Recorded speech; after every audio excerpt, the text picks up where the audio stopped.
think of... Oh, I don't know. Yeah, Catweasel. I remember Catweasel. There were definite goodies and baddies, weren't there? Yeah, oh yeah. That's a very low-flying something. Yeah, I haven't heard an aeroplane for a while. No. Roach bowls and Burns drives. He's got it away this time. Hasn't absolutely timed it. And it's an area that he's been playing and missing a few times. A couple more. 77 for 2. He's just coming... Tufnell. Just reminds me, Mr. Tufnell, Philip. I thought you might have spelt your name wrong as well, but there you go. 2 F's. Well, a lot of people do. Tufnell. Yeah. So Gabriel's back on and he's there mid-on. What was the fellow who used to change his heads? That wasn't Catweasel, that was... Gummidge. Wurzel. That's it, yeah, change your head. Roach bowls. Burns walks forward playing at this. The most secure defensive shot I've seen played today. Through it at mid-off. And West Indians, you can hear them urging each other on. Come on, let's get a wicket. Yeah. They're in control of the scoring rate. It's only about 2.5 and over. Yeah. Yep, you don't want to let... They haven't let England get away. No. And I think England have played like they're sort of a batsman light as well, haven't they? They've been quite cautious. Yeah, they have. Although, as we said, Crawley in the last match got first bowler. Yeah. So it's kind of irrelevant, isn't it? But there's Roach. Bowls a bouncer. Don't see many of those. And Dowrich doesn't collect that cleanly. Actually, he's dropped that. Not entirely sure why. Burns quite happily allowed that to go down the leg side. 77 for 2. Sibley and Root both dismissed. Sun shining at Old Trafford. Yeah, makes the same. Virtually no breeze. Flags are dangling by their poles. And I read you out my menu for tomorrow night, Tuffers. Sounds beautiful. I've got a little bit of work to do. Yeah, no, I'm really looking forward to that job. Big night tomorrow night in the bubble. In goes Roach. Bowls full and swinging away. And Burns ignores it. So the end of the over, 77 for 2, 31 overs gone. Burns has 41, Stokes has 10. More from Tuffers about goodness knows what, frankly. And then Isha's coming in here. I remember Wurzel Gummidge because he used to change his head. That would be handy if you were a cricketer, because if you needed a fast bowler, you could put your fast bowler's head on, and then a little bit of spin later on in the game, you could put your spin bowler's head on. So that would be handy. But some of your coaches try to do that to you, Tuff. Yes, they did. But England, slow going for England, but I don't think they'll mind it. They really are desperate to get a little foothold in this game after being asked to bat first. Isha. The sun's come out, Tuffers. Correct.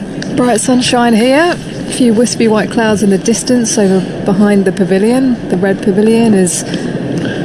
In comes Holder, bowling from the James Anderson end around the wicket to Stokes, who comes forwards and leaves outside the off stump. He's got 3 slips in play, a gully point, a man at extra cover, no mid-off. There's a mid-on, mid-wicket, and a man down at long leg as well. A couple of people positioned in the building over to our right, the old pavilion. And it's got a nice feel to it at the moment this afternoon. As Holder is at the top of his mark and will continue. He's gone for 15 into his 10th over as he comes in now past the umpire. Stokes punches past point out to the deep cover boundary. He doesn't go fully through with his shot as he pushes back for 2. The throw is sent in. Then we'll go to 12, 79 for 2. Wrestlers. Yes. I mean, I watched a bit of WWF when I was younger. Hulk Hogan. Yes. The Rock. Yes. All of those. That's about it. Yeah, there you go. That's what I remember. Yeah. They were the main ones. They were. Yes, they were. You say it's got a nice feel about it. In what way? Sorry.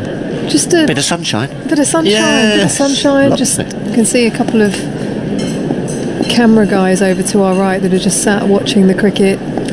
There's Holder. Bowls short to Stokes, who swivel pulls out to deep backward square, comes through for a single. Oh, I've got the wrong earphones on. You're joking. How have you just realised this? The Stokes goes to 13, 80 for 2. Oh, no, I haven't. No, I haven't, sorry. You don't want to be divulging that on air, Tuffers. We've got strict protocols here. No, I'm fine. No, I've got the right ones on. Sorry, I thought I had the wrong ones on there for a minute. We don't have Tuffers Muffers anymore, do we? Yes. Yes, we do. As Holder is through his action shot. Burns pulls out to the deep square boundary.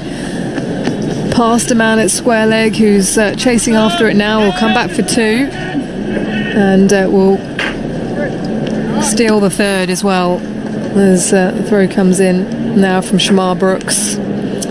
So, Burns to 44. 83 for 2. Top score of 42 so far in the series for Burns. Coming back into this side after the injury that he picked up in South Africa, and looking to put a big score on the board. Stokes on strike now, open stance, taps the bat down as he looks down the track. Here comes Holder again, running towards us. Stokes drives. It's a diving stop from Chase, but he parries it and allows Stokes to scamper through for 1. Goes to 14, 84 for 2. Gone up to number 3 in the world, hasn't he? Ben Stokes. Yep. And number 1 all-rounder in the world, leapfrogging the man that's walking very slowly back to the top of his mark, Jason Holder. But number 3 batsman in the world. Just a year ago, he was ranked 31st. There you go. And that had gone up to 10th 6 months ago, and now 3rd. So a rapid improvement. He generally hovered around the sort of low 20s, early 30s for most of his Test career as a batting ranking. So it's a real step forward for Stokes in the last year or so. On the move. Holder coming over the wicket to Burns, who defends. At the end of the over, it's 84 for 2. 32 overs have been bowled in this innings. Burns on 44, Stokes on 14. So where can he go, Tuffers? Well, the only way is up for me. Yeah, absolutely. He's just seems to be getting better and better with every knock, doesn't he? I think he's got every opportunity. Even though we were discussing this on Tufnell and Vaughan, actually, and Michael said, "Can a number 5 be classed as being the best batsman in the world?" I think they can. We shall see. He's got a few to leapfrog, hasn't he? What about number 4? Well, yeah, you kind of think your top 4. You kind of think your top 4 as your batters, don't you? And then 5. Can he sustain this though? What great 5s have there been? Martin, Chanderpaul, Chris Martin or Damien Martin? Damien Martin. Jack Callis was 5. 3, 4. Roach continues from the Brian Statham end. Stokes pushes it to the leg side. Oh, he's not 5 today. He's not 5 today, is he? No. This week's Tougher Than... That's what I mean. This week's Tuffers and Vaughan show is still available as podcast via the BBC Sounds. Now, just rock it home. It was very good, I have to say. I listened in while I was doing a little jog around the ground the other day. Were you jogging around the ground? Yeah. Did you have us in your ears then? Yeah, did you? I did. Just going for a jog? You were keeping me company as Stokes solidly defends to the offside. Yeah, it was lovely, actually. Nice. Yeah. It was a good one from you both. And Ellie Oldroyd, of course. Good one. They're all good, Isha. Wow. You give with one hand and just take it away with the other. Got to keep you on your toes, Tuffers, Andy. I've got a list of number 5s in Test cricket. Roach bowls to Stokes, basket number 4 in this Test match. Guys that pass mid-wicket out to the deep mid-wicket boundary, and will come through for 1. Goes to 15, 85 for 2. And as I mentioned this morning, in the 2010s, number 5 was the highest averaging position in the Test match batting order for the first time in a decade. Looking at batsmen who batted at least 20 times at number 5 in Test cricket, of which there are 109, the highest average, Joe Root, averages 69 in 30 innings at 5, followed by A.B. de Villiers, averages 62 at 5, 74 innings. Steve Smith, Michael Clarke batted over 100 innings at 5 and averaged 60. Then you've got... I've got one for you. Yes? Steve Waugh.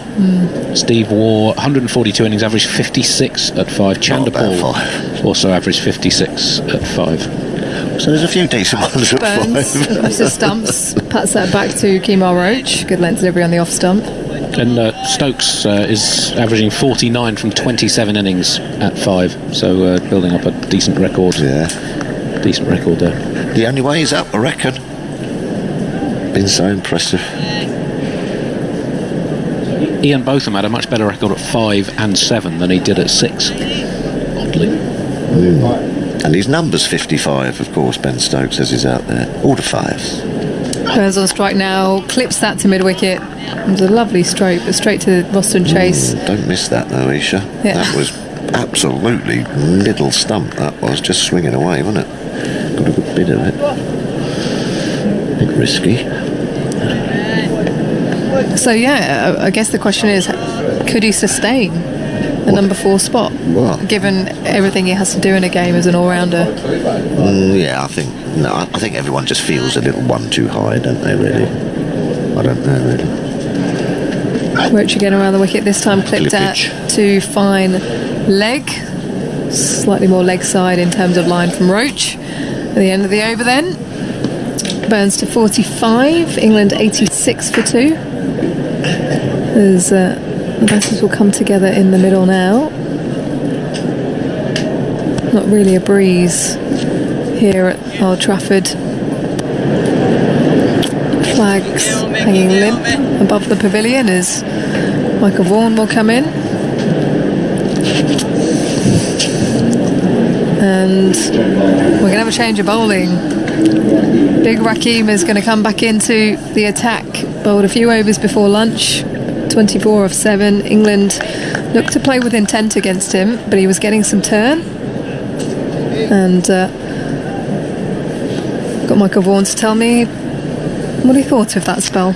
Yeah, it was a nice afternoon, everyone. I'm just staggered that Roston Chase is not bowled yet. He got 5 wickets just a few days ago on this venue. He got Rory Burns out. As Cornwall bowls to Burns on the back foot, punching to the offside. In that first innings with one that skidded on, crashed into his pads, and we're yet to see him. Rahkeem Cornwall's the number 1 off spinner, but I'm surprised that Roston Chase had not had a bowl on the venue that he picked up just a few days ago. Burns crouches, is advancing, drives to wideish mid-on, comes down a couple of paces but is sent back by Stokes. Throw comes in from Kemar Roach, moving to his right as Cornwall sets up once more. It's fairly efficient action, isn't it? A couple of steps and he's through as Burns is back in his crease, playing that to mid-wicket. Now he comes through for a 1. Goes to 46, 87 for 2. Yeah, there's not a great deal there for the off spinner.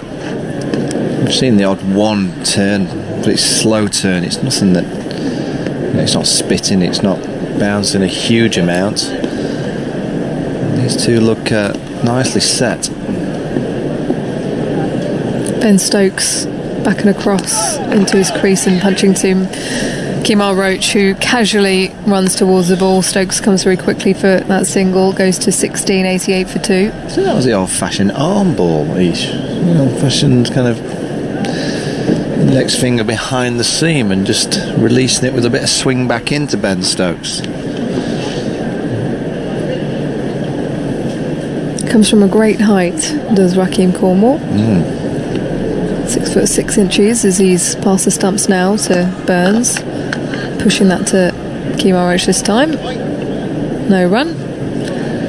Glorious afternoon, isn't it? Yeah. Blue sky. I was just saying it has a nice feel to it. Just like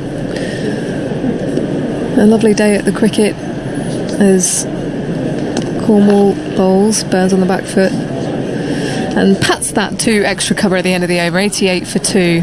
But it's one of those days you turn up with a picnic, you've got all sorts in your basket. Yeah, a bit of rosé. A bit of rosé. Is that your drink of tipple of choice? Well, I would say one of, yes. Yeah. Shannon Gabriel, he's just had a sprint from mid-off to mid-on just to test out that leg. Bowled quickly before lunch. West Indies now are in desperate need of a quick breakthrough, a quick bang, I reckon. Jason Holder will be looking at the skies. He'll be seeing the way that the pitch is playing. He mentioned moisture when he decided to have a bowl, and I think he would have expected the pitch to do more than it has done. It's played fine. It's played like a normal Old Trafford wicket. Good bounce, just a hint of spin, but not a massive amount. Just nice for batting. Roach hustles in, bowls to Stokes on the back foot. back of a length delivery. He gets on top of it and plays it to mid-wicket. Roston Chase picks up the ball there, wearing his brimmed white hat. So we'll now toss it to Shannon Gabriel. But it was a tricky sort of hour and a half in the morning, wasn't it? Overcast conditions, the ball was doing a bit off the seam in the air, and they managed to get through that relatively unscathed. And then that's when Joe Root was run out as Roach turns at the top of his mark. Here he is, bowling to Stokes, who pulls it. Does he get something on it? It's taken by Dowrich. They go up for the appeal. It's a miscue, but Stokes is unmoved. It's given not out. I think it's off the helmet. Just having a look at the replay. It's not reviewing it, so they don't think there's a... he's put him on the helmet, so Richard Carver, the umpire, and Michael Goff then have to now call for the physio to come and... it's come straight off the top of the helmet. The physio has to come and give Ben a quick concussion test, just to make sure he's okay. He strolled past the umpires and he's going to... Looks like he's going to meet the physio halfway. No, he's making him come. He stopped. He said, "You can come to me." That's how it should be. Stokes on 16 then. He was almost through his shot, wasn't he, as he looked to play that short ball from Roach. Well, they bowled the short ball a lot more so far in this innings than they did for the whole of the last Test match. So clearly they've had a discussion about making sure that they use the short ball wisely. Got a square leg on the boundary, fine leg, so it's a good option for Ben Stokes. He generally does like to take it on. So he'll be getting asked a few questions now. What's your name? Where do you live? How old are you? What bat do you use? And if he gets any of those wrong, he's off. I think that's how it works, Ish. Yeah. There have been plenty of jokes in the past for fast bowlers being asked those questions. That's enough to be president of America these days. I think Ben Stokes could do a good job, don't you? Well, all things being relative at the moment. Nice White House. I'd rather Prime Minister. Well, he's passed his test, whatever the questions were. He's got them right and he's able to carry on. Don't make them too tricky. No. What happens if you just get them wrong? And you just don't... Nothing to do with concussion, you just don't know. You don't fancy being out there in the middle. No. It's too tricky. It's quite tough. This. I'll wait till it's does a bit less.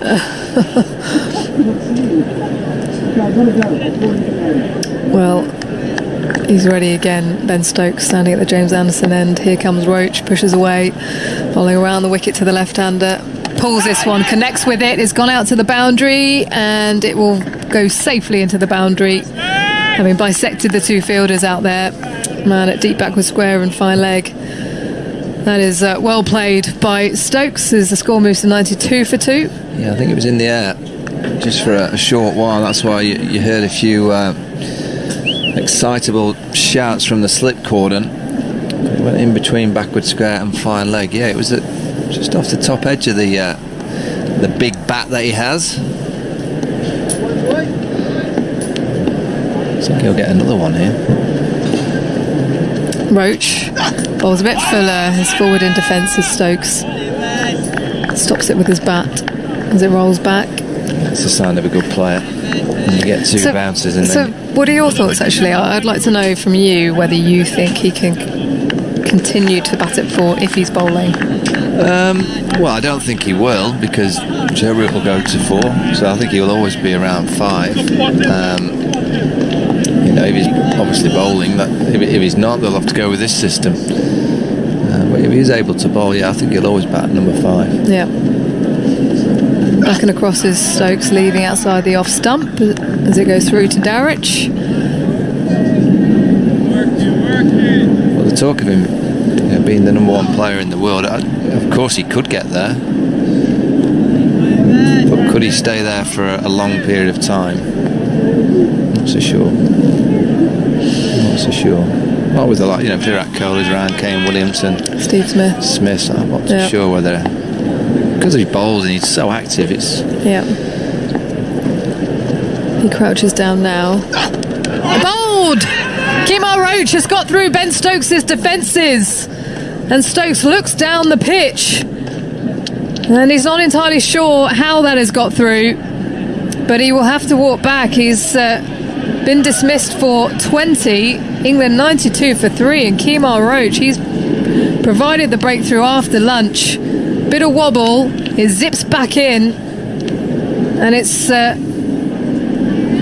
bold Ben Stokes hits middle stump. Well, it's a good delivery, but if you just watch Ben Stokes play this delivery, there's a big gap between bat and pad, and he kind of comes across the ball rather than bringing the full face towards the ball. It kind of comes across to mid-on, and by doing so, the bat comes from a kind of a gully region through to mid-on, and that creates this big gap between bat and pad, so the ball just nips back. And it's a good delivery. It's certainly, it seamed off the surface, but you also go back a few balls ago, the bouncers, 2 bouncers, he gets it on the head, then he top edges a pull shot, and then maybe, just maybe in his mind he's thinking the other bouncer's coming. Maybe just thinks, wait a minute, the bouncer's coming, and that ball's then full of length, and he's just a little bit late, and it plays across the ball just slightly, and then he's castled. I just wonder whether he was thinking the bouncer was coming. Very good bowling from Kemar Roach, and a significant wicket given how well Ben Stokes has been playing in this series. Ollie Pope now comes out to meet Rory Burns in the middle. They punch gloves. A few more words from you, Michael, and then in will come Dan Norcross. Well, we got Surrey in the middle, and it's going to be Surrey coming on the air, the Brown Hatters. Well, this is a great chance for Ollie Pope. He's not got a huge amount of runs in the series. He looked really good in Southampton without getting any kind of big scoring average of just over 39 in Test cricket. At 135 not out against South Africa in Port Elizabeth being his highest score, but this is a real good chance. The pitch is playing well. There's the odd bit of movement. Yeah, that Ben Stokes one that's just been shown on the screen. Sharp seam movement right between bat and pad. Afternoon, Dan. Looking good afternoon. Rather bright and shiny, I would say. I'm a shiny, happy person. Where's that today. bow tie? Oh, is it? Where's that? Well, it's got a bit warm. So I thought, and also given that the shirt, as I mentioned earlier, was probably designed for somebody like a slightly slimmer. It's like a Strictly shirt, should I say? Something like it's a bit, isn't it? The Argentinian tango or Paso Doble, yes. I think it's a kind of a tribute to Doug Mountjoy, the great Welsh snooker player. Do you remember they used to wear those sort of ruffly shirts, red ones, especially the Welsh players back in the 70s? Rahkeem Cornwall is in the attack from the James Anderson end, and England have just lost a wicket. In he comes off 3 or 4 paces to Burns, who drops forward in defence and works it to short leg, where Shamarh Brooks does the fielding. Yeah, we're just seeing the replay again of that delivery from Roach to get rid of Stokes, and whilst there was a gap between bat and post, what was that? I mean, Stokes was sort of playing the line of the ball, and then it did jag back as Cornwall's in. It's fast arm, and it's clipped away to square leg. Campbell does the fielding, and there's no run. It is 2 away from Chris Woakes, the West Indies. Yeah. Woakes in at number 7. This is a great chance for them. Well, this is the thing with England's selection changes today. Cornwall, flat ball, defended off the front foot, just propping half forward. Burns pushes into the offside. England will need to regroup here, because as Michael Vaughan says, next up is Buttler, who he's had a couple of decent knocks in this innings, but hasn't gone on in this series. Hasn't gone on. Clipped up to mid-on on the walk this time. Burns advancing on Cornwall, just pushes it gently up to mid-on. The giddy round the bat, you can just you can hear them now. You just get a sense from the West Indies. They just know that this next half an hour of play is going to be so important for them. Here is Cornwall, and that's worked into the onside, but straight to fielder at short, at square leg, Campbell. I like this field as well, because they're basically saying to Rory Burns that there's no singles available. You're going to have to make the play. It's either going to have to be a really bad ball, or you're going to have to do something to hit it through that inner circle.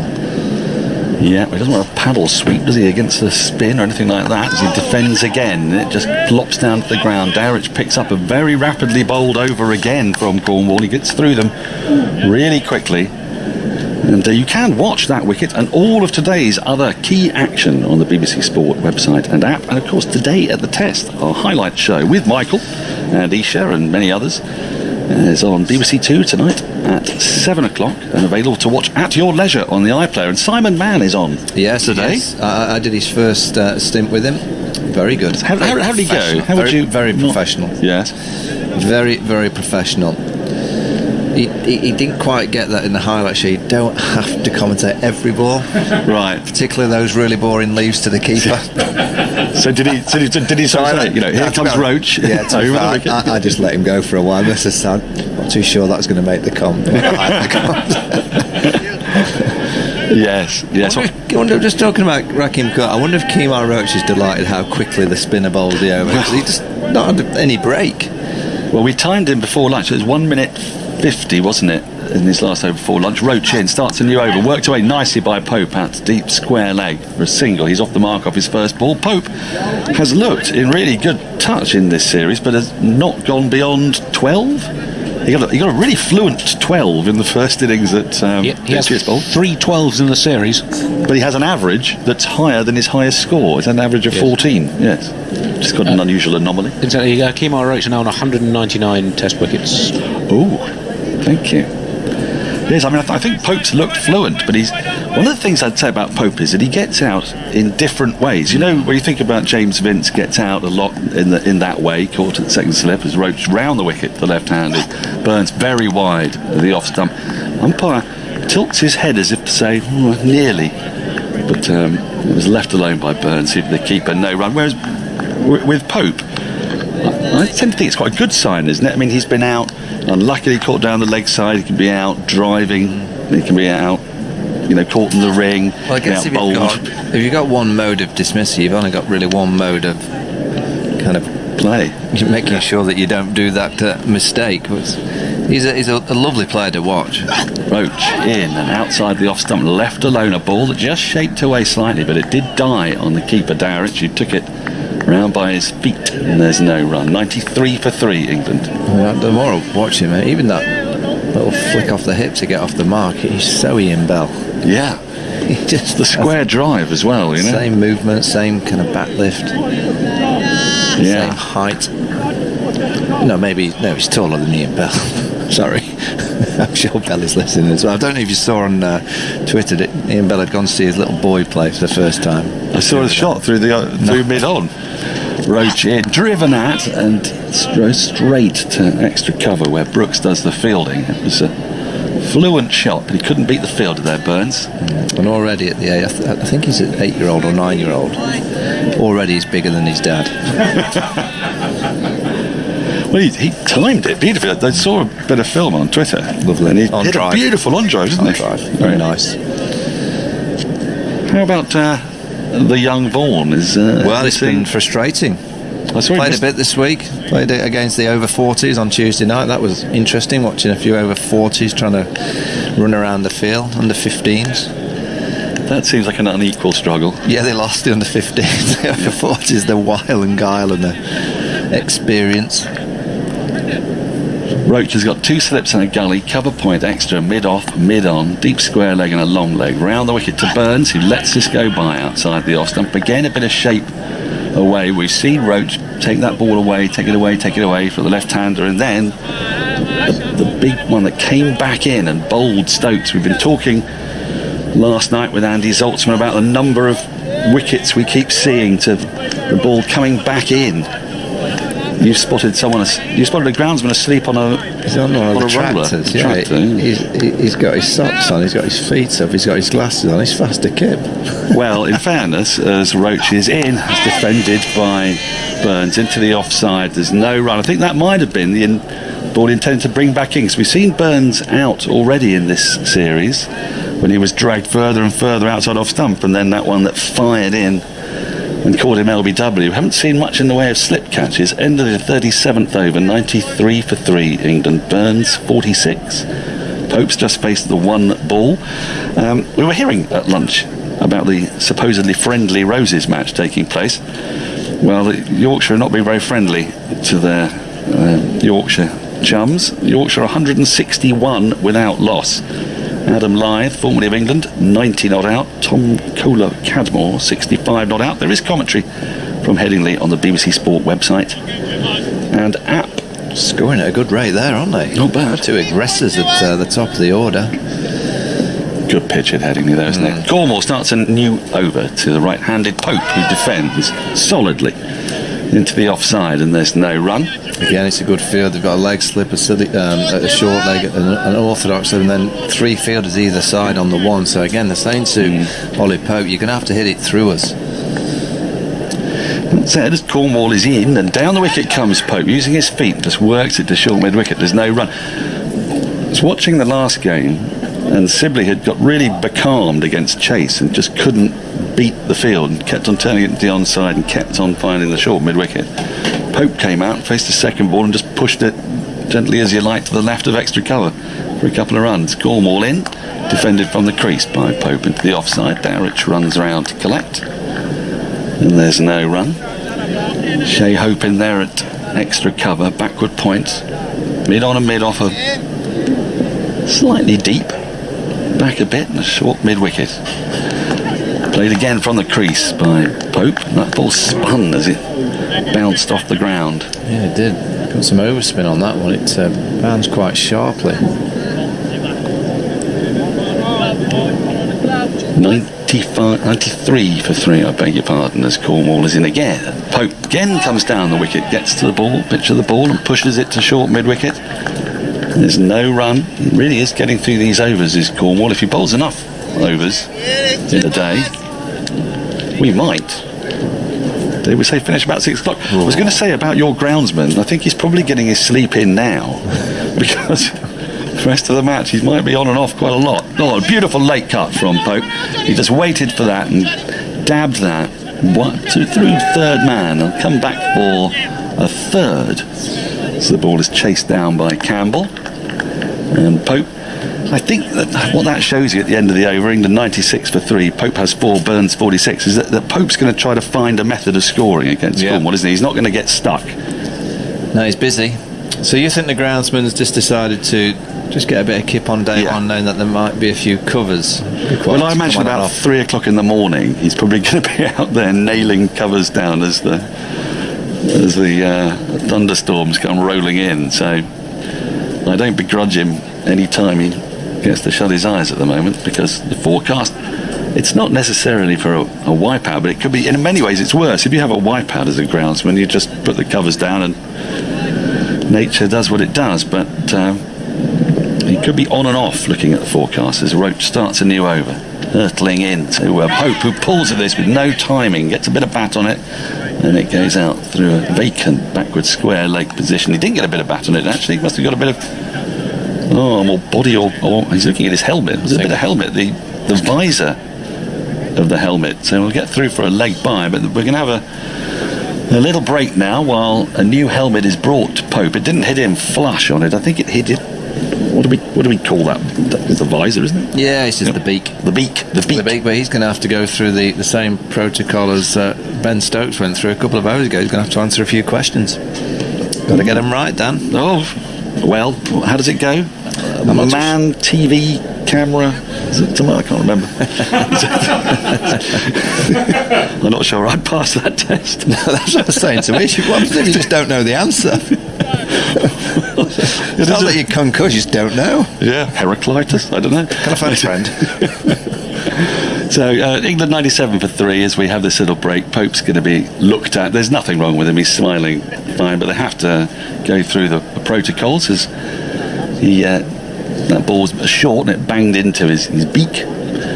And with England 97 for 3 of 38.1 overs, it's been quite slow going. Burns 46, Pope 4. England have lost 1 wicket since lunch, and that is the wicket of Ben Stokes, who's had a terrific series, but on this occasion he was castled by a beauty from Roach. Now, Aggers was talking wrestling earlier. That's exactly the sort of thing I would imagine. I could see him being a wrestler. Aggers? Yeah, I could see that. Yeah, good grip. Yeah. on the text commentary on the BBC Sport website at the moment, Callum Matthews is looking for your cricketers as wrestlers, and Simon Rochwell has suggested the Bermudan Dwayne the Leverock Johnson. Oh, he'd be a good wrestler, wouldn't he? Good luck taking him down. Ken Higgs Nagasaki. That's very good. Right, we're ready to recommence, and it won't be Pope on strike because they did get a leg by. And it's Burns facing up to Roach round the wicket, a bouncer which he just ducks nimbly beneath. So much better down there, the West Indies already. You go back to that test match last week, and in the first, and they just didn't bowl any bouncers. Dom Sibley got 100, faced over 300 balls. I don't remember him ducking once as an opening batsman against the West Indies. And already they've obviously had a chat, and they've come back today and just bowled so many more bouncers. Why would that happen? Don't know. I honestly don't know. I mean, it was doing a bit, but you still, even when it's doing it, you've got to just ask the question of the batsman. Here is Roach, and Burns drives. Times it quite nicely, but hits it straight to mid-off. Campbell does the fielding again. Tuba grips on each arm. Sun is out. But Michael's absolutely right. There's been an intensity to the West Indies players. I saw Rory Dollard saying on Twitter that you could hear the West Indies players a lot more. They were quite quiet or subdued perhaps in the last test, but here I think the tone was set by the opening burst as well. I thought they were good with the first initial overs. There was a dive at mid-wicket. Sibley would have got off the mark, and then he was kept down the strikers. Then he was out next ball LBW, so just the intensity's been raised. Full from Roach, worked into the onside, crosses pad by Burns. He should get 2 for this.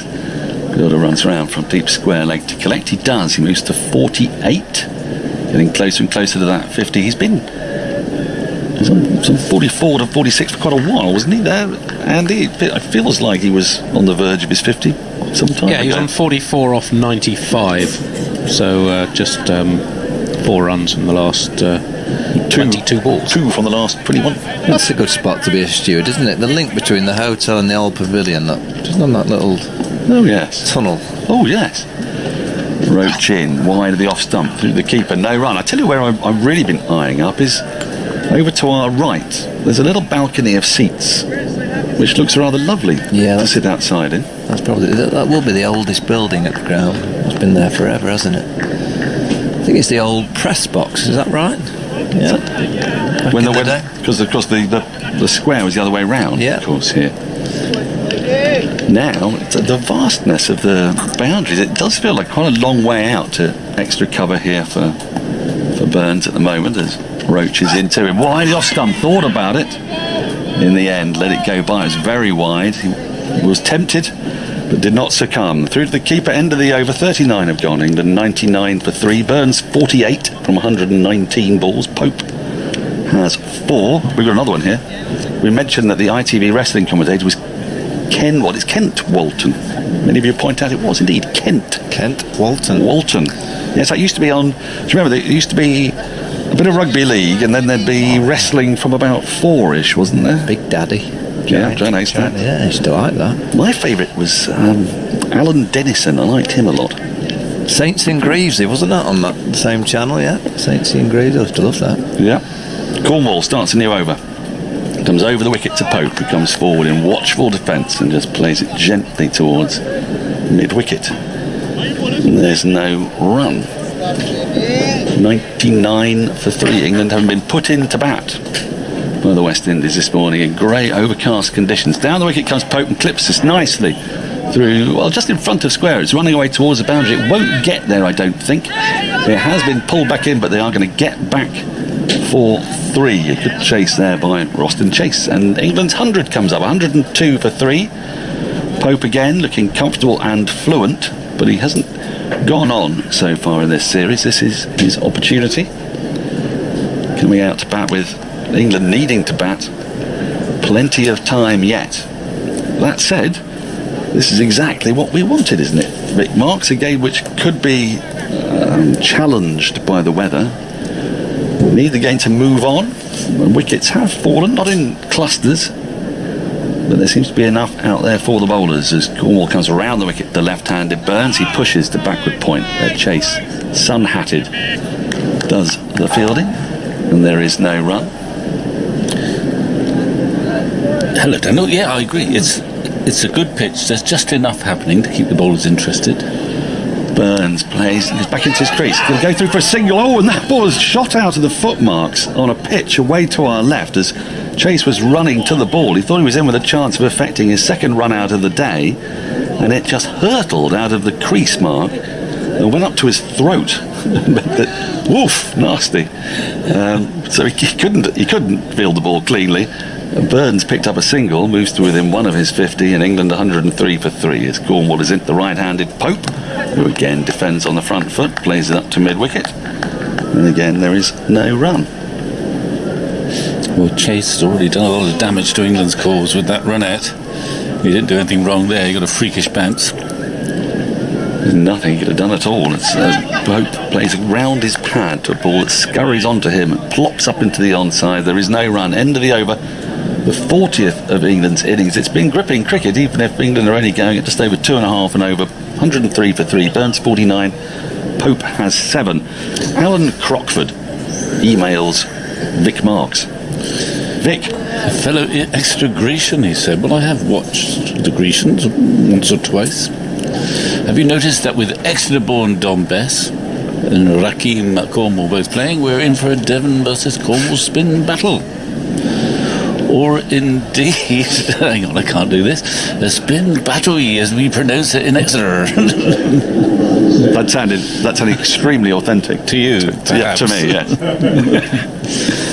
Shannon Gabriel. I think he was born in Sidmouth, Dom Bess, but without wanting to. Of the beautiful ground. Yes. Yeah. It is lovely. A lovely ground at Sidmouth, right on the coast, overlooking the beach. Gabriel is back in the attack. Gabriel has had a few problems today. He's been off the field a couple of times, clutching the back of his leg.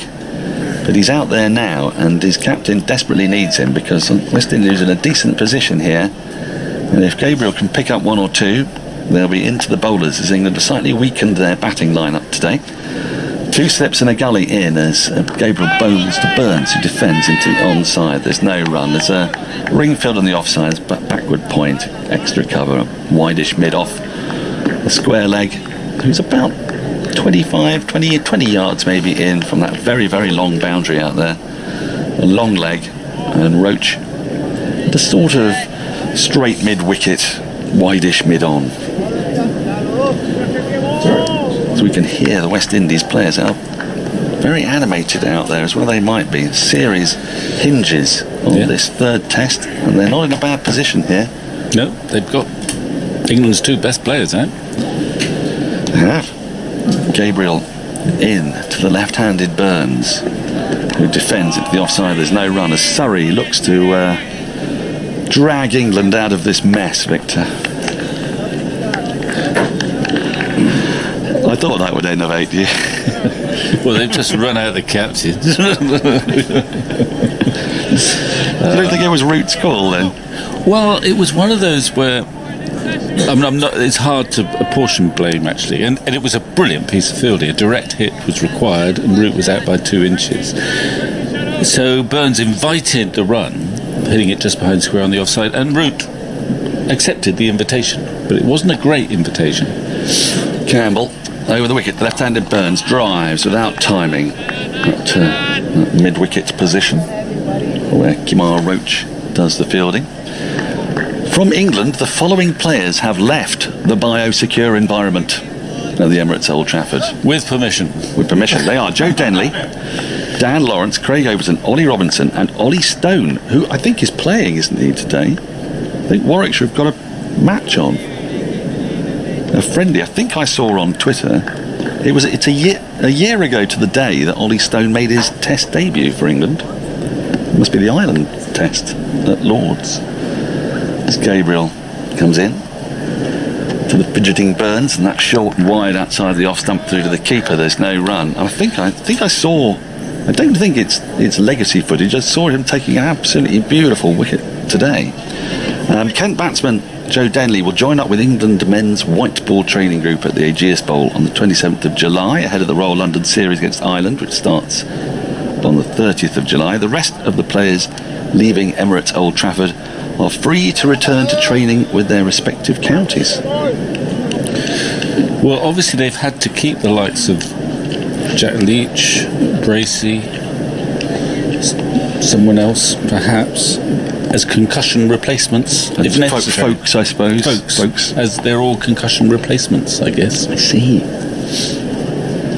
Gabriel comes round the wicket this time, and that'll be 50 for Burns as he displays that really nicely and fine down to long leg, who had to move to his left considerably to collect the ball. Burns moves to 50 of 126 balls, 3 fours in that, and England 104 for 3. It seems England's openers at the moment are alternating in terms of scoring runs, and his ultimate. It's Rory Burns' 9th score of 50 or more in Test cricket, 200s amongst those. His record in first innings recently has been excellent since the start of the Ashes last year in 11 first innings. That's now his 6th 50 plus score, and he's averaging just under 60 in first innings in that time, after averaging just 15 in his first 7 first innings that he batted. Thank you. Gabriel's in to complete the over. He's got Pope in his sights, 2 slips and a gully in. Right arm over the wicket, full, and that's dug out by Pope, but with good timing, straight to the mid-wicket where Shamarh Brooks does the fielding. I will just to tell you that yes, indeed, Ollie Stone has been playing for Warwickshire against Notts in a friendly. Hamid made 65 on his Nottinghamshire debut, and Ollie Stone took an absolutely beautiful wicket, knocking the off stump right out the ground. The players have come in for drinks, if you like, with the sun shining. Beautiful day. This might be the only beautiful day we get over the next few. Let's hope not. More thoughts from Vic Marks, and then it will be Jonathan Agnew. Yeah, and they're walking in a leisurely manner. It's quite a warm day, a balmy day in Manchester, and the cricket is good. It's true Test match cricket. We've had 41 overs now, and England have got just over the 100 on the board, 104 for 3. So it's not pulsating stuff, slow outfield, but it's quite gripping, and this is a crucial match. I don't know whether it's going to be spoilt by the weather. You keep looking at forecasts. Agus is a bit of a forecast expert. I'm sure you've been checking on Manchester Airport, Liverpool Airport, and all other airports. And it's not a total write-off, is it? Not at all. And remember, in a Test match nowadays, you've got so much opportunity to make up time. Yep. That you can get a result. Oh, no, a couple of days ago, Saturday looked like it was going to be a complete write-off, but it's improving a bit. Yeah, it seems to be. I mean, showers around, but not a washout by any means. So the players are having a drink. I'm being told off, I turned up a bit late. I'm sorry. Read my rota properly. Yes. So there we go. Anyway, look, it's lovely to see my old friend. I haven't seen you for so long. Well, I know. I've worked out when we last saw you. In South Africa, I suppose. Yes, must have been. Which is. First time I've had you on the site. It was in the old normal. It was South Africa. It was. I've missed your bloviation, and it's good to have you back. Well, it's intriguing to see it live. As I say, I haven't been at the first 2 matches, even in the written press bubble. No. But I'm glad to be here. You survived lockdown okay down there in the. I think we survived it more or less. Yeah. Well, for a while I really thought lockdown was doing me good, because they kept getting these missives from the government, no less, saying you're only allowed 1 exercise period per day. Yes. So I thought, well, I'm jolly well going to use it up. Whereas, of course, in normal, I don't exercise much at all. So that was felt compelled to go out. Yeah, I did. I mean, I've only got this entitlement. Yes. Sometimes I crept over the hour that was recommended by, I don't know, Mr. Gove or whoever. And did you and your wife exercise together, or did you actually split it up? So you actually had a bit of a break. That's a fair question, because I don't know whether you have this problem, but my wife walks at about half a mile faster than I do in her natural pace. Yeah. So we did have a few walks where I said, just go on, and then I could, relax a bit. But we did do quite a bit of walking around Exeter. Good. And then when it relaxed, of course, if you live down there and you've got places around where you live, you can potter up to Dartmoor, and suddenly the world seems all right again. Yes. So we have survived. Lots of fresh air. Good. We're looking very well on it anyway. A lengthy drink being taken here. Yes. Well, I see dear Rahkeem Cornwall, I think he's going to continue. He's bowled okay. Yes. He hasn't got anything to show for it yet, but he's bowled perfectly respectably. I'm quite surprised that they haven't, given that Chase has had his successes over Burns, that they haven't just tried Burns as Chase as an alternative. Because he's not the worst bowler, Burns. Chase. No, he's not. He keeps getting Englishmen out. Yeah, exactly. So it might be worth a punt, and just to give Cornwall a bit of a break. Yeah. But it's just enough out there for the bowlers. Stokes got a good one. There has been a little bit of swing earlier on. just a flicker of turn, but it's a good cricket pitch. It is. And Cornwall's going to continue. He's tossing the ball around his hand. It's like a marble compared to most people with a ball in their hands. It really is. I mean, he's so tall, it's hard for him to flight the ball because he comes from such a height initially. But he knows where it's going to land. There he comes. First ball after drinks. Round the wicket, and he bowls short. A long hop was cracked for 4. That was not a good delivery. And Burns absolutely dealt with that as ruthlessly as a man on 54 would do. 108 for 3. Pope on 7 at the other end. And Cornwall looks a bit rueful at that one. Well, it was a gift. He put it away. I mean, he did get out to chase cutting a ball not dissimilar to that when he spooned it to cover, but you can't bowl for that. It's a bad ball and he's hit it for 4. Fielder returns, that is chase in fact, up to point. And Cornwall comes in and tries again from round the wicket, and that's clipped away into the leg side out to mid wicket. And there's no run. The sky still has plenty of blue about it. There's some cloud, but not of the threatening variety. Cornwall, there's 3 or 4 strides, and then as the arm comes over, and that's played by Burns out to the man under the helmet, a short leg, was Brooks, who claps his hands together. You can hear that. And now his hands on knees as Cornwall moves in bowls. That's a slightly slower one. Burns has to wait for that on the front foot. 52 miles an hour. Cornwall turns, wanders back to the start of his approach again. Can't really call it a run-up. It doesn't involve any running at all. But it's an approach, and he comes now. Bowls, a quicker one, leg stump. Flicked by Burns to mid-wicket. Fielded by Shai Hope.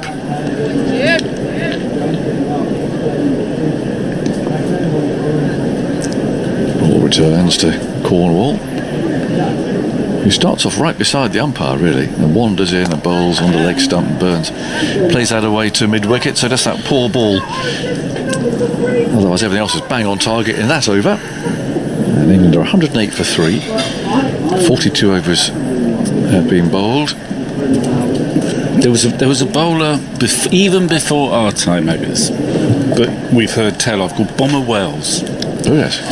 Who bowled off spin without any real run up at all. He played for Notts and Gloucester, and I think he was a great caricaturist or a humorist. I remember old Sam Cooke telling us about Bomber playing with Bomber at Gloucester when they were together. But I think he had probably even a shorter run-up than Cornwall. And I don't think he was a great athlete too, but he was very successful off-spinner with practically no run-up at all, and he's just come into my head. But perhaps Bumble's our best bet. I wonder whether Bumble might have played against Bomber Wells. I would think so. Yeah. Gabriel is ready to go, being launched off from our end with 2 slips and a gully, still a short leg. In goes Gabriel, and he bowls to Pope. Nicely forward, wanting a single. Burns a bit slow setting off, but he'll get there okay. Nicely spotted by Pope, who's so busy. It's a big stride too, that for against Gabriel. And you don't often see modern batsmen do that, but the best ones often do. You know, you'd see Ponting or Tendulkar take a huge stride against quick bowlers. He rocked onto the front foot there and pushed it very confidently. He's only got 8. I know Andy's desperate that he only gets 12. Far from it, Victor. You would like. Okay, there would be a compensation for you, a consolation, if Pope got 12, would there not?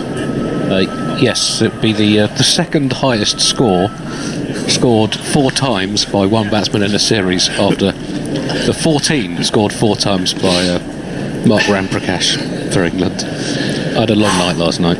Well, actually, I saw you in action last night, and waiting for your dinner, and you had your laptop up. And you know, Victor, when in the old days of ink pens, I mean proper ink pens, you used to have the sort of capsule in which would be lots of blue ink or black ink or whatever it was, and a fountain pen. But you could then flick that ink, couldn't you? You could flick it. It was quite fun. Ink pellets and that sort of stuff. A lost art, sadly. Here's Gabriel bowling outside the off-stump bottom edge as Burns tries to drive. Is collected by Dowrich. Well, all I'll say is that the screen of Andy's laptop looked as if somebody had been flicking ink at it for about 10 minutes. It was just full of numbers, little black on white. And I said to him, what is it? what is that? You've never seen so many tiny numbers. Yes. And it was this new scheme he's trying to work out, which I think churns out statistics like that. Is that right? It was. I was looking at some of the CrickViz data, and in fact, you could add way more columns than that if you want. I don't know how you could But read how it. can you read them? Incredible. 2 slips go down. There's a leg slip 2 just far down the leg side. Dowrich collects it. I don't know how you could read it, or even what it meant. But Has anyone got 5 scores the same in a series? You think they might do? There might be some people who've got 5 ducks, like Courtney Walsh or something. yes, Danny the Duck must have. Morrison. But you don't have to tell me. I mean, but, you might enjoy it by the sound of things. There have been. I will definitely enjoy it. There have been people who've scored 6 or 7 ducks on the trot, haven't there? I'm sure Danny the Duck was one of those. You would think so, wouldn't you? Yeah. Gabriel's heaving himself in again, gets there, bowls, a good one, and Dowrich has dropped that again. I have to say, I'm afraid he's not had a good series behind the stumps. I can't remember him dropping a catch as such, but just a ball like that he dropped. Yeah, he looked very sort of edgy, didn't he, in the last test especially. He got runs in the first match, but he didn't look like he was going to score a run either in this game, in the last game. A bit sort of stuck on the crease and timid in LBW. And the ball has swung after it's left the Holder's telling him to move up a bit, I think. Yeah, keepers don't like being told where to stand. No. 109 for 3. Burns on 54, waits. Gabriel lumbers in, bowls outside the off stump, brings him forward. That's picked up in the covers by Blackwood. Very quick, very nimble fielder. And there's no run. Part of the gazebo wall down there seems to have collapsed. Or there's that black gazebo we talked about last time. The front wall is now. This has been lowered deliberately. What's inside that gazebo? Well, I don't know. We were musing about that, as you can imagine. It might be the spider cam operation, is it? Oh, okay.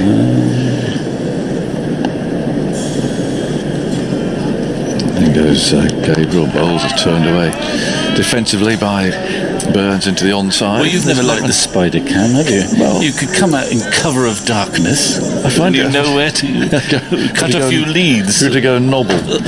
Yeah, it's not been too distracting here. He's over there, isn't it? No, it can't get to the centre of the ground. It just seems to go along that. Certainly isn't dangling over the players as it can do. No. Meanwhile, I hope Graham's okay, because he's in the crash still doing his PA announcing up in the Red Rose suite. But I don't know why. I said the other day, I don't know what in there with him, but that's where he is.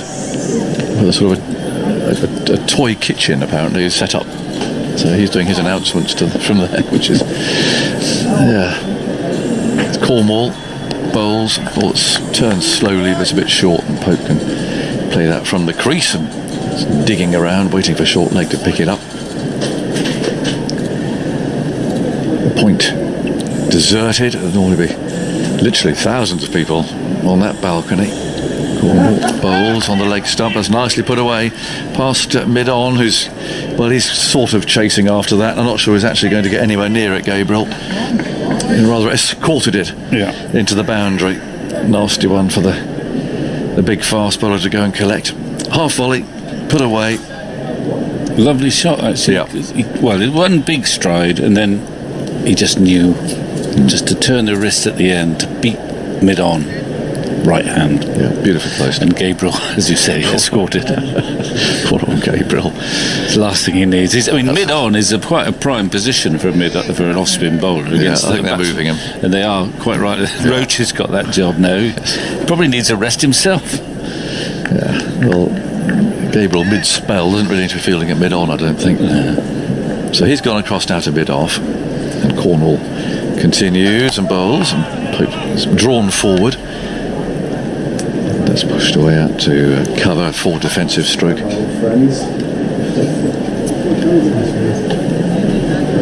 Cornwall again. Strides in over the wicket and bowls and Pope's down the pitch. He's found Gabriel again. This time though it goes more or less straight to him. And The long barrier is produced, and they take one more run. 114 for 3. Burns 54, then Pope has 13.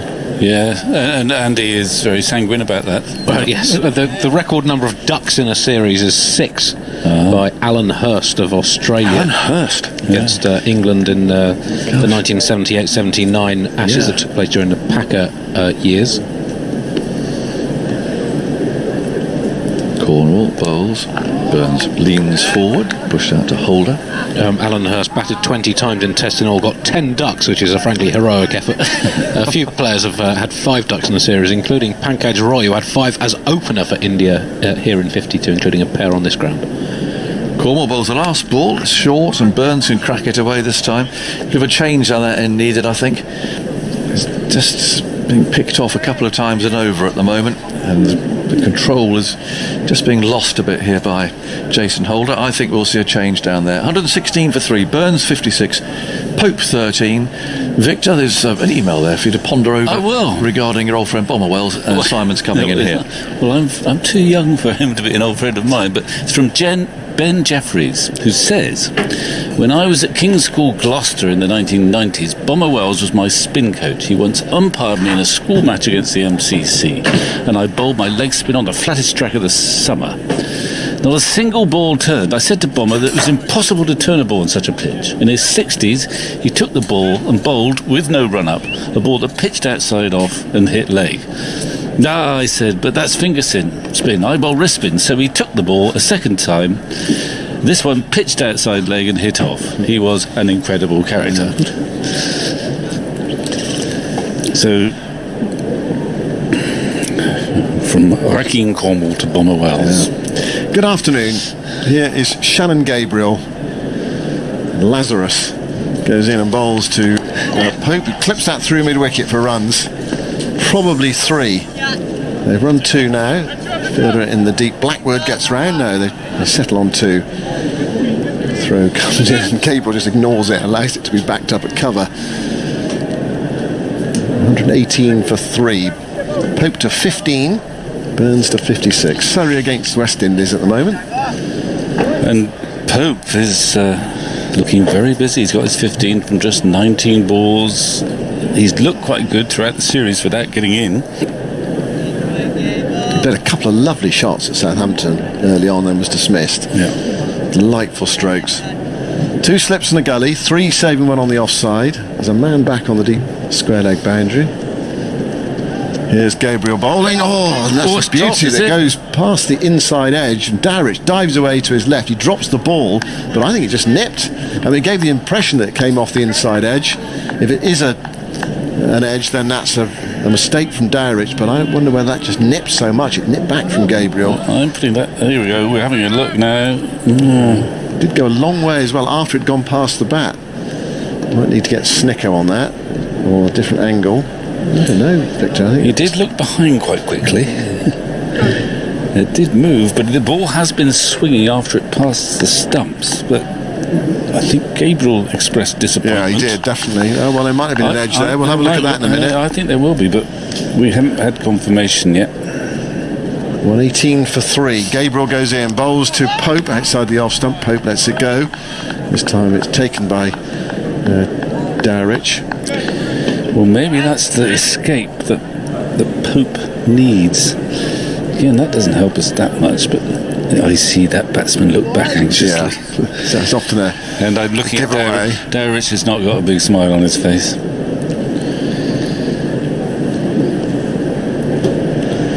I mean, when they set off with a reduced batting lineup, England, they would have considered Pope or Crawley. But Pope would have been in the shake-up, I would have thought. It is in the discussion. This is Gabriel past the umpire into bowl to Pope. Pope turns it away neatly past the square leg umpire. Blackwood's in action again. This time it's straight at him, so it's only a single. 119 for 3 and Pope to 16. You mean when they were dropping Crawley, they'd have thought, should we drop Pope if instead? We're dropping a batsman, they would have. Yeah. I would have thought had at least a discussion. Right, we're going to play the extra bowler. Who's it going to be? And then very quickly they would have established it's either Crawley, who obviously was left out, who has scored 76 in this series, or Pope. And they obviously made their decision. But I would have thought they would have had a bit of a debate first. Field changes over for the left-handed Burns. I can see Roston Chase loosening up in front of the point. I think it might be Chase time. He waited a long time to bowl. I think he took 5 wickets in the first innings in the second test on this ground a few days ago. Gabriel bowls to Burns, short ball. Burns ducks underneath it. Doesn't really get up, that one. Goes over his back. Taken low down by Dowrich. Good duck, that, really, isn't it? Really didn't bounce very much, but he seemed to sway and duck nicely. If you're an opening batsman, you get satisfaction out of a good duck. Mark Butcher used to be very good at ducking, leaving, or not necessarily ducking, but swaying, or seemed to get out of the way easily. It's quite a handy attribute to have. Burns knows there's a man that deep back with square leg as well. Roston Chase wearing his sun hat with his hands on his hips. Fine leg in as well, so it's a risky one if he takes it on. Gabriel bowls to Burns outside the off stump, goes scutting through low. Taken on the second bounce by Dowrich. 119 for 3 at the end of Gabriel's over. He's bowled 10.2 overs, no wicket for 18. 10.2 because he went off early on today with what looked like a hamstring problem and then reappeared. We thought that was it. Normally you see a bowler do that early on. He ran in once and just felt the leg and then tried to run in again and just gave up. And of course we saw Ben Stokes do that in the last test match, and we know what's happened to him in terms of his bowling for this game. Yeah. It's quite have you cleared up in your role as Guardian cricket correspondent what the precise nature of the injury is? Have you nailed it down? Yeah. It's what? Fetlock. Fetlock. No, I think I've heard quad mentioned. Quad, right, okay. Right, Roston Chase is going to bowl. We don't know. I mean, perhaps it's possible, I suppose, with England batting first, and he could bowl in the second innings if necessary. I'm sure he'll grab the ball if the game's in the balance. The strange thing, I mean, quad muscles are up top there, isn't it? Yeah, so you think that would affect his running, wouldn't you? So you think, well, is he fit to play? You know, you have different injuries. Sometimes you have an injury in the upper part of your body. Here's Chase bowling and Pope defending into the onside and there's no run. You can play uninhibited as a batsman, but if you have a leg injury, you'd think that would affect you as a batsman and fielder as well. Yeah. So it's an odd one. Hang on, this is Ben Stokes though. He'll be alright. So Chase to Pope, and Pope's down the pitch, they're going to flick that away, strikes him on the pad, runs away into the offside. Dowrich comes behind the stumps to pick up, and there's no run. I mean, he didn't scamper any quick singles, it's fair to say, but he didn't really look under any sort of pain when he was batting, did he? Slip and a short leg go down, Chase goes in, bowls to Pope, Pope covers up, plays it to mid-wicket, and there's no run. They're all a game of cat and mouse going on at the moment. It's been a bit like that this series. Yeah, two teams arm wrestling with each other. Yeah. Chase swings his arms and moves in and bowls to Pope. Pope stands up in defence on the back foot, plays it back down the pitch. Chase bends down to pick up, and there is no run. Sibley out for naught, Root 17, Stokes 20. Nice piece of bowling from Roach. A couple of short ones, one that hit him on the head and then one nipped back. Pope down the pitch, clipping this into the onside towards wide mid-on. He is through for the single. Jason Holder's wearing a sun hat now. Sends in the return, and Pope on 17. Pope trying not to let Chase bowl at him. No, well, I think that's his natural way, and he is nimble on his feet. He uses his feet to the spinners, and it's a less dangerous thing to do against an off-spinner for a right-handed batsman. He's come down the wicket to Cornwall, but not to play the massive shot, to just try and clip it along the ground, wider mid-on. Now Burns, Chase got him out in the first innings of the second test. That is not a great delivery from Chase. It's short, it's chopped away by Burns. He rather missed out there. Went to Blackwood at backward point, who did fumble it, but the ball went only a couple of metres behind him, so he was able to get back and pick it up before Burns went through for a single. It's the end of the over, 120 for 3. We've had 46 overs in this day's play and no interruptions, and if you look up at the moment, We're not like to have an interruption either. It's the best weather since we've been in Manchester. We had a couple of nice days in Southampton, but West Indies, well, I think they probably would have preferred cloud cover, but it must be feeling quite nice out there. A bit of warmth, because it has, I mean, the weather has been not that warm in Manchester the week or so. It's been under 20 degrees for the most part. Yeah, we had grey skies. Epic bit of summer when there was no cricket. Yeah. May really was glorious. Well, and April as well. Yeah. It was, remarkable weather. I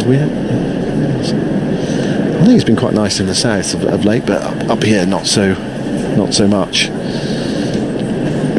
Another test match to come after this one as well. Pakistan in the country and preparing to play their first test match. Gabriel moves in, bowls to Pope, he's right forward, stylish looking defensive shot, head over it, bat and pad close together.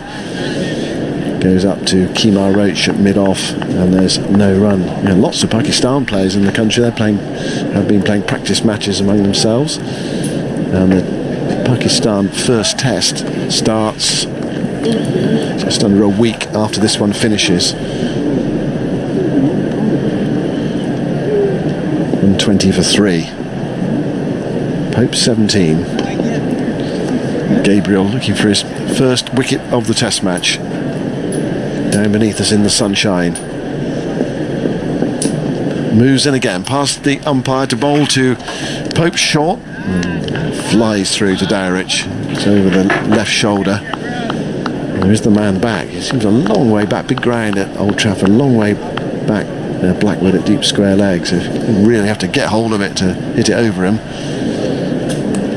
I mean, at Taunton, he'd be in the car park or in the shop. So far back. And the pitch is a bit over because we had the first test right in the centre of the square. 120 for 3.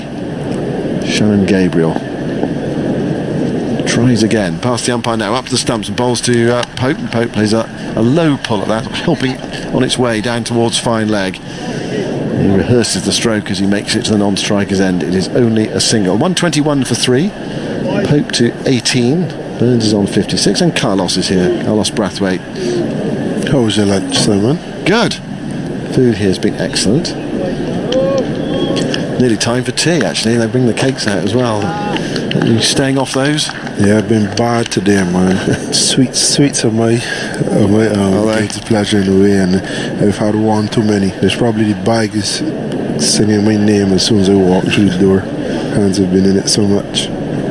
You're going to be playing cricket soon, though. You have to get back in training, or have you been able to do anything? Yeah, still some push-ups and sit-ups in the room. Not quite the running and bowling or facing the bowling machine or a bowler, but they have to do for the moment. Yeah. Gabriel goes into bowl to Burns, and Burns clips that away nicely to chase it deep back with square leg, and it moves through for a single. 122 for 3. So when was the last time you faced a bowler?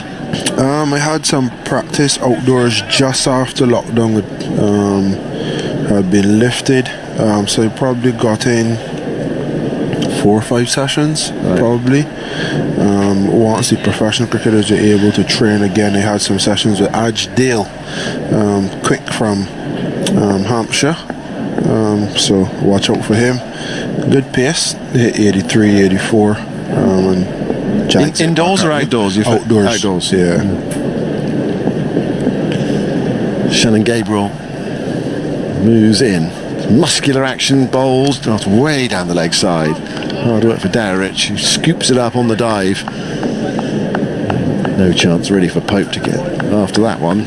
Yeah, I've been fortunate enough to be allowed the facilities at Caldecott Prep in Slough. And under the watchful eye of Naeem, got some sessions in, so I don't feel as though I'm too far away. Those sessions put me back in a decent nick, but you still always want to be doing a bit more, especially in the lead up to a tournament. So I wanted to get into the indoors, but the ECB were very wary of sharing the same space as the players, so I had to respect that. Yeah. CPL starts in August? Yeah, mid-August. Gabriel bowls full, dug out by Pope, back to the bowler. Gabriel picks up of his own bowling, and that's the end of the over. 86 miles an hour from Shannon Gabriel, who's bowled 11.2 overs, no wicket for 20. England put into bat this morning 122 for 3. I see the IPL dates were confirmed today as well. Breaking news this morning, something like the 19th of September, I think, right through to the early part of November in the UAE. Yeah, that seems very long. Something like that, anyway. Yeah. Normally IPL gets obviously home and away in, but with it being in one country, interesting to see why it would have been so long. The pitches are going to be interesting by the end of that tournament as well, aren't they? If you're playing in the same grounds the whole time. Will it be one ground or will it be Abu Dhabi? Well, I imagine and Sharjah? I imagine they'll be playing they'll make use of 3. But you think the IPL normally you're making use of many more than that. Here's Burns driving a chase into the offside towards extra cover. Diving save by Shai Hope away to his right. And there's no run. And those pitches normally spin anyway, or at least they help the slower bowlers. But they might be a bit tired come the end of the tournament. Pitches like in India are great for batting. The UAE. Chase bowls, Burns waits, and then plays with an open face, soft hands to backward point, and there's no run. Yeah, the UAE quite similar, but Sharjah, you never know you could get in Sharjah. You could either get a right turn or you could get a batting paradise with those small boundaries. Chase bowls, Burns comes down the pitch, Chase fires it in at his feet, Burns digs it out into the onside to mid-wicket. And there's no run. Every now and again Burns is prepared to come down, use his feet against the slow bowler.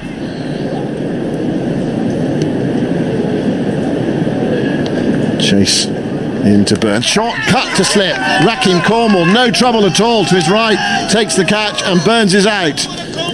And Chase has got him again. Aggressive stroke from Rory Burns and a smart catch from Rahkeem Cornwall, who made it look so easy to his right hand side. 122 for 4. Big Rahkeem Cornwall. I told you he was good at slip. Not sure how much he knew about that one. I am not sure how much he knew about that one, but he has tremendous hands, and that's just trusting your hands. He didn't know much about that at all. Wow. Caught it one hand, right-handed. He's one of those, he reacted, he lifted the hand a bit and then bang, in it went. It's the 4th time Chase has dismissed Rory Burns in just 40 balls in Test cricket.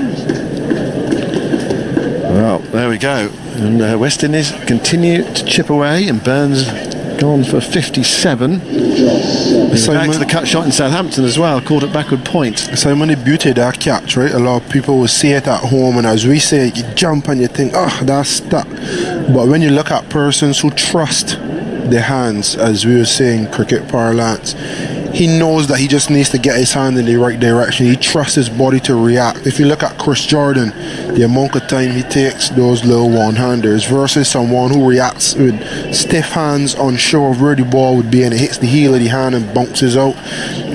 So yeah, I know you didn't know much about that one. I can't give him full credit, but I can give him full credit for trusting his hands and believing in his body and taking the catch. Yeah, we've seen it 3 or 4 times now on slow motion. They should play it on our screens in normal speed. You really get the sense of it then. But, well, quick reactions. He got his hand in the right place and it stuck. And so Jos Buttler is there. You really must watch that catch. BBC Sport website, available soon. Goes the text commentary and the video clips are there. And today at the test, the highlights of this first day of the 3rd test. BBC 2 tonight, 7 o'clock. If you can't make BBC 2 at 7 o'clock, it's also available on the iPlayer. 122 for 4. West Indies fighting hard on this first day. With 2 wickets for Roach, a run out, and then Rory Burns perishing to Roston Chase on the cut again. Now Jos Buttler is in at 6 for England, and he needs some runs. Chase goes in, tosses it up, Buttler drives, and it goes behind the wicketkeeper. I don't quite know how he got it there. Looking to drive through the offside, squeezed it hard into the ground, and then it went behind him and past Dowrich. Actually, having seen that again, I'm not sure Buttler hit that at all. It might have been just went through the wicketkeeper, got something on it. Can't be that far away from off stump. Here is Chase bowling. Buttler turns it quietly into the onside towards mid-wicket, and there is no run. Game on with that wicket. 122 for 4. By the way, plans for Dubai, Abu Dhabi and Sharjah to be the 3 main venues for the IPL. Yeah, that's what I imagine. And we've got IPL commentary on 5 Live Sports Extra. Details to come. Right, time for Dan Norcross. After a few more thoughts from Carlos Brathwaite. What a catch. Big Rahkeem Cornwall. I guess the English public would see what he can do with the ball, but look at that for fielding that slip. He's not just there because of his size and lack of mobility. He's there because he's an excellent slip fielder. Fantastic hands. And that's a good example of such. I know he'd be chirping away. The boys are so happy for him. You can see all of them jumping into him, and yeah, it's real good, man, to get that catch away. Obviously not gotten a wicket as yet, and I'm sure he will get at some point in time, but good to get that one away in the field as well and show persons how good he is in his slip. Gabriel starts a new over. The West Indies definitely on top. 122 for England, and Pope just pushes into the offside beautifully with the backward point. There is no run. All 4 wickets that the West Indies have taken today have been really good bits of cricket, actually. The first wicket to fall, Sibley's. That was a lovely bit of bowling in the first over from Roach. Roach again got one to jag back through the gate of Stokes. Not the easiest thing to do. Stokes has been covering the line very well, and it moved appreciably to castle him. There's a terrific run out from Chase, and then that grab from Cornwall was superb. One-handed, went really quickly. It wasn't a great ball, wasn't a great shot, but it was a fantastic catch from Cornwall. Went really fast. Check that out, the highlights tonight, as Gabriel runs away from us with 2 slips in a gully. And Pope lets that go by, goes through the hands of Dowrich, who's not having the best of times, actually. How many buys is that to get through for another run? 123 for 4. But we were saying that last time you were on, we were talking about ways of getting Rory Burns out, and that the cut is his strength. But he was underneath that. The ball didn't turn particularly. He must have bounced a little bit more than he expected. It got the top edge and it flew. But you can see from Cornwall's initial spell as well, he was trying to get down and almost double bluff by getting down the track to force the bowlers to bowl shorter so he can have the chance to cut. Just didn't execute it. He obviously gets a lot of runs with it, but as you mentioned, it can also bring his downfall, and it did. Yeah, I've seen him caught on the boundary cutting when he was on about 97 or something against Yorkshire, I think, at Scarborough. Maybe Andy can check that out for me. 9 buys so far. About 2 fours of that single. It's quite a lot, really. No, just on Rahkeem Cornwall as a catcher, it's his 64th catch in 63 first-class games. Anything around 1 a game is pretty good, and his 6th in just his 3rd test. Gabriel in a bouncer to Buttler, who evades it, but not comfortably. The West Indies are really up for this now. They know that with England having made those earlier changes, leaving out Sam Curran and Zach Crawley, bringing in Anderson and Archer. 1 more wicket brings Woakes to the crease. He's got a test 100, but he's got a very poor record since that 100. And then it is Dom, Bess and the 3 pacemen. So a couple more wickets here. The door will be prized ajar. It's a crucial moment in the match and in the series. There's a deep backward square leg for that bouncer and a long leg. Mid-wicket, mid-on, extra cover, 2 slips a gully, a cover point, short. And again, Buttler evades.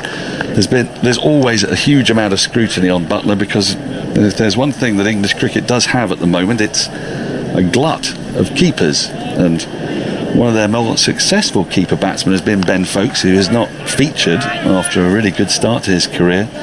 Johnny Bairstow, of course, has had the gloves for a long time, scored a lot of runs, had a wonderful year, scored more runs than any other wicketkeeper in a calendar year, not that long ago, but he's out of the side. So Buttler, there's a bit of pressure on him, and there was a potentially revealing comment about how he was certainly safe for this series, but that didn't refer to the Pakistan series. As Gabriel's in, short again, and that really cramps Buttler, who just manages to squirt it out into the offside. Chase drops in to pick up about 2 pitch widths away from the main pitch. 123 for 4 England. 1 ball remains in the 49th over. Ollie Pope has once again looked very comfortable, but he hasn't gone on so far in this series, and England need a partnership. They need one, well, now or in the next partnership, or else West Indies will be eyeing up bowling England out for around 200, 220, which would give them a terrific chance to win this match and win their first series in England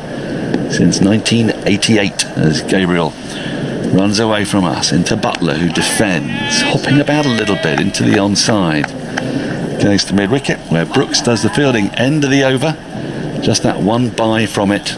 Buttler yet to score. Pope has 18, England 123 for 4. Carlos, we're only 26 or 16 minutes or so from tea, and yet the match feels like it's in a really crucial stage, and the series.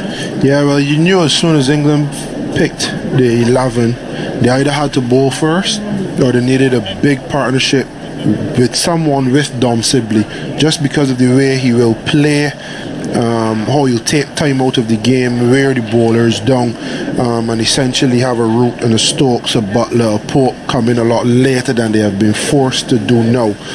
But the game is right open. Jason has brought himself back in, but I love this attack from Shannon Gabriel. Buttler would obviously been thinking, get forward, have been bold, LBW, get forward, and they've pushed him back so far, and then that ball that actually jigs back and hits top of middle becomes so much more crucial because it's around 86, 87. So it'd be interesting to see how Gabriel continues. Here is Holder running in from the Anderson end. Forward comes Pope and pushes to extra cover, and there's no run. The ball's been coming off the middle of Ollie Pope's bat throughout the series. He just hasn't gone on yet. Sometimes in the circumstances haven't helped him, but this is an opportunity, but it's also a bit of a necessity. There's a bit of pressure on him, and there's a lot of pressure on Buttler. To be honest, he reminds me a bit of Shai. Both of them seem to be middling every single thing, just don't have a big score behind the name as yet. Here is Holder bowling, and Pope defends again, very comfortably, very securely into the offside, this time off the back foot, a slightly shorter delivery. 123 for 4 England. If you're just joining us, West Indies winning the toss, putting England in, getting the wicket of Sibley for his second duck of the series in the first over. Joe Root run out to a terrific direct hit from Roston chase. And then we had a couple of wickets since lunch. Stokes bowled through the gate, Burns caught brilliantly at slip. As Holder is in, driven nicely by Pope. Not a great deal of timing, but he'll pick up 2 for it as it runs out into the offside. And it's picked up by Blackwood running from cover point. Throw comes in on 25 for 4. Pope to 20 now. You're filled with mirth, Carlos. What have you seen? So the ball coming from around cover, deepish cover, and it gone to the bowler's end. Roston chases at mid-wicket, Shannon Gabriel's at mid-on. Roston's run to the keeper's end to back up the throw, and Shannon had no interest in covering the bowler's end. I just shouting at Roston, come back this direction. Holder in down the leg side, flicked at and missed by Pope through to the keeper. There's no run. It's only after you realise that Roston is actually covering the keeper's end, kind of held his hand up. That ended well. If that had gone past Jason, it could have been ugly.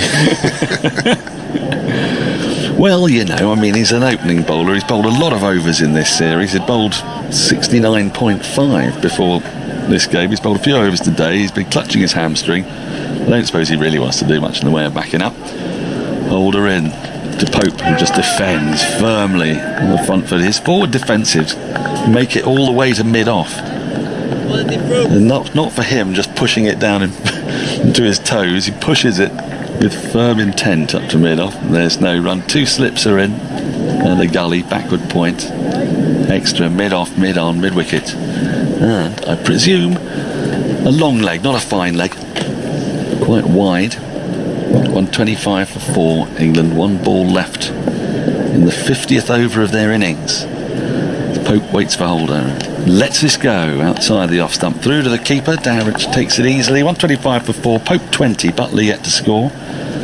50 overs with bowled. England going exactly 2.5 and over. Andy, you have a microphone in your hand. I do. Roston Chase taken off after just 2 overs, 1 for 1. The reason could be the head-to-head between Buttler and Jason Holder.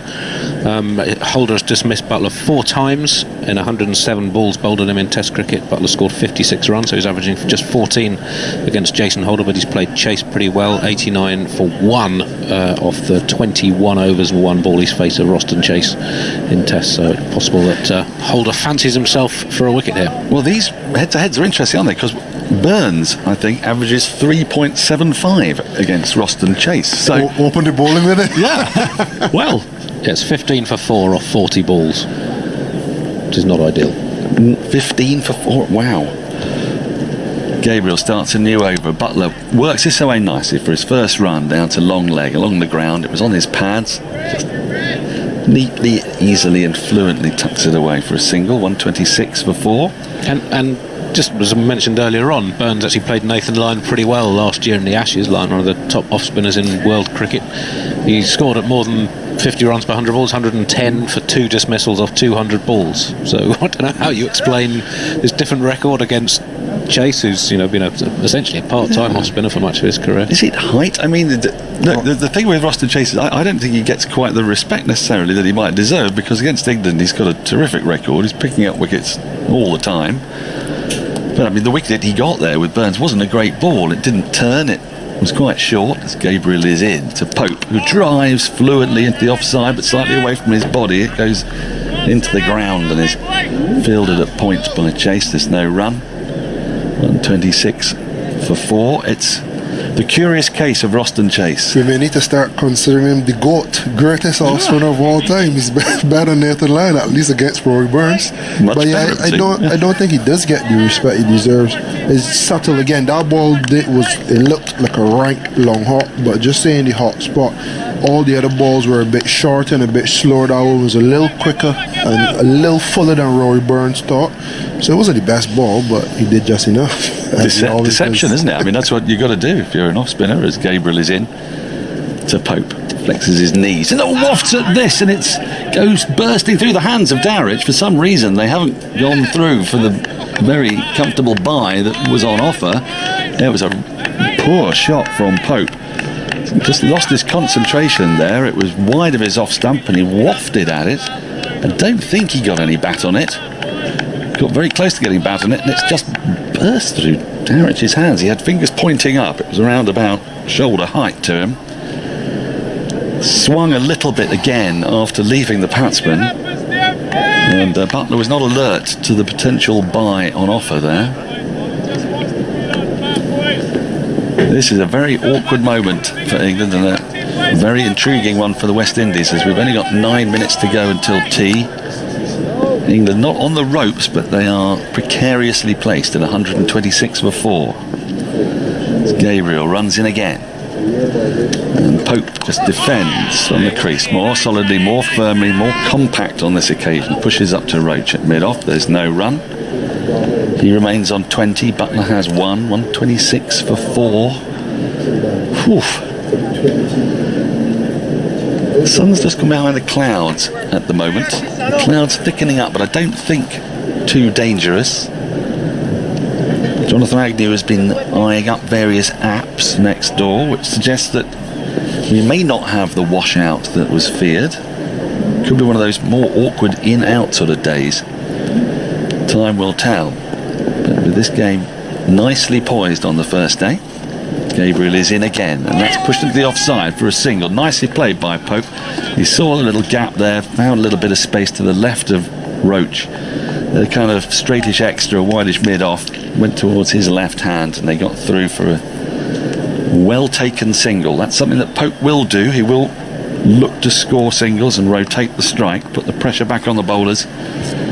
Means that Buttler has just one ball of this over to face.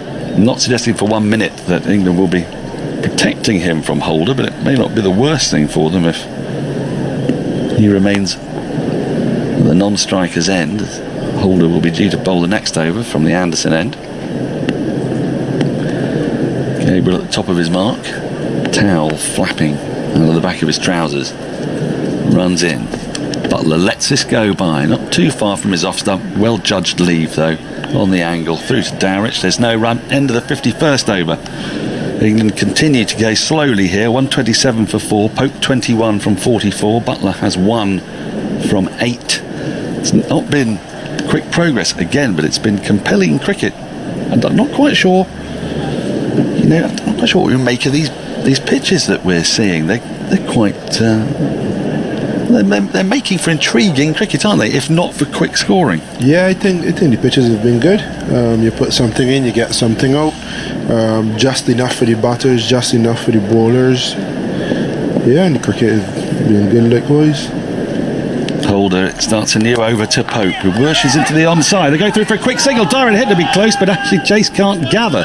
After effecting a terrific run out earlier on this occasion, he couldn't pick the ball up as he moved swiftly to his left at mid-wicket. It's quite a risky single, that, from Pope, who may be looking to rotate the strike, but perhaps not in that way. Yeah, but I mean, the same thing I was thinking about Joe Root, actually. There are these players that are very positive and show a lot of intent in the running. He would have hit that and saw it going to Shannon Gabriel and pick my fielder. Roston, very good, very well done. All but gathering and actually knocking the bails off. I suppose that's to chase his weaker hand, isn't it? It's to chase his left hand if he's going to collect that and throw it in. But it's a risk nonetheless with 5 minutes to go before tea. England on 128 now for 4. Holder is into Buttler, and Buttler defends nicely back up wicket to Holder. I'm not sure of Butler's place in the team and the recent scores, if he'd be happy to be run out in that fashion at all. No. Well, he's having a bit of a trot of poor luck, really, as much as anything else. I mean, the last innings he was sent out to open the batting against a new ball and drags one on well wide of the off stump. Holder into him again, and he defends solidly into the ground. Not with quite the great timing. Holder not interested in picking the ball up, even though it went straight to him. He just kicks it gently to Brooks at extra cover. There's no run. You do find out that gives you a bit of credit in a team. You get a bit of credit in the bank. You're not performing as well as you want. You play under threat, but you are the best equipped person to go open the batting. You go open the batting, you drag on for naught, and people actually gain respect for you for sacrificing an individual performance for the team. Holder in, left alone by Buttler. Some oohs and ahs, but it was quite wide of the off stump. It's a good leave from Buttler. 128 for 4. The score remains. We'll get these 2 balls and then 1 more over before tea. Over 8, not spectacular. Not much over 13 overs an hour. So we're going to be going, you would imagine, to 6:30 again. Not sure if we'll even get all the overs in. We'll get pretty close, I would think. Holder in, defended again by Buttler, very solidly. Back to the bowler. Things are playing very straight at the minute, let's put it that way. Buttler, very, very watchfully. He's been there for 12 balls, just has the 1 run. Pope at the other end, fluent, 22 from 45 balls. Cricketing not all over the country, but it's just starting to come out of hibernation very late, the end of July finally, as Holder pulls a wide delivery outside the off stump, left alone by Buttler. No run at the end of the 52nd over. 128 for 4, Buttler 1, Pope 22, just the 1 boundary in that. How many boundaries have we had today, Andy? It doesn't feel like many. I can keep talking until you've got the stat for me if you like. I can talk around it. And 6. There we go. I was looking for a game that Carlos asked about with multiple injured wicket keepers. I don't know, do we know if Dowrich has a hand problem or not from the way he's been keeping in this game? But Carlos mentioned a game between Trinidad and Tobago and Barbados back in 2012. Yes, where 2012. both Shane Dowrich for Barbados and the I think rammed in for Trinidad and Tobago ended up injured, and Bravo has a wicketkeeper's catch, and Carter, so 2 players who didn't start as wicketkeeper taking catches. And there's been an increasing trend for teams to have lots of wicketkeepers in their team. Sri Lanka at one point had 4 test keepers in their batting lineup. We've seen similar from New Zealand, Latham and BJ Watling. I think Surrey managed to go, oh no, we're going to change the bowler. Roach is in to the right-handed Pope works it into the onside for an easy single. Ball jagging back into his hip, and he just works it to mid-wicket. Picked up by Campbell. I think there was a game. Sorry, as England moved to 129 for 4. Did they not have Burns, Pope, Sangakkara, Woakes in the same match once? I think they had 4 wicket keepers in their lineup. I think they've had Gary Wilson also in the squad. 5 keepers. It was quite something. Yeah, I mean, there's a lot more. I don't know what happened about 15 years ago, but I thought 10 to 15 years ago when batsmen thought, be handy to have another string to my bow, but I don't want to be a bowler, so I'm going to be a wicket-keeper batsman. And then suddenly a great glut of wicket-keeper batsmen arrived. The Gilchrist effect. Yeah. Adam Gilchrist, everyone had to be a batsman. Roach is into Buttler, who just plays this with an angle bat into the ground and sort of glides it on the bounce to second slip where Holder does the fielding. I've just been shown Yorkshire's current score against Lancashire in their 2-day friendly. Adam Lyons made it to 100. He's 108 not out. Kohler Cadwell made 70. The only wicket to go, caught and bowled Hartley for 70.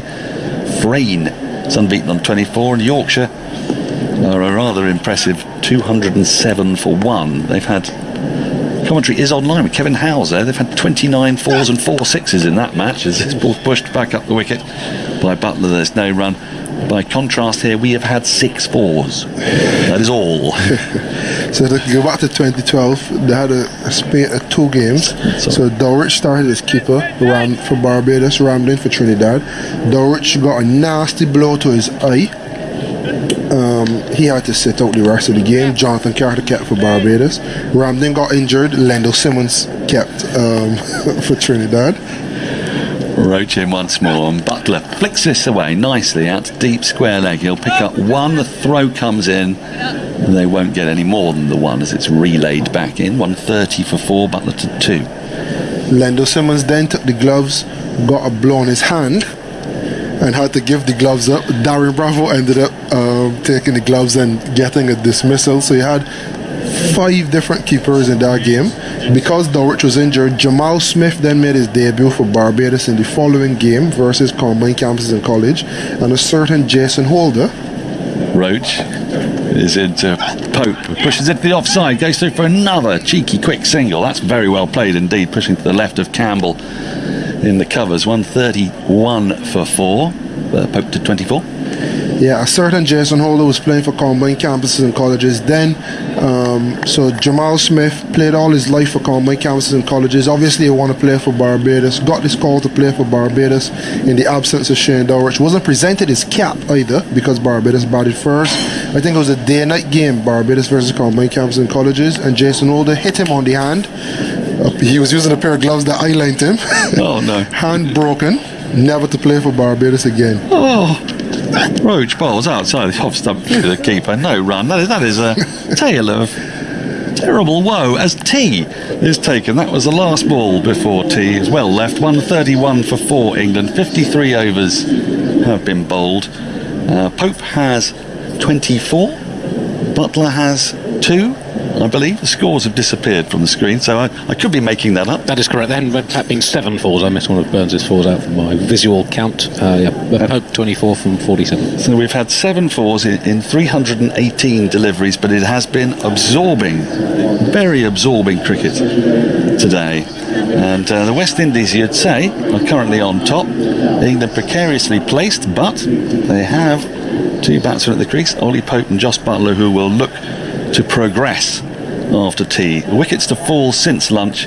Those of Ben Stokes bowled through the gate, an absolute beauty from Roach, cut back quite appreciably, and then Rory Burns, who made it to 57 before he cut a shorter but slightly quicker ball from Roston Chase, his nemesis. The 4th time he's got out to him, he cutted it, got a thick edge, and it was brilliantly taken by Rahkeem Cornwall. At first slip he just thrust out a hand and it stuck in it, and it went at great pace.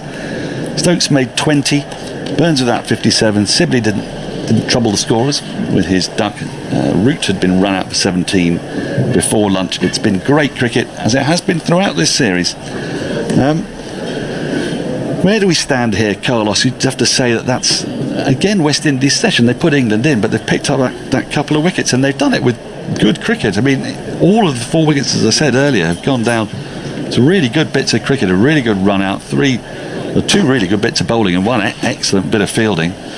Yeah, when you look at the second test, and the scoring rate was similar, but there was nowhere near the amount of challenge and the amount of consistency with the ball from the West Indies bowlers. Today they've had everything. They've even included the short ball, which we slagged them off for in the second test for not using it at all. And I could even kind of say that would have helped the Kemar Roach wicket of Ben Stokes, because in the first two tests he's been walking around left and right, covering off stump, walking down to Kemar set deep square, long leg, and he bowled some short balls at him, kept in his area, and eventually that one that actually nipped back and hit the top of off, he was then in a stationary position, was able to trouble the defences. So they've been a much better bowling unit in this test, in these first two sessions, and they need to finish it off and run through a lower and middle order that England wouldn't be accustomed to. Don't go away, because I've got to go away and we've got to do an elaborate change. So if you'd like to sum up the state of play in about 10 to 15 seconds, I would say. The West Indies in charge. There we have it. Yeah, definitely West Indies poor position. Just need more of the same after lunch. Big Rahkeem, Cornwall and Roston chase to come into the game a lot more.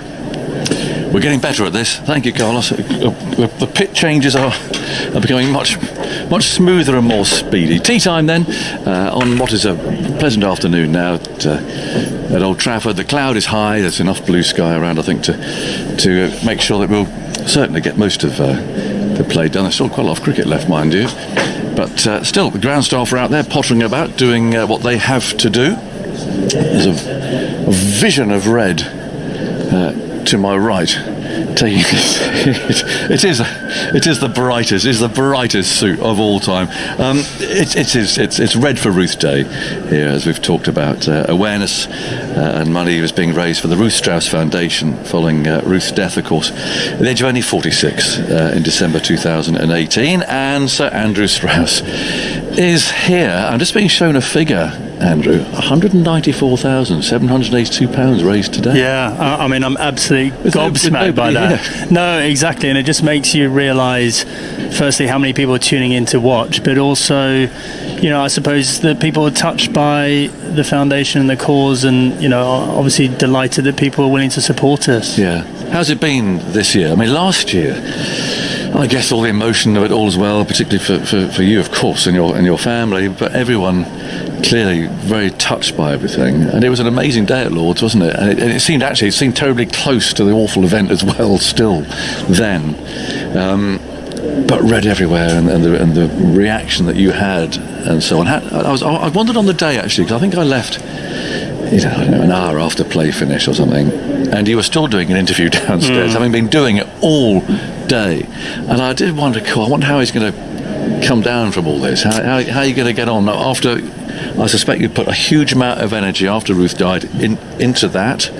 It was, I guess, quite an effective distraction maybe for a while. How was it? Yeah, no, I think you've summed it up really well. I mean, I was utterly exhausted at the end of the day, and I think just such an emotional roller coaster. First of all, coming to terms with Ruth's death, and obviously going through that with the boys, and not understanding at that stage how the flow of grief would go for me. But launching the foundation was definitely a really kind of positive thrust for me, I suppose. It just allowed me to focus on something, and to see it all come together. Red for Ruth last year was extraordinary. I mean, we were completely blown away last year. We didn't know how it was going to land. We were hoping that people were going to get behind our cause, but people didn't know much about our cause at that point. So I think I walked away from that just thinking, this is the right thing for me to be doing. This is going to create a legacy for Ruth's name, and I think we can make a difference to people's lives who are going through a similar horrible thing. For a parent to have the idea of departing and leaving a dependent child behind, I mean, that's contrary to everything we're about as parents, because we're all there about trying to protect our children. And unfortunately, in circumstances like that, you can't protect them. You have to prepare them. So, I think we are moving forward with the foundation. We made a lot of progress over the last 12 months. And, to be back here in very different circumstances, but to still feel like there is support for us in our cause, and to start seeing it come to life, it's really, really, it makes me feel like we're doing the right sort of thing. And how do you feel? A huge banner over there laid out over the empty seats, unfortunately, but there's a photo of Ruth. So, I mean, how does that grip you? Yeah, look, I mean, what is interesting is when you are grieving, there are these moments, these little touch points where it all comes back to you. So it was Luca's birthday a week and a half ago. So, for him to have his 12th birthday without his mum there, or Mother's Day, or Christmas. And I suppose, this is another one of those days, as you say, to see Ruth's photo up there, to tell her story is tough. There's no doubt about that, and it doesn't get any easier. But I always, I like this idea of when it is tough, it's tough because you're remembering her, and you're not just sort of charging on and sort of forgetting all that side of your life. That's a very dangerous thing to do. So to take some time to remember, for me to take some time to remember what she stood for and what she was like. She was incredibly compassionate and charitable, and really wanted to focus on those people in the world that were either underprivileged or taken advantage of. And the foundation is trying to keep that spirit alive. That's what we're about. And hopefully wherever she is, she's looking down thinking we're on the right track. Yeah. And a large part of that foundation, if I'm sure I'm right, is actually to deal with bereavement counselling, isn't it? That's actually part of what it does. I wonder how you have used that, and what benefit you have had from that. Well, I think where we've found a massive gap is when someone is diagnosed with incurable cancer, at one level or another, they have to prepare themselves for that they're going to die. Hopefully they're going to live for a long period, but when you come into those final days, weeks and months, that's where we were so lucky, because Ruth was courageous enough to accept that reality and go, right, we need to prepare for it, which means we need to go and speak to a counsellor. You and I need to have the conversations we need to about what Ruth wanted to for the boys, and our own sort of fears and insecurities and sadness, and then for us to be able to talk to the boys in the right way about what was happening and involve them in the process, rather than just sort of pretending everything was normal. So that preparing people for death thing is not something that most people are comfortable doing on their own, and you need professional help to do it. So you did that with somebody there? Yeah, absolutely. Yeah. Jenny, who was just a kind of fairy godmother for us, and gave us so much. She was so calm about the whole thing, and so matter of fact, but also compassionate to our situation, and just those really simple, practical tips she gave us about the boys, about you have to involve them in it. You've got to have those conversations with them, and when it does happen, these are the things you need to think about. You need to make sure that you keep a routine for them, that you surround them with other people that love them, to know that there is a wider support network for them, and that they keep doing the things they love at school, whether it's cricket or drama or whatever. Just there's sometimes an instinctive thing as a parent to let's just take them away, just so they don't have to deal with the awkwardness of people being around them, and often that's not the right way to go. Yeah. How are they doing? Yeah, well, look, I mean, we're a year further on. I think one of the things that when you're coming to terms with the fact that your kids are going to lose a parent, is you just worry you're never going to see that joyous smile again, and they're going to walk around with their head down, and that just hasn't been the case. Those boys are just loving life. They're going out there, they're growing up like any other kids, and they're definitely feeling the love and support. So I'm just so proud of them. I suppose as a single dad now, they have to do more. They have to do more than perhaps they would have done otherwise, and they've responded to every challenge, even though they irritate each other. There's a real bond between the two of them now as well, and as a 3-person unit, I think we're moving forward as well as we can do. Good. Well, that's lovely to hear that. And the foundation just continues to grow. I mean, are you getting more and more plans and higher targets and so on? Yeah, I mean, so last year we were lucky enough on the back of the Red for Ruth Day to give a sizable contribution to Cancer Research UK to one of their projects called Tracer X, which was understanding the origins of lung cancer better and getting much better data on that. So that's been really successful, and we were really pleased to be able to help them out. But this time it's about training up these healthcare professionals to be able to give this pre-bereavement support, and our ambition is to make sure that all cancer nurses perhaps have the opportunity to have this training, and maybe even teachers, every teacher in any school. If we have a teacher in every school who is trained up to offer this pre-bereavement support, I think it's going to make a massive difference. So it's a long-term project. We're not going to do it overnight, but we're off and running, and obviously the funds that we've raised along the way has helped us greatly. I would say just that, as you say, the amount of money we've raised so far is tremendous, but there's still ways that people can support us, and if people want to log into ruthstraussfoundation.com. There's a great online auction with some amazing prizes and plenty of ways for them to donate as well. Good. You're missing cricket?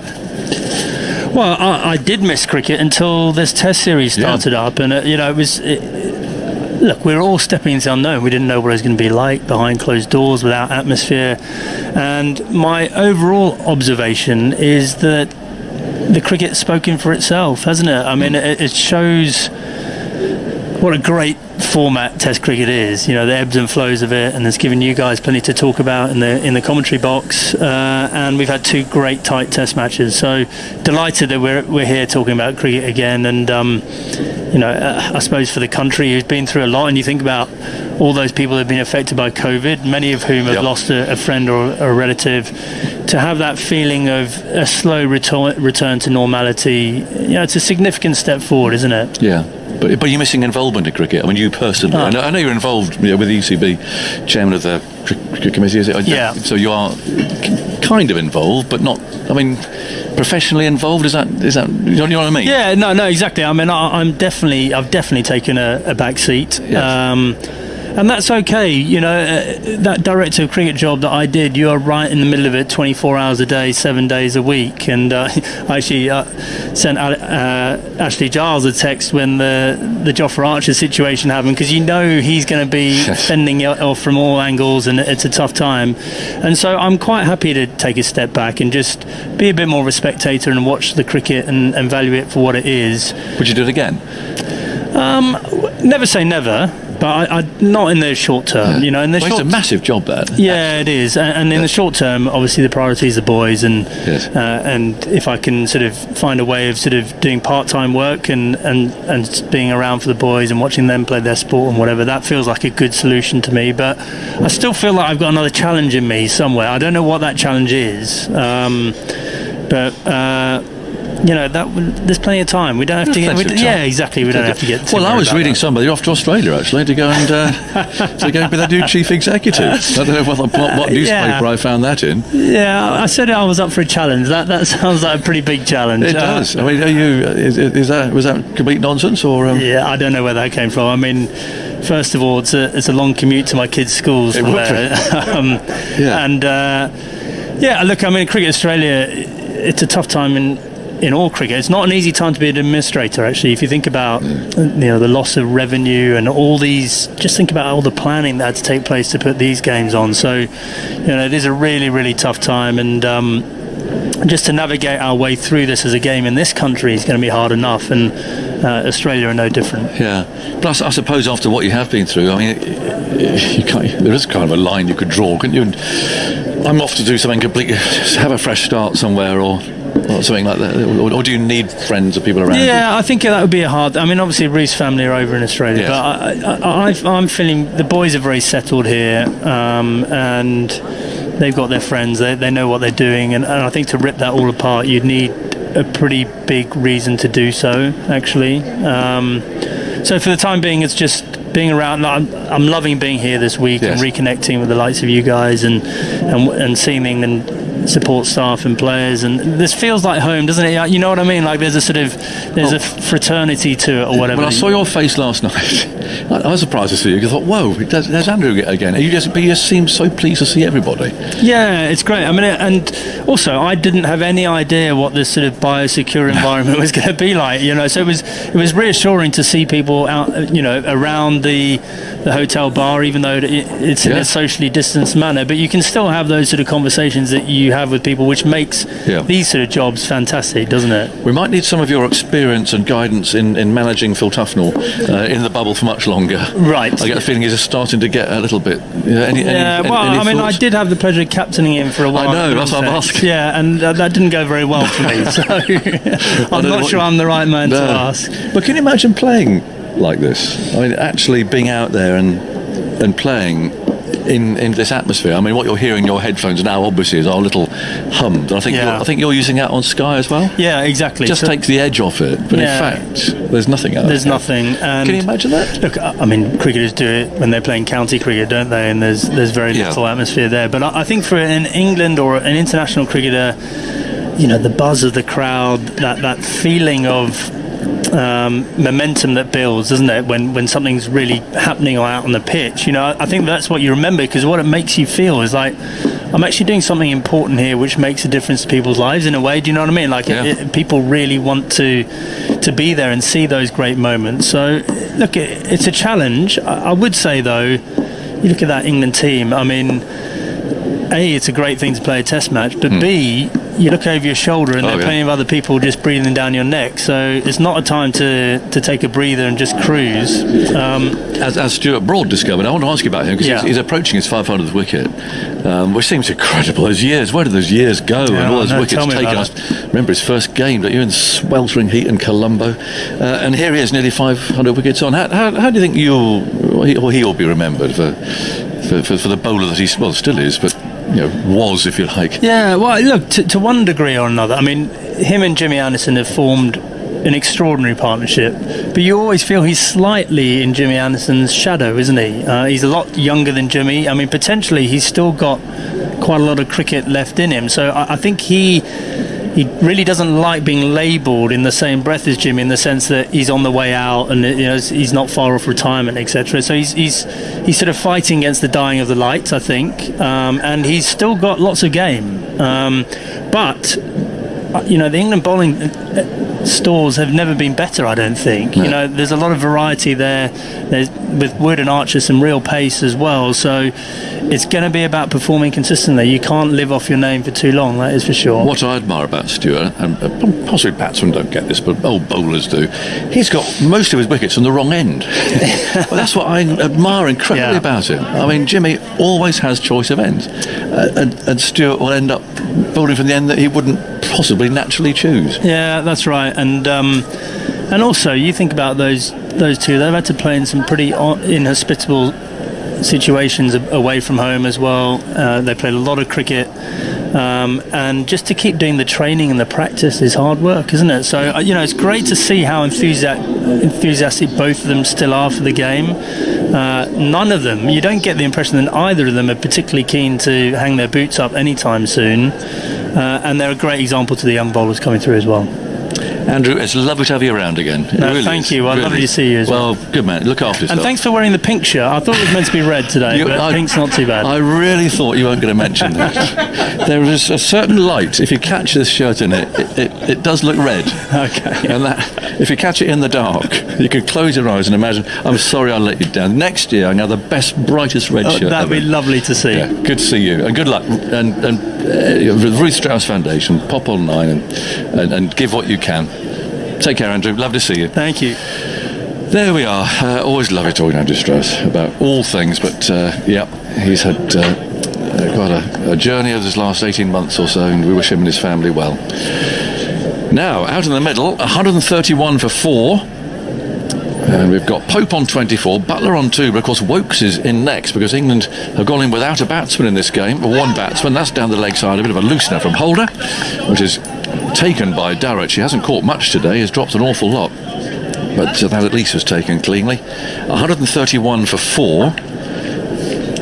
West Indies, a couple of wickets here. And they're right in them, Tuffers. I was just getting some advice from your old captain about how to control you in the bubble, and he seemed a bit devoid of ideas. I thought you'd gone for the red. You've got red. Well, that's reddish. Well, no, your eyes. 131 for 4. In comes Holder and bowls, and before goes Pope, plays out to cover, and there's no Lovely, sort of. Yes, thank you, brother. I had to be honest, because I thought it was if it was tricky, going to be tomorrow. John, there's so much going on. No, it was going to be tomorrow. I know. Anyway, great cause. Yeah. His suit is red, isn't it? Crikey. Wow. Yeah, it's a beauty. And you've got your muffers, so they're red. Well, of course. So that's all right. What I've done, John, actually, is get a serviette which is red and put it in my top pocket. Oh, well done. There you go. 2 slips and a gully there. Holder from the far end moves in and bowls, and Pope's on the back foot now, finding cover. Quite an important knock for Mr. Buttler and England here, isn't it? Yeah. As you say, Stoke. We're into the bowlers. 1 wicket, next wicket down. Yeah. I mean, they can hang around, but you're not particularly thinking that perhaps they're going to get 100 for you, are you? Just focuses the mind, doesn't it? Doesn't it? And I think England have slightly played with that in the back of their mind, the way they've batted. To say 131 in 2 sessions. You know, they've just been a little bit. Yeah. No, I'd agree. Hold up over the wicket, bowls to Pope, and forward, playing carefully to cover, and there's no run. But as I keep saying, it's kind of irrelevant, but also relevant in that the batsman we're talking about who wasn't playing was out first ball last match, so it didn't contribute anything to that either. But it's a frame of mind. It is, absolutely. That's the point. Yeah. It's a frame of mind that you can play 11 batsmen and still be out for 100. Absolutely. But it just makes you feel that you've got something in the locker. Yeah, you might be vulnerable perhaps in the situation. That's right. But a dark cloud looming up over to the left there. There's Holder. With his shadow still at his feet. Bowls, and Pope comes forward and plays out firmly back up the pitch. There's no run from there. He's on 24. Love watching Pope bat. Is he? He's just a good player, isn't he? Good player. He's one of the most natural young batsmen I've seen. Yeah. He really is. I don't think, as you say, when you're that age, I don't think you particularly feel pressure, isn't it? It's like young golfers with a sort of a 6-foot putt, they just rattle it in. I think as you get a bit older, you start wondering about those, and he just goes out and bats. You're right. Holder, bowls, he just plays so beautifully straight, and he's got so much time. Yeah. And it just looks as if the bat is part of him. It's just a natural part of him. He's a really talented player. He punches gloves there with Buttler, having seen that over off. 131 for 4. Holder's puffing away. He chose to put England in again today, but when he did so, the floodlights were on. It was really very overcast, very sweaty. Quite like that call by Holder. I mean, could have easily have thought, Kraigg. There you go. Yeah, exactly. Didn't need to win the match. Well, especially when he did it last week and England got 470. Exactly, yeah. Quite a good little, Yeah. You put it all on. There's a wailing siren from outside the bubble, heading off somewhere into Manchester. And Kemar Roach is going to continue. Bowlers before tea is going to continue from our media centre end. 1 away from 200. He is. He's going to bowl to Buttler. 2 slips and a gully. Roach kicks up his heels, his shoulders rock as he runs in and bowls outside the off stump. Well, I'm not blaming Dowrich for that. That bounced twice. It was a horrible one to take. And a Holder goes over. He knows the keeper's had a hard time. And he took his cap off there. I think he's tapped on the head a couple of times. He really has. I think he's lost some confidence down there. Yeah, he has. But that was a really horrible one to take. He's been really brave to take that. And he's stopped it. Didn't take it cleanly, but that Holder there has taken his cap off and he's rubbed his head a few times. He knows his keeper's lost some confidence. Roach again moves in, bowls to Buttler forward, runs down to mid-on. Looking to jag one back, isn't he, Roach to Buttler? That's where he's vulnerable. Yeah. There's a lot of noise out there. It's funny, isn't it? When you do have thousands of people in the ground and you've got the barmies and everything else, you hear a bit of a hand clap every now and then, but not the rather strange noises that you hear coming from the fielding team. Were you a big encourager, John, when you played, were you? I was always out of range. I was down there in the distance. Down at fine you leg. weren't like, come on. Yeah. Not really. There wasn't much point doing it from down there. No. Goes Roach over the wicket, bowls short, and Buttler swings this. pulls it down to deep backward square leg. They'll take a single. I remember it changing because I retired in 1990 and then came back for one game 2 years later because there was an injury crisis. Really?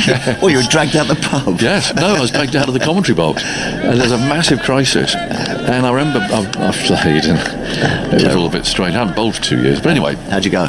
Wasn't right. But anyway, How'd you go? It was a semi-final of the NatWest. How did you? Was it? Yes. Wow. It was quite a big game actually. Wow. On the telly and everything. We never had television at Grace Road. Here's Roach bowling and poked right behind. This plays back up the pitch and there's no run. But my point being that when I retired in 1990. There was a bit of noise around, a little bit of chatter, but when I came back for that game, you see, it was a big semi-final. Yeah. I remember Paul Nixon behind the stumps. Oh. I just wanted to say, "Will you shut up? Stop shouting all this stuff." He was only being encouraging and being kind, but the noise was ridiculous. Yeah. No, we beat Essex. Oh, did you? Yeah. One for 30. Anyway, it goes Roach over the wicket and bowls on this edge. Did that carry? Not quite. There's been a few like that. Yeah, it just dropped short of holder. He's got a smile on his face, but it's not it's not a happy smile. It's more a grimace. Oh, 130 why off. wasn't I just standing up? 1 for 30 off 10 was that, John? 12, I think. Couldn't move for a week. No, kid you not. The poor chap I got out. Yeah. John Lewis played for Essex. Oh, yes. I came across him some years later. I mean, a lot of years later. He was a coach, wasn't he? Up at Durham. That's right. And I was doing a dinner up there, and I sat next to him. I thought I'd recognise this chap, and he revealed himself as having been my last ever wicket. I felt so sorry for him. He barely made it through to the gloves. No. We were talking absolute. Well, BBC TV were covering the game. Gower was in the commentary box, and Ray Illingworth actually. Oh, right, okay. In goes Roach, bowls. That's clipped away nicely. That's a good shot from Pope. It's found a gap out at mid wicket. Will they get 3? They're pushing, but the fielder picks up now and throws it back. Yeah. And what they did, I didn't realise, was when I came on to bowl, it was right arm fast on the graphic. As the spell progressed, it went down to literally right arm off spin. Came up for my last couple of overs. Was it the spell or the over progressed? Well, I think I bowled them all straight off. Oh, good luck. Well, really? I had to. Yeah, I had to. Oh, you weren't coming back for a second. No. Did you bat? No. Oh, lucky. Thankfully. Oh, well done. I hadn't batted for 2 years. No. But NASA was playing. Thank goodness. The big one was Graham Gooch. Yes. Who was out. So that was good. Yeah. And the next good bit was that whoever I bowled the first ball to, it was a filthy half volley, drilled it to cover point, where Winston Benjamin pulled off an absolutely brilliant piece of fielding. It was absolutely brilliant. If that had gone for 4, I suspect it might have been a different story. Yeah. And NASA, he was terrified. His eyes were getting bigger and bigger. He knew he couldn't get out to me. Just blocked it. Here's Holder bowling outside the off stump. Buttler plays no stroke. He blocked and blocked and blocked. He just knew. You could see him holding the bat tighter and tighter. What about Jeremy Coney's pace? Tricky. Oh yeah. No, it was horrible. It was very funny. A good big day for Leicestershire. They got to the final. Yeah. And then, you were dropped for the final? Well, funnily enough, I was up in the commentary box for the start of the final, and an ashen-faced Nigel Bryars, who was captain, came across from the nursery end, and he was sort of waving up my direction. In comes Holder, who's in bowls, and Buttler comes solidly forward and plays towards mid-off. And I thought, what's going on here? So I went down to the Leicestershire dressing room, and David Milnes had blown up in the net. Oh no! So they said, where are your boots? I said, no. So that was my last game. Oh, so you were asked? And you bottled it? I said, no, I hadn't got any kit. I had not. We're at Lords. I had not got any kit. They could have found you some kit. No. You turned up. So who played? I said, no, I can't remember. So I'm sorry. No. I'm not doing it. Then comes Holder, then bowls outside the off stump, and then quite close to the off stump. That one, Buttler leaves it. No. Did they lose the final? It was one of the worst finals ever played because I think we were playing Northamptonshire, and a game that lasted for 3 days. Oh, rain. Because it rained, and then we had a bit of play, then it rained, and Leicester, from memory, were hammered. Andy will look that up. It's 208 for 7 from their 60 overs. Different era of one-day cricket. Yes, good score that. James Whittaker, one Test for England, 84 from 169. From 160. Yes. What strike rate? Just over 50. Off comes Holder, bowls outside the off stump. There's no stroke. I will forgive him because it was cloudy and horrible and rained a lot through the whole match. And how many days later was it that Northamptonshire knocked off their target? They won by 8 wickets with 10 overs, 2 balls to spare. It was an awful game. But it was. I think it went into the 3rd day, but that might be because it felt like it. It might also be the next day, but it seemed to go on forever. Yeah. Did you get your bonus? Oh, no, it's commentated. Holder wheels round. Oh no, I don't think so. Bowls, that's clipped away by Buttler firmly. Straight to mid-wicket though. Acrobatically fielded.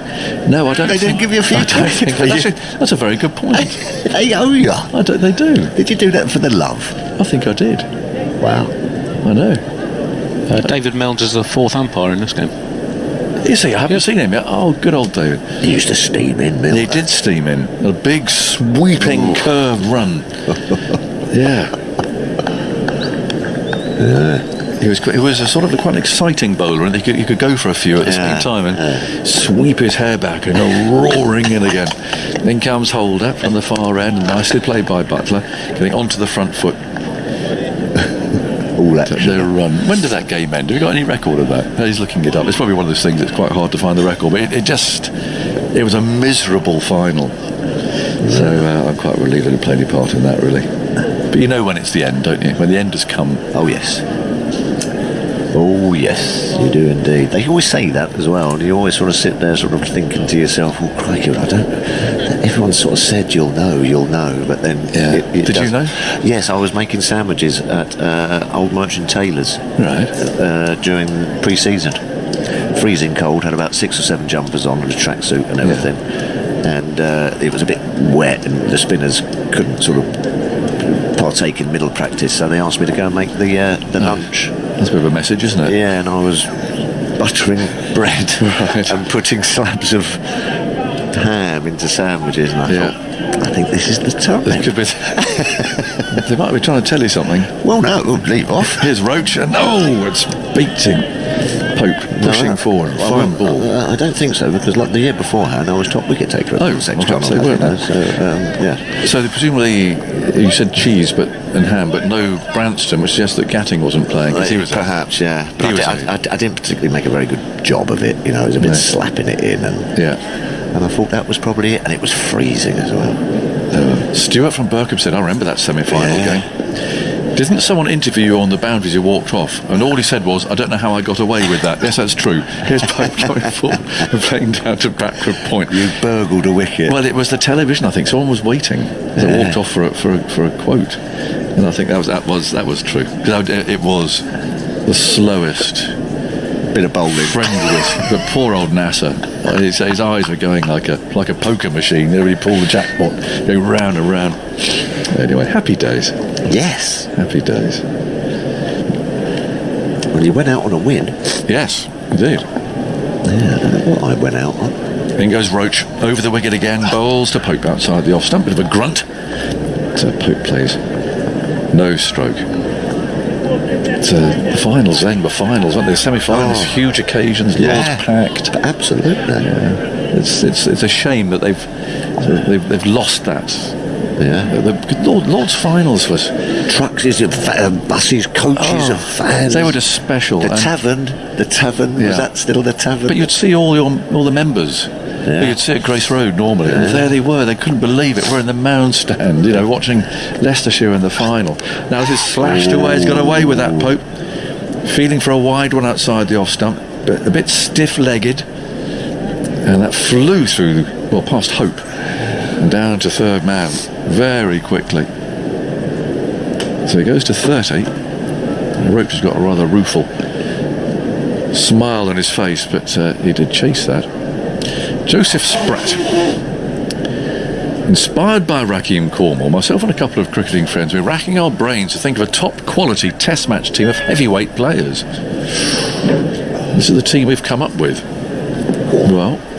Well, it's a good team. Have we got some lawyers on call here? Well, so I'm worried about reading this out. There's a couple there who won't be very happy with this at all. And this is pushed down to mid-off. And there's no run. I have to say, Joseph, there's a couple of names that I'm not going to read out because. Go on, then. No. W.G. Grace opening the batting. I think that's possibly okay. Mohammed Shahzad. Yeah, he's Portly. Yeah. But you see, the next one, when he played, actually, when you look at the Fit. he was Very fit. Great squash player. Yeah, you know. Then goes Roach and bowls outside the off stump. There's no stroke from Pope. I'll tell you something. Lunch would have been good. Get there early. Yeah. There's some, I think, you know, Warwick Armstrong was Who a big was lad. Warwick Armstrong? He was a big lad from 1900 and... Oh, was he? He played in the early 20th century, the Big Ship. The Big Ship. And captained Australia in the first tests and their first tour after the First World War here as well, so played for quite a long time. It's a multinational team, this, but I'm not going to read out the next couple. No. Oh, no. No. Colin Milburn. Is he in there? Was he? He was a... Arjuna Ranatunga was kind of well built, stocky. Good batter he was. One of the unlucky four. In comes Holder over the wicket, bowls. It's played by Buttler back up the pitch, and there's no run. What do you mean unlucky four? Well, one that I got out. It's a Tarantino film. There's only four of them. I was going to say. The gang of four is a sad little collection. They all rode into Greece and John saw them off. Yeah, well, he was one of the unlucky four. But look, that's Joseph. That's very nice, but I have to be honest with you. No. Just for the no. You haven't been lured in.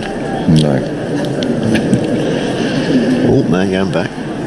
There is 138 for 4. And if he's going some of the way back. He's on. Oh, now he's going a bit further out towards deep mid wicket, and there is some dark cloud building up behind him. It's Roston Chase going out there, and I wonder if we're meant to get it tonight, aren't we, John? Well, it's but not till later. And then hopefully it's going to rain during the night, and then we're just left with some showers. That's the promising forecast.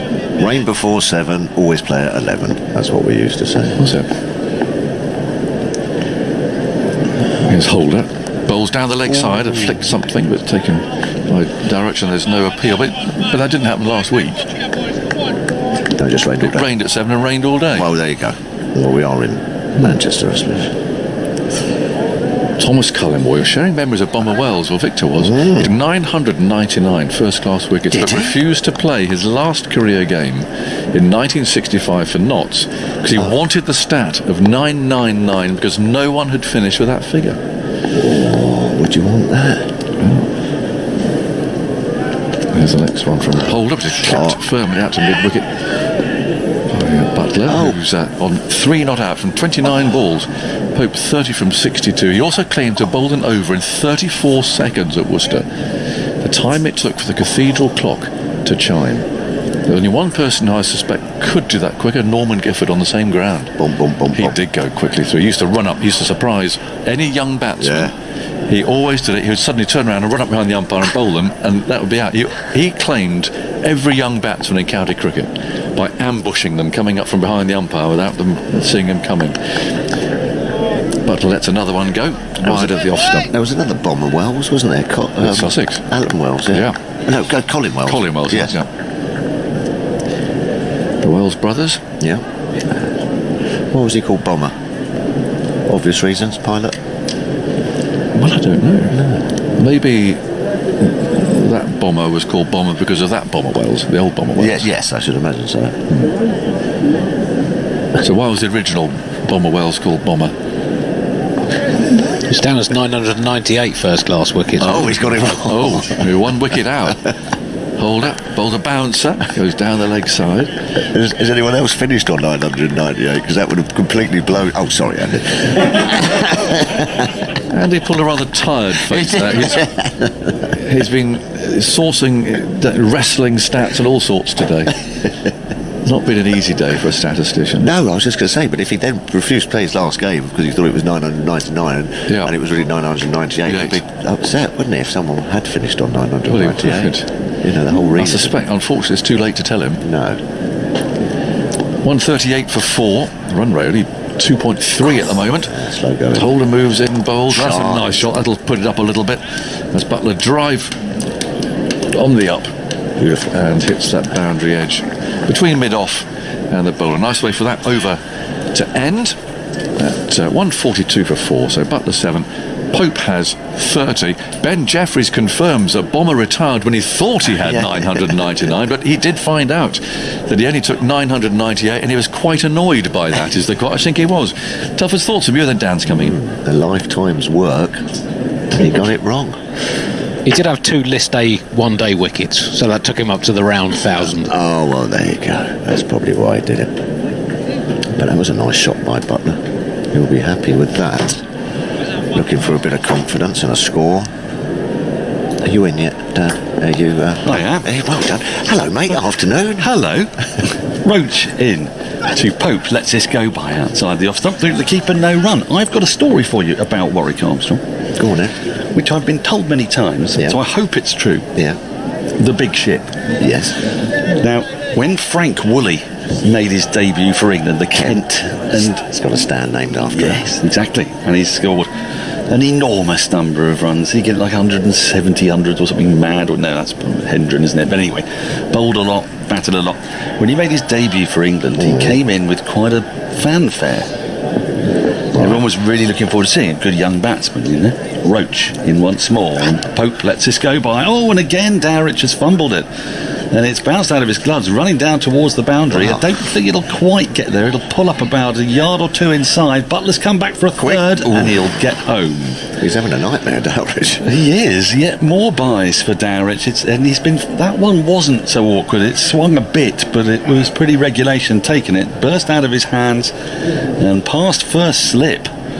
And it's just on the fingered end as well. That could be quite painful, although he's not symptomising any real pain at the moment.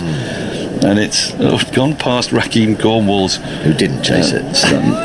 He didn't. No, he left the captain to go and do that. Sorry, so 145 for 4. There was a big fanfare. It's a big fanfare for Frank Woolley. Everyone's very excited. Yes. Roach is in, 2 slips, Gully. We'll get there in the end. Yes. Butler lets it go outside the off stump through the keeper, no run. Now, in those days, you were permitted, when a wicket had gone down, to bowl practice deliveries on a strip, a couple of strips away from the stumps. Yeah.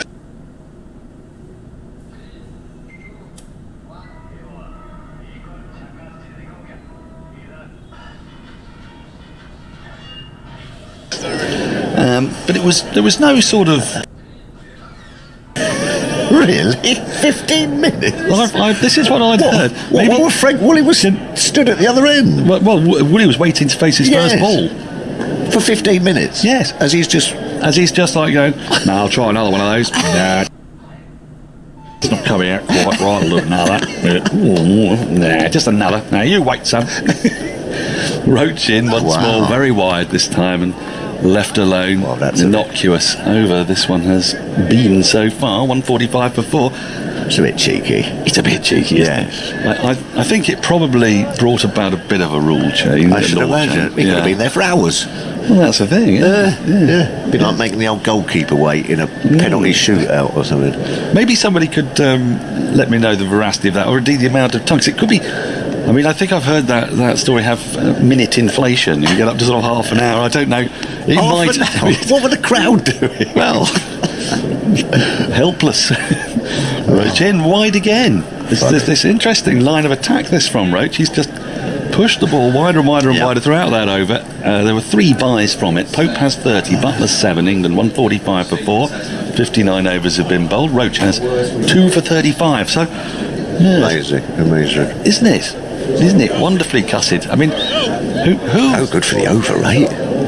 No, I don't think they had overrate penalties in those days. At 6 o'clock. Yeah. Well, Armstrong was quite renowned for being a bit cheeky. Yes, I think Australians would say playing the game hard. You know, gamesmanship. Bit of that. Yeah, bit of that. I mean, who would be the man in your era that, if you were able to do that, would have been most likely to have done that? Who would have bent the laws to the view of reasonableness? Is that an unfair question to ask? Yes, I think I'll keep that name to myself. Gamesmanship. I quite like it, I've got to say. Well, I do. Perhaps not in the spirit of the game. No. But when I play darts against a slow player, Yes. I deliberately play really fast. Yes. Now, when I play against a fast player, I go really slowly, and then when he's waiting to throw, I just nudge my right shoulder against his right hand as I walk past. Boom. You know. Yeah. I know that's probably very wrong, Yeah. but it's fun. Gabriel in from the Anderson end, bowls to Pope, start of a new over, and he just gets on the front foot, works it to Chase at short mid wicket, and there's no. And hopefully he's not bigger than you.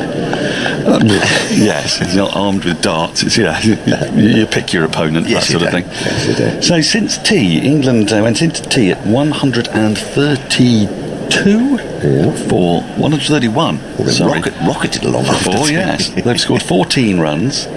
After being put into bat by the West Indies this morning. They lost a wicket in the first over. Dominic Sibley, who got 100 in his last innings, got the duck today. Trapped LBW by Kemar, Roach. Then Joe Root was quite brilliantly run out by Roston Chase, who swooped to his right at sort of backward point and flung the ball as Root was coming through for a single from a dab from Rory Burns. Gabriel in again, and Pope pushes up to mid-off from the crease, and there's no run. So England went to tea at 66 for 2. They went to lunch at 66 for 2. They went to tea at 131 for 4. So it was 66 for 2 in the first session, 65 for 2 in the second session. They lost 2 wickets in that middle session. Stokes bowled a beauty from Roach, and then Rory Burns cutting at a shorter ball from Roston Chase, got out to him for the 4th time and was brilliantly snaffled by Rahkeem Cornwall. You can see all of that in the highlights tonight or on the BBC Sport website and app. Since tea, England have scored those 14 runs in half an hour as Gabriel is in. That ball skied in the air by Pope. 2 fielders converging on it. Chase went for it, dived two-handed, didn't get any hands on it. The ball plugged. They've come through for just the 1 run. It was a false shot from Pope. It was short. He pulled it, top-edged it.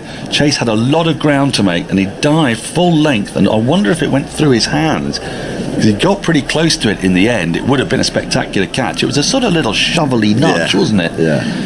And let's see, Chase was absolutely belting after it. The other fielder coming in, Campbell, couldn't have got there. He made a valiant attempt there, did Chase. Let's see. Just about 2 inches away from his fingertips. Yeah. Pope, lucky there. Didn't go to hand, but No, difficult one over your shoulder, right up in the sky. Head moving about as you're legging it to try and get under it. Good effort. an even greater effort to keep the sun hat on throughout. Yes. Great work. So Gabriel's into Buttler after they've taken that single. This worked into the onside by Buttler and thought about a single. Certainly Pope wanted one, but Chase swooped to a no ball. It has been signalled by the umpire. England moved to 147 for 4. Pope has 31. Buttler has 7 from 37 balls. In his only Test century, he went pretty slowly to start with. In India, wasn't it? I think at Trent Bridge. Yeah. So he's certainly playing himself in. Yeah. Why has Roston Chase got a sun hat on, I wonder? Well, it's a look, isn't it? Is it fashion? Yes, I'd rather it were maroon. Yes, a Richie Rich. Oh, it's a belter that was. That was a wide brimmer.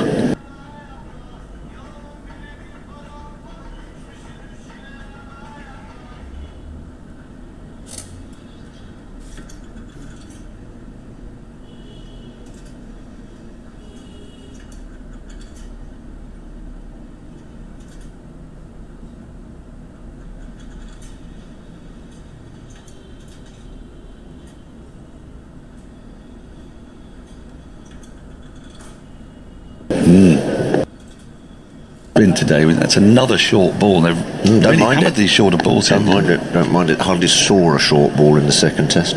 Gabriel in down the leg side again. A good tumbling take from Dowrich as he dives to his left. Gets it two-handed just off the ground. Well, I don't know whether you saw, Dan, whether you watched all of it, but England had a very good plan of bowling them short balls when they couldn't get any wickets. Then probably what has done for Ben Stokes a little bit injury-wise. I think he did 11 on the spinner, just slamming it in round the wicket. It did bear fruit for him, though. And then Broady did it. Well, Broady said that he hadn't bowled well. He was 0 for 60, and then he came round the wicket and just sort of bowled 2 or 3 overs was the short balls, and it got him into his action, and it got him going through, and he said that sort of benefited him for when he came over the wicket. That's intriguing. Wazzy Makram said something interesting about that, which I'll come back to after this ball. Last ball of the 60th over, Gabriel bowls it, and forward in defence comes Buttler, plays up to mid-off, there's no run. England 151 for 4 at the end of the 60th over, Buttler 11, Pope 31. He said he said that he found it easier to bowl shorter balls because it was his natural length, whereas actually if he had to strain for the fuller ball. So I wonder if Broad just needed that to get his groove going. Exactly. Definitely, that's what he said. We say goodbye to Tuffers. Is he off to TV? Tuffers? Off to do some highlights. Oh, lovely. And you can see those highlights tonight at 7 o'clock on BBC Two. And Tuffers in all his glory, and I think Tuffers might be on at the end of the day as well. I think he's going to get the full Tuffers experience today. Andy, and Question of Sport is that on today as well? It's Tuffers TV. Welcome to Tuffers TV. Wall to wall, 24-hour Tufnell. Start of a new over. Roach is in. Shadows coming from the lights, and a lovely clip away by Pope up to deep mid wicket. He's going to get 3 for it, I fancy, as the fielder gets onto it, just manages to haul it back inside the sponge, and they have indeed come through for 3 to take Pope to 34. And England to 154 for 4. It was full on the pads, and Pope's very strong in that region. It was a little too full. Half volley length. It's such a massive outfield here, and quite a slow one as well. We had a lot of rain yesterday, which won't have helped. And so, as we've seen on this ground in the last test as well, quite a few 3s are being scored. Roach turns. It's into Buttler this time with 2 slips and a gully. And Buttler pulls at this, gets an under edge, and it rolls down to fine leg for a single. Take him to 12, 155 for 4. Andy, sorry.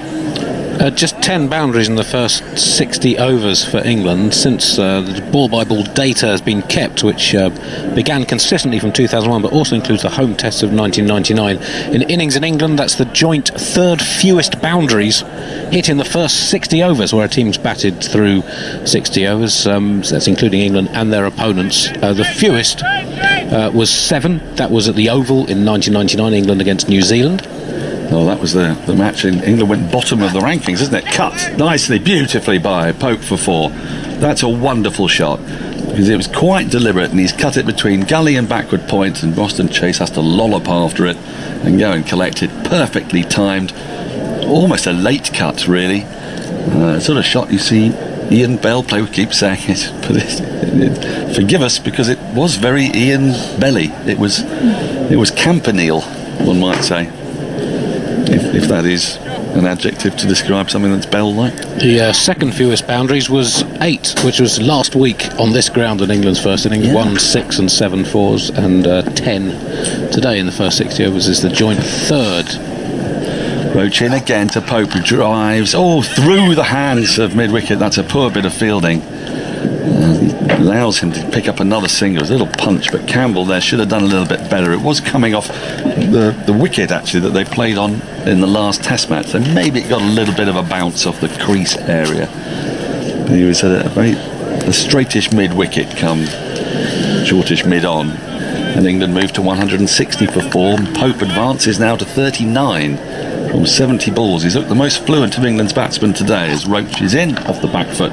Buttler punches to extra cover. There's no run. Carlos Brathwaite has rejoined us.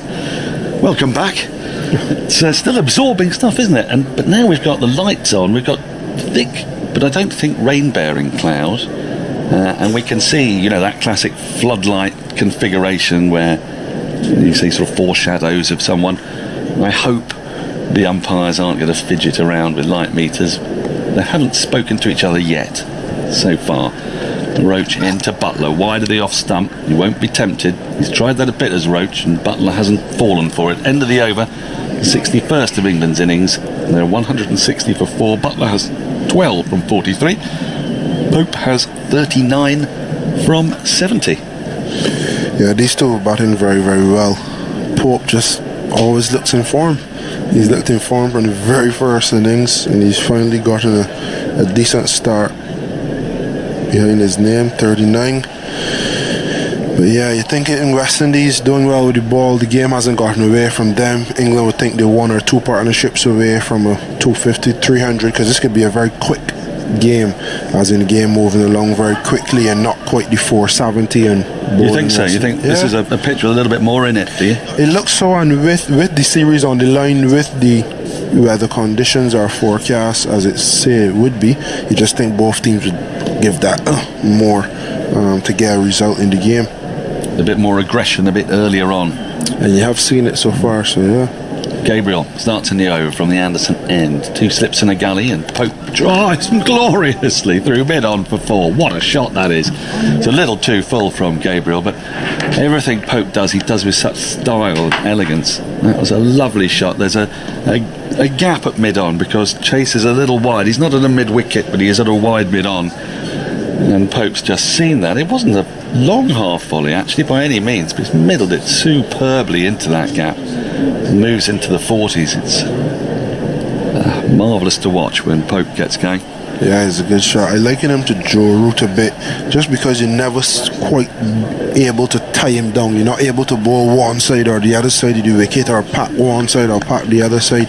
He always seemed to have a shot, whether it be to get a boundary or to get off strike. That's lovely stuff. I mean, as a bowling side, you probably always think you're in the game, but good to watch. It's funny you should say that, actually.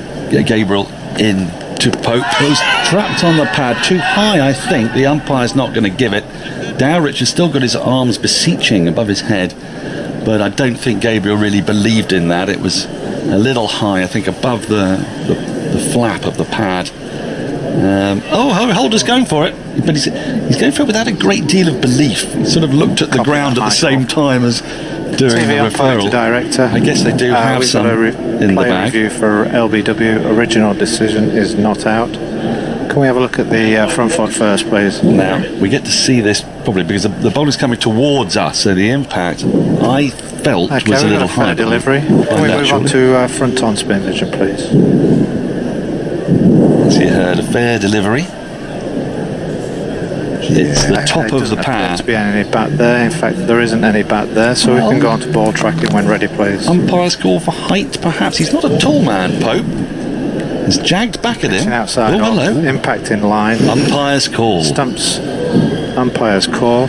We can go back to Michael on field. Michael, you're on screen now. Stay with your original decision. And it really was the very top. The bottom of the ball was hitting the top of the bail, really, there. So it was the time when it wasn't a poor review. But that's something we probably need to remember now, is that Pope isn't the tallest. So if he gets hit above the knee roll, the bowler is still in business.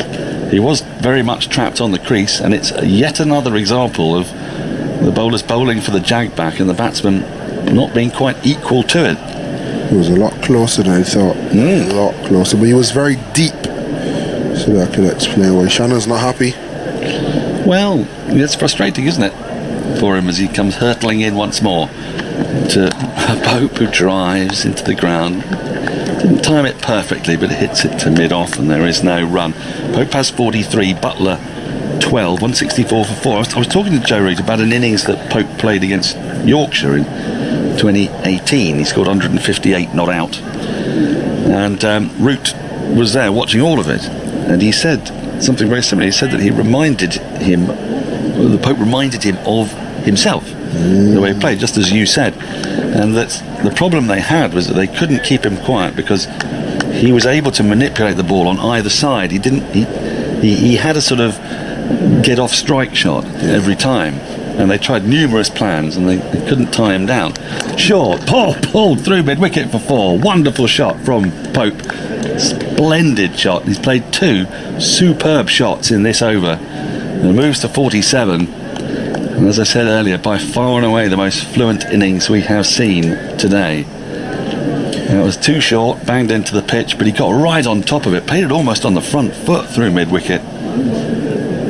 And England have only scored 11 boundaries? Well, it's now 12. It was 7 in the first 56 overs and now 6 in the last 31 balls. And Pope scored 5. 4 of those. 4 of those. 1 off the edge. Yes. Well, less spoken about that, the better. Here comes Gabriel into Pope again.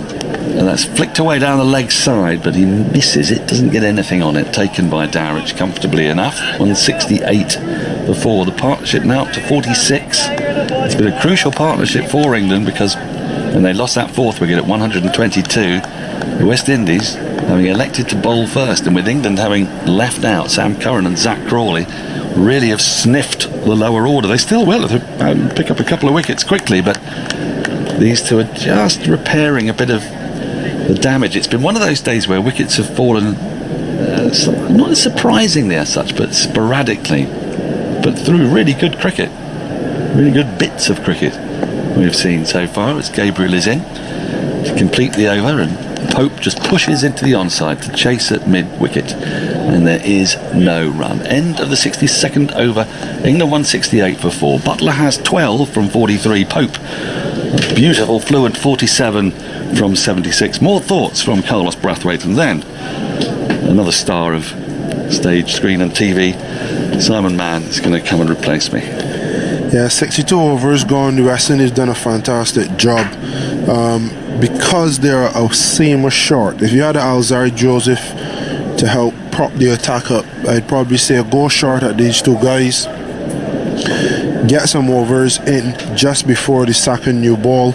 West Indies is not a team renowned for taking the second new ball right away, or anxious to take the second new ball, but it may be wise to get the spin on now, so that when that second new ball becomes available, they can grab and go and have a late burst this evening and hope to get another 1 or 2 wickets if need be. Well, the game's in the balance here. 168 for 4. Crew of Bonus coming onto the field. Is it Roston Chase is going off down beneath us? I think it is. Yeah, walking very slowly off as well. Not sure what that's about. He didn't sprint for that catch about 10 minutes ago and then dived, and I don't think that was the problem. Anyway, under leaden skies with the floodlights on, this is Holder going into bowl to Buttler. And he's with him now on leg stump. Buttler turns it away, possibly off the pad. Blackwood's after it from square leg, lobs in the return at the stumps. It is a leg by. 169 for 4. So Buttler stays on 12, and Pope is 3 away from a half century. He's had some near things, but he's also played some fine strokes. Miscue in the air to near to chase, the drive that went past the inside edge, the streaky one through backward point. This is Holder going into bowl to him. He's with him now, and Pope hits it away for 4 through the offside to reach a half century. Does not bother running. Swashbuckling stroke from Ollie Pope to bring him that half century. His 4th Test 50. He's also made 100. 173 for 4. Fine way to bring up your half century. He's done so much for this innings. Not only giving it impetus, but think about Joss Buttler at the other end. Not sure of his play, still trying to find his feet. Ollie Pope has done the bulk of the scoring, and the way he's done it would have taken some pressure off Joss Buttler. Very well deserved half century. I'll give you his details in just a moment. Holder bowls, Pope defends, goes up to Roach at mid-on, and there's no run. Yes, he says 5th 50-plus score, his first in 5 home tests. He had 4 overseas over a productive winter, came from 77 balls with his 6th 4. 77 ball half century feels like riches in this series. It's been hard work for the batsman. We've seen a lot of defensive batting and quite slow scoring for England. I mean, for cricket in England in Test cricket. Normally have a very fast outfield, not so at Old Trafford. Holder bowls, and Pope stands up, pokes that away into the offside. Goes out to Bonner, fielding in the covers. And he returns to Dowrich. 173 for 4. Pope has doubled, at least, and more than doubled his run tally in the series so far with this innings. Question for Andy. Who's the sub that would have done the most mileage without having played a game in a Test series? They're sure Bonner up there. Yeah, it must be. Just say that, Andy. There's the Holder outside the off stump. There's no stroke from Ollie Pope. Actually, when you think about it, I mean, tough as well earlier. He was in the green room along the way there, and when Shannon Gabriel walked off, he saw the Cornwall Bonner coming on. He thought, oh, that must be terrible for him. You know, he's probably going to have to field all day. But probably if you've been over here not playing any cricket, it's much better to be in the action, actually being occupied during a day. You think you've not done a great deal, a massive amount for a month and a half. And there's good banter as well. Every time ball comes to him, he should have the most energy. The boys are on to him. Holder bowls, Pope plays defensively again, and there is Bonner trotting to his right from cover to pick up, and there's no run. 173 for 4. I wonder if Chase is going to come back on. Just looking down, no, I don't think so, but lots of backup squad members are coming on. I can see Jack Leach heading out to the middle to provide the batsman with a drink. He was only 49 minutes away on not the warmest of days, but both Pope and Buttler are having drinks at the moment. Dan has suggested Ravi Jadeja in the 2018 England-India series as a substitute who clocked up some serious mileage. He did during the World Cup as well. Was only belatedly selected by India for that, and then came in and almost stole the semi-final from New Zealand. Pope's half-century is the 14th half-century of the series. Only Ben Stokes' second innings thrash the other day, which was a 36-ball 50, quicker. The next quickest was Zach Crawley's 80-ball half-century in the first test in Southampton. Yeah, it's felt like that. Without knowing the stats, it just felt like that the half-centuries have been quite slow in this series. This is Shannon Gabriel moving in again to bowl to Buttler. Buttler stands up and punches it into the offside. There's Bonner again. The ball is following her around like a magnet. Number 89 on the back of his shirt. Tell us a bit about him as a cricketer. He actually used to play on the 9 cricket as a leg spinner. He's had the yips ever since, so not much bowling for him.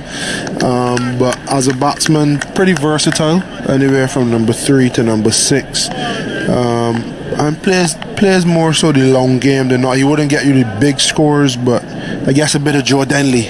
Absorb the pressure, but then wouldn't translate it into big scores, but he'd get you some starts. Here's Gabriel going into bowl to Buttler. Buttler hits this to the left of Bonner this time, out towards the cover boundary. Blackwood so quick from backward point is after. It's a long boundary out there, so Buttler can come back for 3 nicely struck runs through the offside. Buttler to 15. England to 176 for 4. So if Bonner were to be called into this West Indies side, who would he naturally replace? Who's his like for like, if you like? Probably Shai. Not anywhere as classy as Shai is, but he'll slot into the middle order, and that's probably the only potential middle order slot available at the moment if Shai doesn't get any runs. And I predict Brooks to 3, Chase to 4, and probably Bonner at 5. Right. So back with Pope on strike at 176 for 4. It's brightening up a fraction now. Dark clouds moving away from Old Trafford. Pope drives, slice drive 4, third man. They went flashing past Shai Hope again. Pope didn't bother running. And that was not one of his more certain strokes, but it brings him another boundary and takes England to 180 for 4. Nkrumah Bonner actually played in that T20 series against England. I don't know if you remember it, back in 2011, where it was freezing cold, the Oval, and the West Indies had to come over for 2 or 3 one-day T20s right at the end of, I say, the summer. It wasn't really the summer by then. I think Hales got 99 in one of them. Yeah, good, well done. Graham Swan captained England. And spectators perishing cold on the Oval terraces in late September. A nice drive from Pope, goes up towards mid-off. Anyway, Bonner made his international debut in that series a long time ago now, nearly 10 years ago. He's 31. Anyway, he's out there, capless at cover, and the ball beginning to flash to the boundary with unnerving regularity as far as West Indies is concerned, and being able here to push the score along, nearly up to 3 and over. This is the 64th over, 180 for 4. And Pope has chanced his arm a bit, I think it's fair to say, but also plays splendidly. 55 not out. Gabriel looking to make a vital breakthrough. Goes in and bowls to Pope. It's down the leg side. Pope inside the line of it. And it's taken by Shane Dowrich, who's had one of those days behind the stumps today. What was he up to in terms of buys? Is it 12, Andy? Yes, 12 buys. 12 buys. And some of them not particularly difficult takes as well. As if Carlos was suggesting actually earlier that he might have got a finger injury, which might be undermining his confidence a bit. Well, I hope he does. That'll be a good excuse to have. Yeah, well, that's true. 2 slips in and a gully. Cornwall there at first slip, who took that wonderful catch to get rid of Burns for 57. Stuck in his right hand, but he just got it into the right position. Wide one and driven by Pope, and he doesn't really want to run for that either. He jogs halfway down the pitch. That's gone for 4 as well. Another magnificent stroke from Ollie Pope. Bit of width from Shannon Gabriel, who kicks at the turf, and Pope, a flat batted drive, crashed it through the offside. Thrilling batting. 184 for 4. Pope to 59. Some of these strokes from Ollie Pope, not all of them mind you, but some of them really deserve a crowd. Yeah, and this is around the time when Stokes got the ball in hand and got into his short ball plan from around the wicket and halted the scoring. They're now beginning to accelerate, and I would love Pope in my team if I'm a middle order, lower order bat at 7 or 8. You're not just allowing the pacers with the older ball to jog in and put the ball on a spot. He's definitely putting some pressure back on them, and he's getting some boundaries as a result. Yeah, it's been a glut of boundaries of late. Pope has scored 28 from his last 18 balls, including 6 fours. Holder, new over, bowls to Buttler. Buttler clips that away. That's going out towards the boundary as well. A deep back with square leg. I don't think this will go for 4. Holder running around from fine leg in front of the hotel. Picks it up inside the rope, and Buttler has to be content with 3. And he moves on to 18. So he's got a start, Joss Buttler. And he's done that a couple of times in this series so far. 35 in the first innings at Southampton. And then in the first innings here, he made 40. But he loves something significant. And England looking for the partnership that drags them out ahead of the West Indies. Really puts pressure on West Indies when it's their turn to bat. Holder bowls to Pope. That's a good delivery from Holder. Actually outside the off stump, tempting Pope. And Pope allowed it to go by.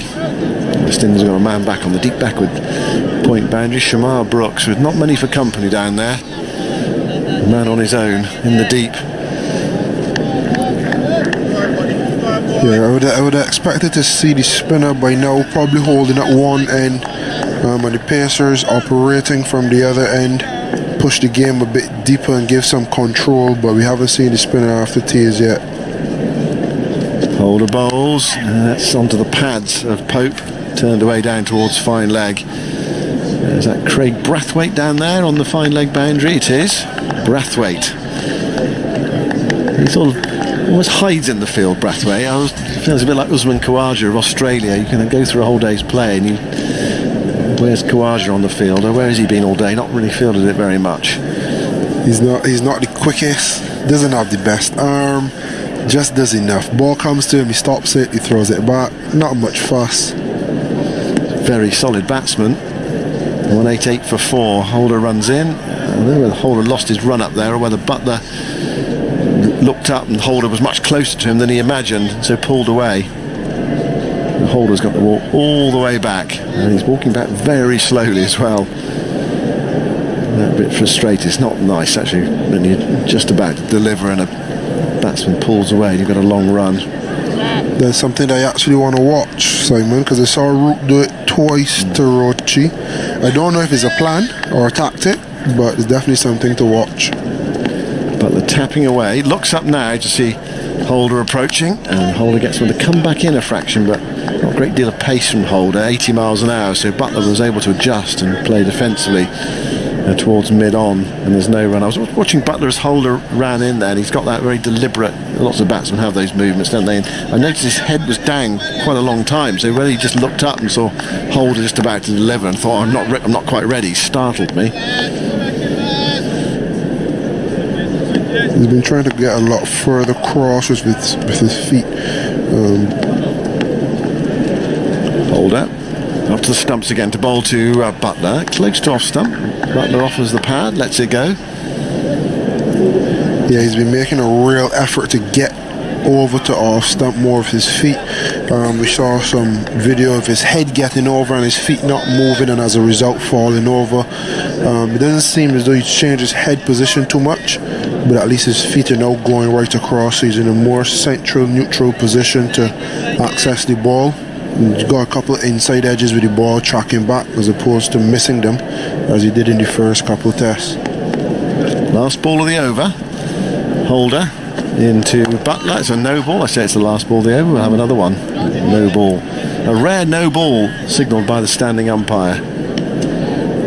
Richard Kettleborough spotted Holder's front foot over the line. Buttler played defensively into the offside. So 189 for 4. They came together, these two, at 122 for 4 when Burns was really well caught by Cornwall at slip. Just seeing that no ball. Holder was a long way over there. Really big no ball.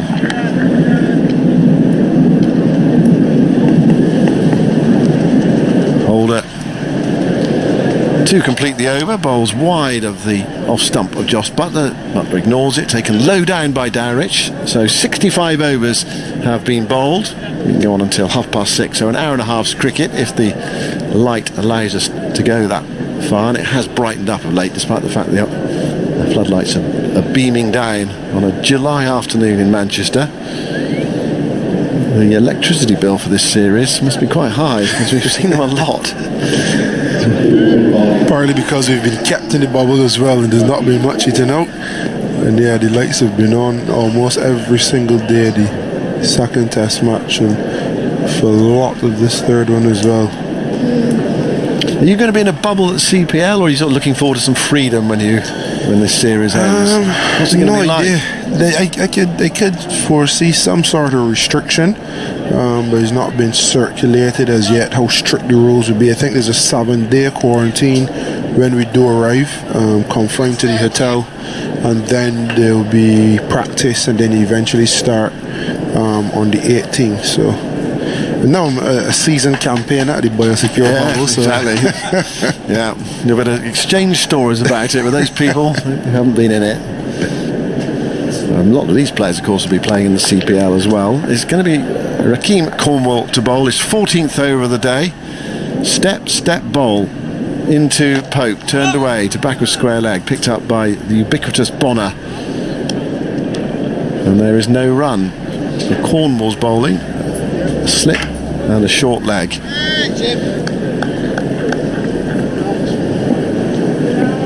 Pope looked to be busy against him earlier. That one's fired in by Cornwall. He's got a lot of arm action, a lot of shoulder action in his bowling. Pushed away by Pope into the onside to Hope at straight mid wicket. Sorry, so Gabriel's last 3 over spell. Is Cornwall bowling to Pope, clipped to mid wicket. There's no run. Doesn't give you a lot of time. None for 25 in 3 overs. His first 13.2 overs, including the over that was interrupted by his injury early on, went for just 22. So England finally getting on top. He gets to his overs very quickly, Rahkeem Cornwall. Pope defends back up the pitch. I mean, it's fair to say his walk back does not exercise him too much. A very short run. Although even though it's a short run, he's a very slow walker back to his mark.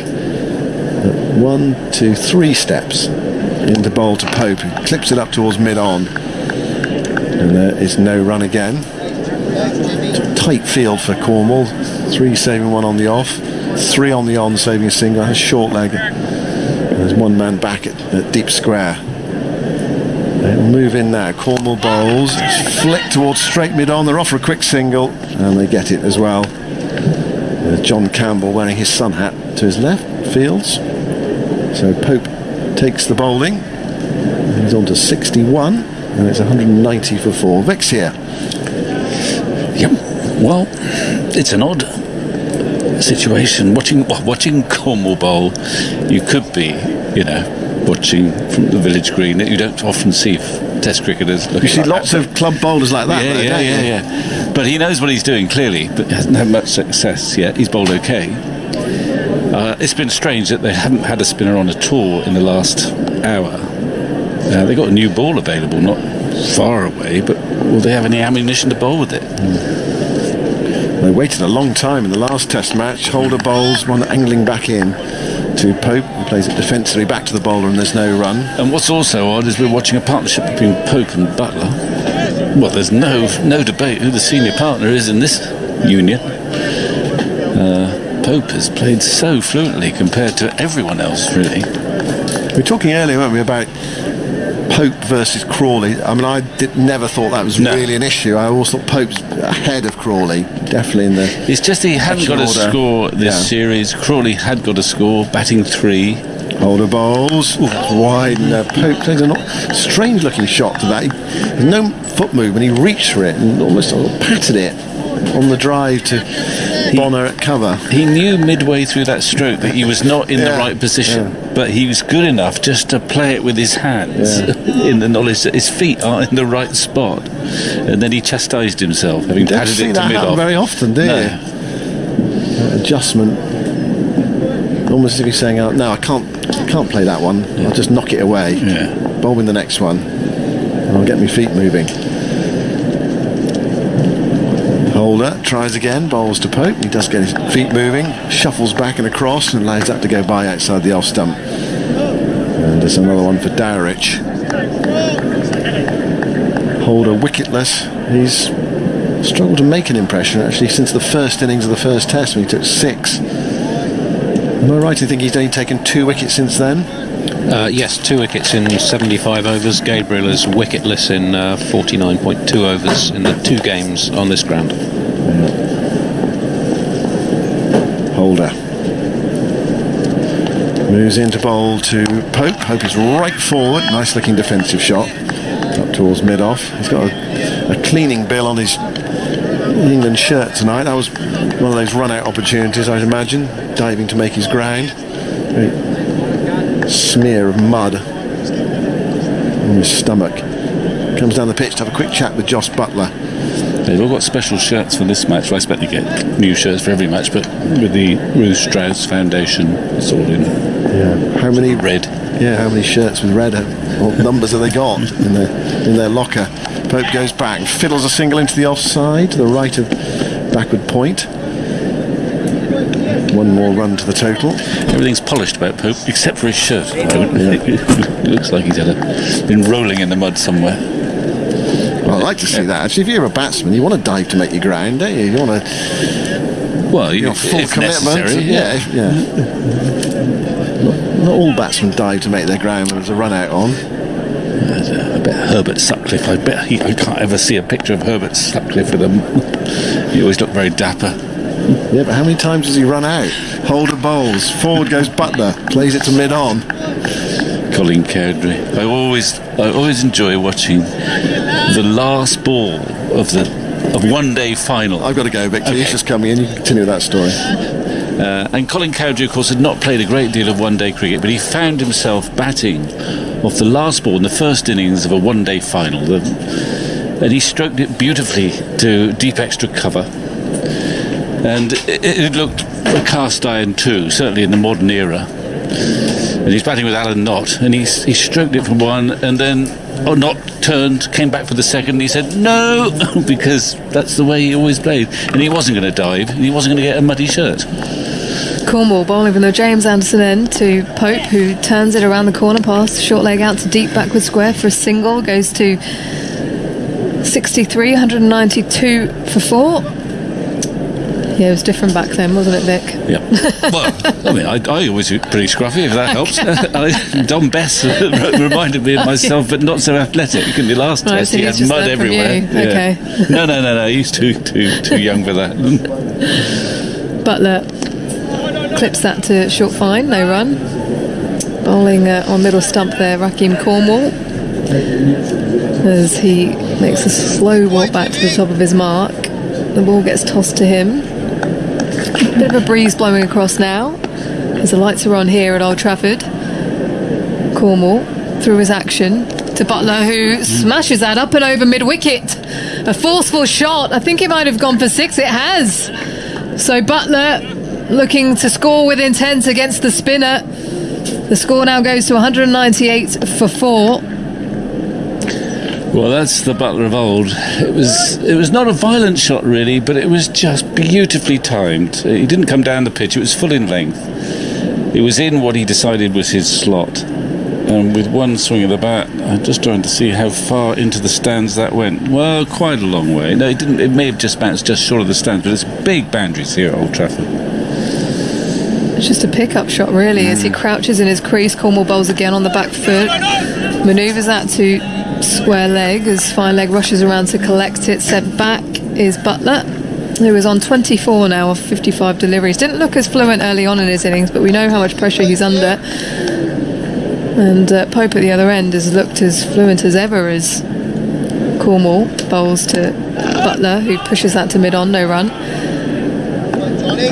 It's a big innings for him, Vic, which I'm sure you've already talked about. No, I haven't. Oh, okay. But it's a big innings. There's Cornwall bowls to Buttler, who again, this is a bigger strike, up and over mid-wicket. And this time it goes 20 rows back into the stands underneath the point. At the end of the over, it's 204 for 4. And Buttler having a field day. Well, you might have heard the crack of the ball on bat on ball there. And I think he really middled that. And he gave that a little bit of extra Humpty, and it went a long way. And the stock response, I think, for the Osprey knows, best have one out, Skip. That's went an awful long way. He's bided his time, but he's just played 2 shots. Well, that's got him 12 runs, seemingly risk-free. He's been very watchful. It is a big innings for him. It's an even bigger... Well, it's a big innings for him. It's a big innings for us media hacks in the press boxes or the commentary boxes. I'm not sure it's such a big innings for the England selectors and Joe Root and Chris Silver, because I think there's a lot of talk about when's Ben Fote. I don't think that's how they think, and I can understand why. But for Buttler himself, it's not quite so straightforward, nor for people who write and talk about it. Holder pushes away from the Brian Statham end, bowling to Pope, who guides to deep point. Just leans on it as he comes through for 1, goes to 64, 205 for 4. Even I've been thinking, well, maybe they should... I mean, because I'm a big Buttler fan for, well, many good reasons. Yeah. But I'm thinking, well, hang on a minute. He's got to deliver something soon, and is it doing him more harm than good, and would someone else be better? Well, he wants to play properly when he gets out. But what did rile me a bit is to jump to conclusions after the last Test match was nonsense. He got 40 in the first innings when they needed quick runs, got caught on the boundary, and then the second innings he went and opened the batting. He had a big swish, nobly. Buttler now forward presses and lunges at the ball, leaves it outside the off stump, and got out. But to make a judgment on that particular match is nonsense, because in both innings he was actually almost in a stupidly selfless way doing the right thing. You can judge him on this situation more, perhaps. And that's what I'd love to talk to you about, is that everyone kind of, when you think of Jos Buttler in Test cricket, everyone talks about, should he just play an Adam Gilchrist type role where he's on the attack from ball 1 as Buttler defends to the offside. And in this innings we've actually seen him build through it. He's looked good defensively, and now he can start to open up a little bit more. But it very much feels to me, ever since he's come back into the Test team, whenever it was 2 years ago, he's wanted to play and adapt to the condition in a proper way. Yeah, and he's sort of learning how to do that as well. If you're like Buttler, you've got all these decisions to make. Whereas if you're because he's Rory got so Burns, many shots. If you're Rory Burns, there's only one way you play. You play like Rory Burns. Yeah. Holder past the umpire to Buttler, who's covering that ball to the offside, no run. So since he's come back into the England team, he's barely played a sort of Buttler-esque innings, I don't think. He's played some solid innings. He's still discovering, and hopefully what is so exciting when it works is that he can play in the most expansive way and change a game in a session. But when he came out today, 120 for 4, the tail is not far away. He's tried to do it properly, and so far so good. But he does, a bit like we talked about Joe Rubin, and he needs to convert something. Shoulder shimmy from Buttler as he again just lunges forwards, leans into the ball, allows it to pass to the keeper as he shifts some dirt at the crease with his back foot, now walking off to square leg. And actually in that first test match he came in situations where needed to steady the ship again, and so he couldn't really play in that way, and the last thing you want to do is he gets into a mindset where he feels he has to play like that every single time, and he's feeling under pressure even when they have set a platform.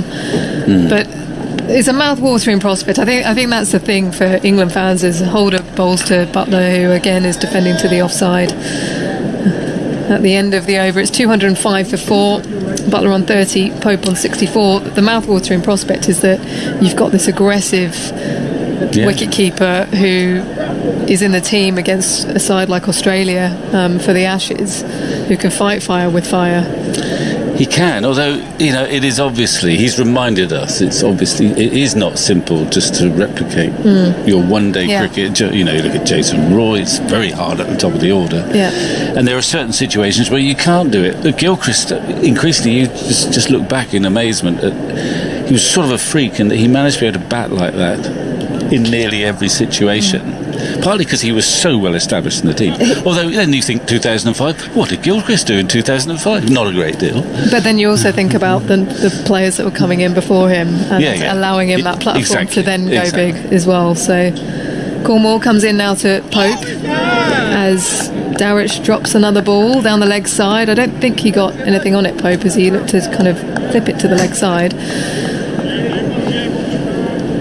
There's a huge height difference between Dowrich and Jason Holder, who's standing at first slip, as Cornwall bowls to Pope, working that to square leg again as Short Fine runs around to collect the ball. Kemar Roach there, he tosses it to mid-wicket, no run is taken.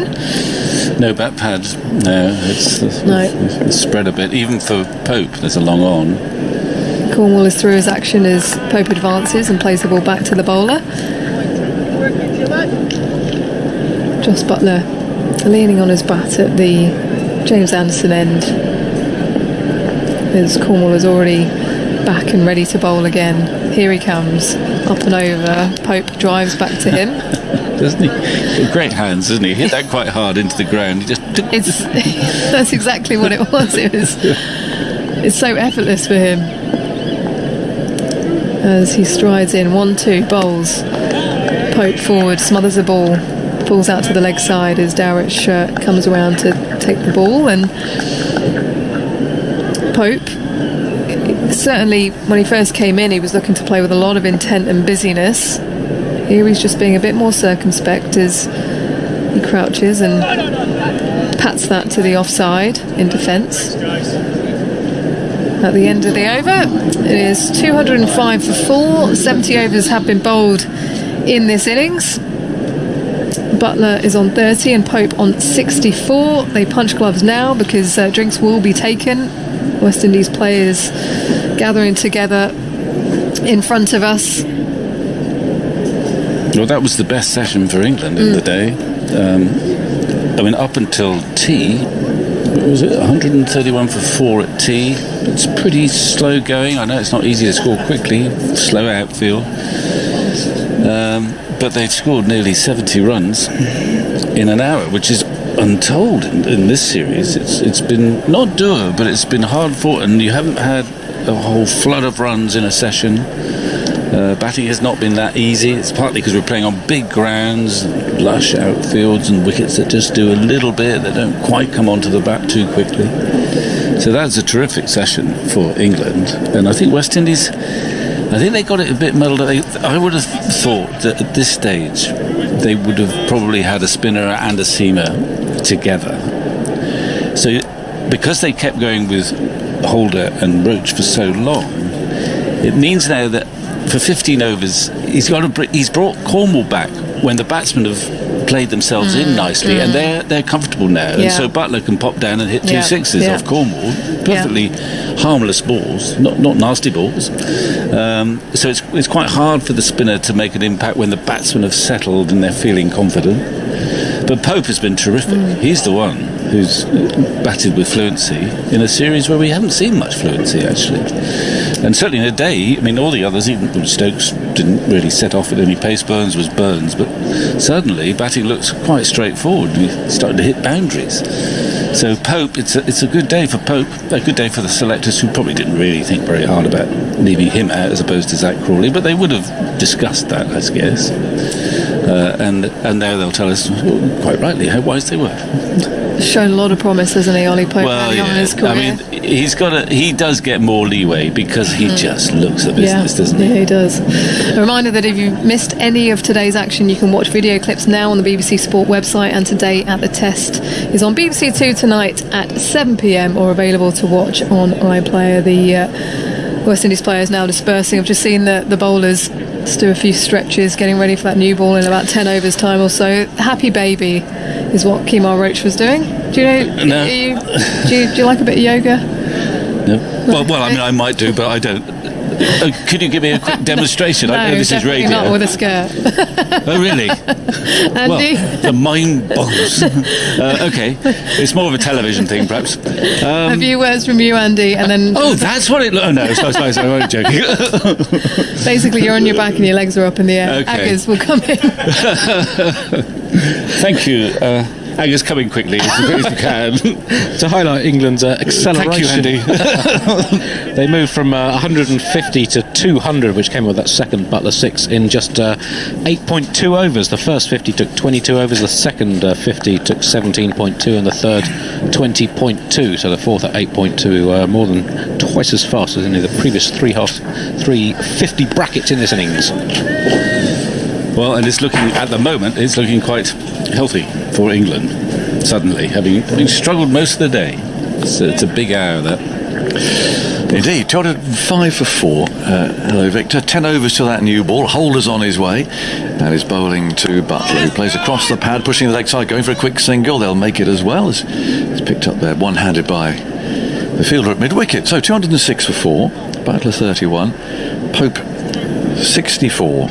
I remember Eleanor Oldroyd asking me yesterday on our 5 Live preview. He did? He said he wanted to see... What would you like to see out of this match? I said, I want to see Ollie Pope get a score. I love watching him. Well, you must be a happy man. I'm a very happy man. He's just such a natural player, isn't he? Yeah, no, I mean... He plays one or two shots that take the breath away. He pulled Gabriel, but it was quite a slow pitch, off the front foot. Yeah. Ponting used to do that.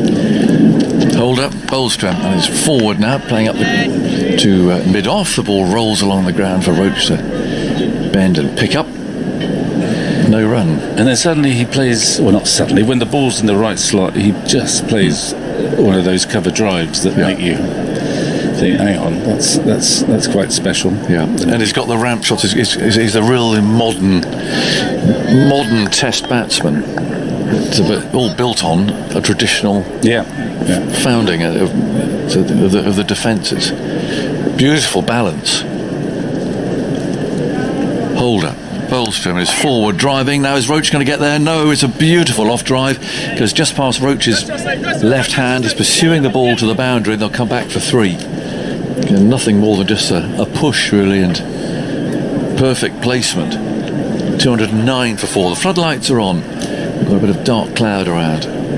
Still, it's an hour and 7 minutes of play left today. Not much follow through there. It really was just a beautiful tapped off drive, opening the face a fraction to beat the field. Holder gallops in, bowls to Buttler. It's his turn to drive. This time he hits it straight at Chase. He's fielding an extra cover. 209 for 4. Slight grumble is that there's an hour and 7 minutes. There's 19 overs to go after this, and Cornwall's bowled 16 overs today, and Chase bowled a couple that Holder's crawling back to his... I mean, that is a mystery, actually, that Chase has bowled 2 overs, 1 for 2. Yes. I mean, he's quite a good bowler, Chase. I don't understand why he hasn't been used more. He's standing at extra cover at the moment.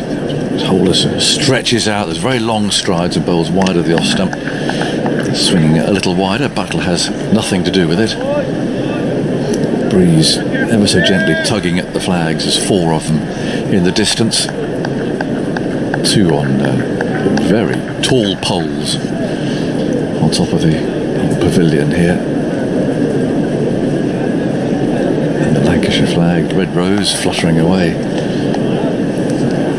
next to the point, which dominates the far end of the ground to the left. This huge corporate building. It's sadly, of course, deserted today. Holder runs up, bowls, punched away for a single, taking on Roach, and make that quite easily, actually. Buttler there picked the man. Roach fairly deep. 210 for 4. Apparently in there they've got set up sort of golf range and all sorts of things for the players to go. Where? In there. It's like a sort of a kids club, but you might have an event on holiday with your youngsters. Oh, really? It is amazing. Now you can hit golf. Not that I do, but you can hit golf balls on, and you can see exactly where they go in sort of video, or you can play some of the great courses. You can play at St Andrews or whatever. No, I think they've got that there. Oh, right. Because I think you can walk. If you look at the walkways, you can actually go from the hotel through a glass walkway that takes you to the pavilion. Oh, I see, yes. You go around the back to another glass walkway that connects you to the point. Yeah, I got it from the third floor of the hotel. So for the inner bubble, it's an access to the point. We're in the inner bubble as opposed to the inner bubble, is that yes. it? Right. And my writing colleagues are in the outer bubbles. Yes, which isn't really much of a bubble, I don't think, is it? They're allowed in. Well, they can go to the pub anywhere they like in Manchester, in Lancashire, I think. Yes, but they can't come near anybody who's in the inner bubble. I did wave to one of them this morning. Is that all right? Am I allowed to do that? I think it depends what sort of range. I was about 15 yards away. I think that's all right. Chase bowls, and that's driven hard up to cover. And, there's no run. Chase back into the attack then. From the far end, he did take the wicket of Burns. Splendidly caught by Cornwall there at slip. He's crouching now as the next one is turned away into the leg side, and Pope not interested in the run there. Buttler was initially. Cornwall's now got 2 caps on his head, one rather comically perched on top of the other. Well, you're not allowed, of course, to give your caps to the umpire. No. So he's probably got Chase's cap on. But think of the size, I don't know what the head size of Cornwall is. Buttler forwards, playing into the leg side. I mean, there's no one else's cap is going to come close to sitting on his head properly, I don't think. So this perched on there, a good gust of wind and it would blow off. 210 for 4. England scoring just under 3 now, as they have lifted the rate a little bit. As that's down the leg side of Dowrich, doesn't take it cleanly again. I'm a poor fellow. He's just having, I'm afraid, an awful day behind the stumps. He's just dropped everything. I know, and he hasn't dropped any catches. He seemed pretty pucked in the first Test match. Yeah. Chase bowling his off spin. That's turned away to Roach, backward square leg. A cry of no, almost in unison there from the 2 batsmen. 210 for 4. 1 ball to go in this 72nd over. About an hour of play left today. And as Buttler goes back to a ball that just straightens a little on him. It was short. Pushed out to cover. And there's no run. 210 for 4. 8 overs to the new ball. Buttler 32. Pope has 67. And we'll do a little run through of the wickets today. Really, Sibley out in the first over for naught. LBW to Roach.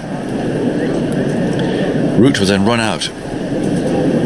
So the second time in successive innings. It was a funny one, a direct hit from Chase actually that just trimmed the bail. I don't think that's how Joe Root will describe it. That was a funny one. Well, it was a funny one, wasn't it? Because you saw the wicketkeeper go to break the stumps, but actually what no one could see, apart from I think probably Dowrich, was that the bail had just been removed. And so Root was on his way. 17, that's 47 for 2. And then Stokes was bowled by Roach, a ball that did cut back at him for 20. That was 92 for 3. Cornwall's bowling. And it's just pushed back at him. And there's no run. So he was bowled for 20 by Roach. And then Burns, as described, was beautifully caught one-handed by Cornwall at slip off chase for 57. Cornwall again bowls and is down the pitch at him, clipping it away for a single down the ground. 2 long on. 211 for 4. The 73rd over. This is the first time Cornwall's bowled on this end. Yes. It feels like it. We haven't seen his back view before. No. Towering over the umpire. He's 6'7". At the last estimation, 22 stone. He's an enormous man. He bowls off about 2 paces. Oh, and it's uphill leg before wicket. Has he got a wicket? Well, the umpire says no. It's spinning down the leg side, I think. But Buttler did get quite a long way across there. They're not going to review it. It did turn quite sharply. Yeah.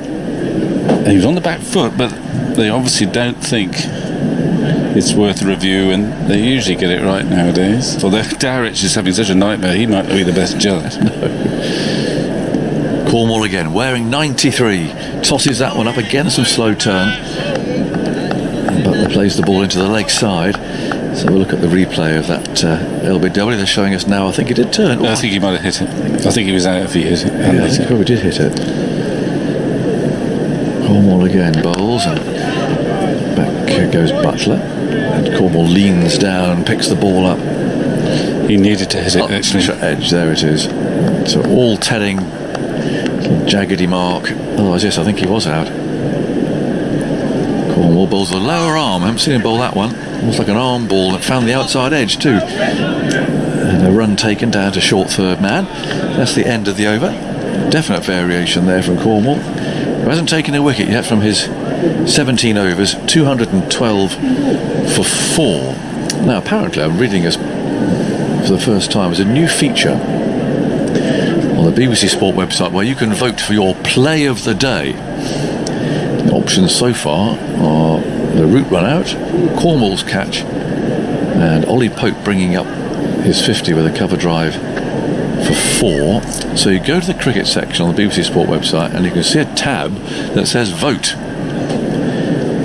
and the result is then revealed on the highlights tonight on BBC 2 from 7 o'clock. Best hurry up then. I think they call it interactivity, Victor.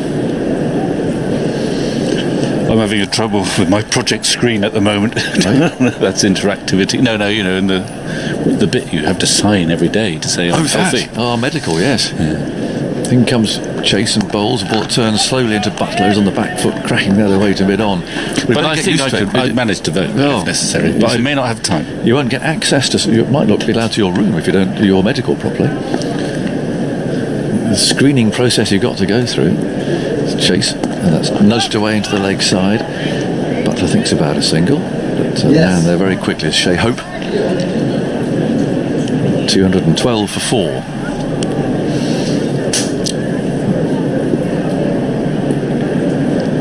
Chase again, shaven-headed, bearded, bowls, and that's turned into the leg side. Oh, they're going for a quick single there. And I think Buttler's needed a little bit of persuasion there from Pope, who was coming down, and there's sort of raised hands there of apologies in both directions. Well, there was one there, so they went properly, and they did in the end. Yep. They've been sort of tickling that ball on the square on the leg side. There's no back pad, so there's a bit of space there.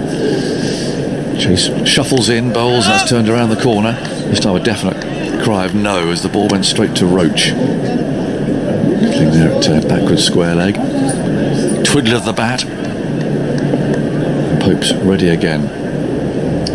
Chase swings his hands like Harbhajan used to do, and now he's down the pitch, and he immediately Pope there looks skywards because that was clipped in the air just past Holder's left hand on that drive position in the onside, and Pope knew he'd just misjudged that a bit and is playing the shot again, which I think would have sent the ball a bit straighter. Didn't quite get that right. No, misjudged the length fraction. Chase again, balls, thick outside edge, they'll scurry a single there, and to backward point 215 for 4. End of another over. Buttler 35. Pope has 69. They came together at 122 for 4. So homing in on their 100 partnership. I can see Joe Root on the screen. He looks more like Kirk Douglas every time I see Joe Root with a long mane of hair. You know, in those very early Kirk Douglas films when he had a lot of hair. It wasn't in the Viking film, and it's sort of young Viking, and I always used to rather admire him because he used to leap onto a bareback horse from quite long range. I often wondered how he did it, but he had a mane of golden hair. He looked like Joe Root. Well, I thought that, there's a similarity at the moment because Root's got a lot of hair. In goes Cornwall, bowls, and that's pushed away to his left hand. And there's no run. I think it's only too wrong with being likened to Kirk Douglas, Victor. I know you can't hear me, that's why I'm saying it. In goes Cornwall, over the wicket, bowls, short of a length. Turned into his right hand this time. And there's no run. You wouldn't mind being likened to Kirk Douglas? Nah, I'd like that. Michael Douglas would be nice as well. Well, okay. Especially if I can. Let's leave it there. Okay. Cornwall again, towering over the umpire. It's driven by Buttler to cover. Fielded by Campbell. The umpire looks tiny, doesn't he? Yeah, Richard Kettleborough. Yeah, he's just utterly dwarfed. Cornwall bowls just beside him. Tipped away hard, nicely saved there. Close in the onside by Hope. Cornwall still looking for his first wicket. Almost had one in the previous over. Buttler spared by an inside edge. He moves in and tosses that up, and Buttler drives him, but doesn't really get that out of the middle of the bat, and Roach is able to field it mid-off. 215 for 4. 15 overs remain after this delivery. There is a new ball due shortly. This next one's tossed up, turned away into the onside where Hope fields. It's the end of the over. 215 for 4. 5 overs till that new ball. Buttler 35, Pope 69. These two have really lifted it and just pushed it along nicely. Yeah, I mean, I think in terms of Ollie Pope, don't want to big him up too soon, but I will do it. I think we might be looking at a special player in time. He just looks like he's got that gift of playing the game so naturally. Josh Butler's doing the work, he's doing the hard yards to try and just give him that platform to go and get a big score. He's played a real nice anchor role. I have to say though, I guess from a West Indian perspective, I think they've been awful in this session. Everything about their play. Chase bowling, starting a new over, turn to square leg. I don't know what was said at tea. They were right in the contest at tea time. 4 wickets down England. You're thinking, come out after tea, get your tactics right. They delayed the spinner for too long. Chase trots in and bowls and hits Pope on the pad. And then they were hit both sides of the wicket by the seamers, and he kept them on. And I have to say, the keeper, Shane Dowrich, he's just had one of those days. I don't know if he's got a sore hand, but there's nothing. So, and the platform that the keeper gives the team. Yeah, absolutely. You know, he's the engine. Forward. Yeah, he is. And you see the keeper dropping everything. Well, he has dropped everything. Yes, he has, yeah. You know, it's not drop catches from the outside edge. I dread to think what's going to happen when there is an outside edge. He seems to have lost his confidence completely. Chase over the wicket. Bowls, and that's one that's going down the leg side. It's predominantly going to the leg side where he drops, where he has got an injured left hand. Whether he's got a sore finger or something. But if it's so bad, give Shai Hope the gloves. Yeah, absolutely. Cornwall still got 2 caps on his head. Chase shuffles up and bowls. Oh, slicing stroke there from Pope. Gets the ball out to deep point. I used to thought earlier in the day that the West Indies, I just think they've had one of those days, and the captain Jason Holder, you can very rarely criticise him, but I don't think he's had a good day at all as a captain. Roston Chase got 5 wickets here last week. He didn't bowl an over till the 46th over of the day. And he got a wicket and took him off. Here he comes once more and bowls. Oh, catch it, they shout, but he's absolutely middled that. And Buttler picks up 4 through extra cover. It was in the air, but it went past the man there like a rifle shot. And now it's a long chase for the fielder to go and get it, and inevitably it's poor old Shannon Gabriel. It wouldn't be anyone else, would it? But you just know as a captain, when you've got a player like Buttler who's I don't know, in his own mind he was out of form. I like his new movement with his front foot. That left foot's just opened up a little bit more, so which allows him more access to that full of length delivery to the seamer. If you look about a couple of his dismissals, he closed off with that front foot. It's been going over to the offside. He's been losing balance. Well, he's just opened that front foot to give himself a bit more balance, which has been excellent. But with a player, it's so much harder to get set against spin. And by the time Rahkeem came on, Buttler was in. He just whacked him into the point a couple of times. Yeah. 2:20 for 4 overs to go until the new ball. And Cornwall starts a new over, floating it up. Oh, this was Peel's leg before the wicket against Pope. It is a good shout, that one. He wasn't actually, for him, unusually, he wasn't very well balanced. He adjusted after the ball hit him, and I think they will review this, yes, they are going to do so. It was given not out by the umpire. Pope player review went forward for LBW, and then was the off original balance. Decision is not out. If we could have a look at, you're going to see from Pope's please. face, it's a bit nervous. Yeah, Richard Illingworth's the third umpire. Okay, we have a fair delivery. If we can have a look at front on spin vision, please. Let's see if he's edged this. Don't think he did. No, was he's close. Okay, it doesn't appear to be any bat there, but can we have a look at Ultra Edge, please? Just flick the front pad. Okay, we've got a flat line, ball going past the inside edge, still a flat line, roll it all the way into the pad. Okay, we can move on to ball tracking when ready. So here we go, given not out.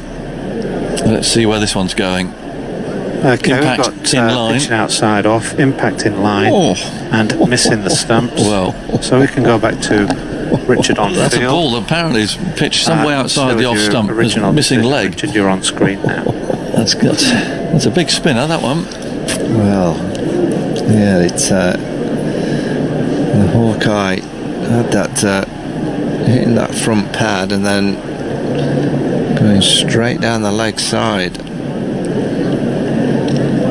Well, to be fair, Dowrich was moving in that direction. But, anyway, they lose a review.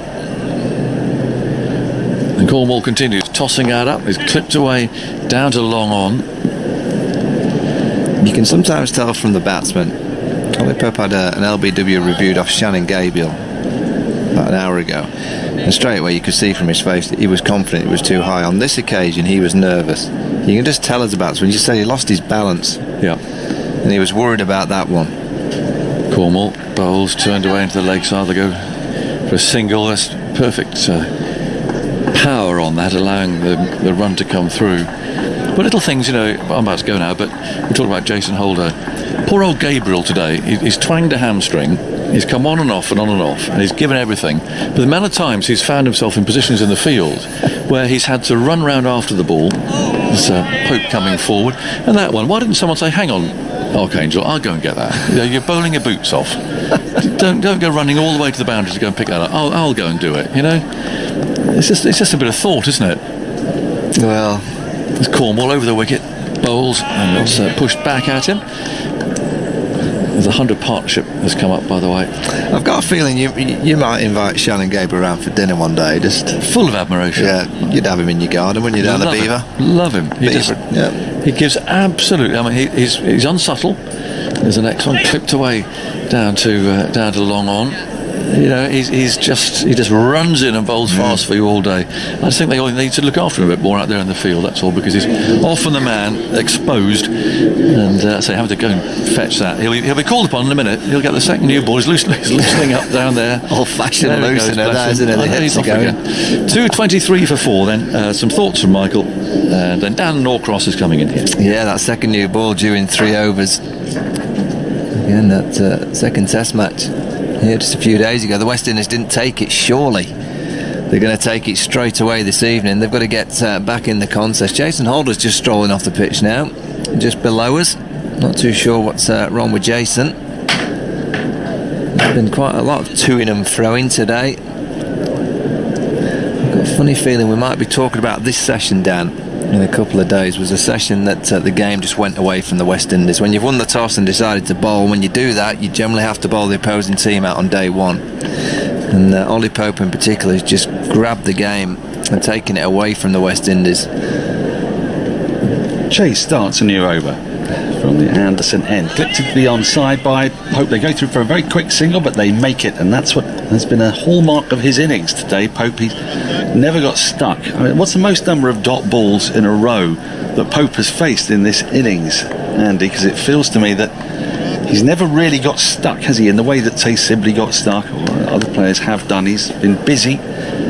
He's got off strike, he's rotated the strike. Buttler back on strike now. Chase bowls. Dwayne fine this time. A little leg glance going to bring Buttler and England another couple of runs and take them up to 226 for 4. Buttler 42, Pope 73. The new ball due very shortly. It has been England's session so far. Wasn't a great first hour after tea, and it hasn't got an awful lot better since. A very tight LBW decision. A moment to go as Chase is again worked to short backward square leg. No Roach does the fielding, no run. Well, where they've been good as well, they're so quick between the wickets. I think these two have realised the West Indies have not been quite on it, and they've probably had a conversation. Come on, let's run them ragged. Let's make the most of this. Here is Chase again. Buttler works this into the onside once more, but he can't beat the fielder. No run. That non-LBW was an example of just how difficult it is these days for an off-spinner to get a right-hander out, because it looked out, didn't it? As Chase bowls once more. It's again played to Roach, backward square leg, and it hit him just in line, but was going down. If he adjusts the line a little bit further outside of stump, the danger is that the batsman's then outside the line on impact. So it's very difficult to get those LBWs unless the batsman's on the back foot. Driven firmly by Buttler all the way up to the deep extra cover boundary. I think it's going to get there. It's a very long part of the ground, and it does. It thuds into the sponge, and that takes Buttler to 46 at the end of the over. England 230 for 4. Pope going well, Buttler going well. Buttler on 46, Pope on 73. 8 dot balls is the most consecutive dot balls Pope has faced in this innings. That feels quite significant to me. Yeah, he's played great, but look at that fielding there, Dan. Craig Brathwaite, Yeah, you just bowled a half decent over, you get half full, he hits it quite, he just goes straight under him at extra cover. The West Indies for the first session this morning, they looked like the West Indies from the first session. When they were on it, they were buzzing. Second session they were all right, they were kind of on top in a way. In this session they've been so poor. Don't know what they had for the tea.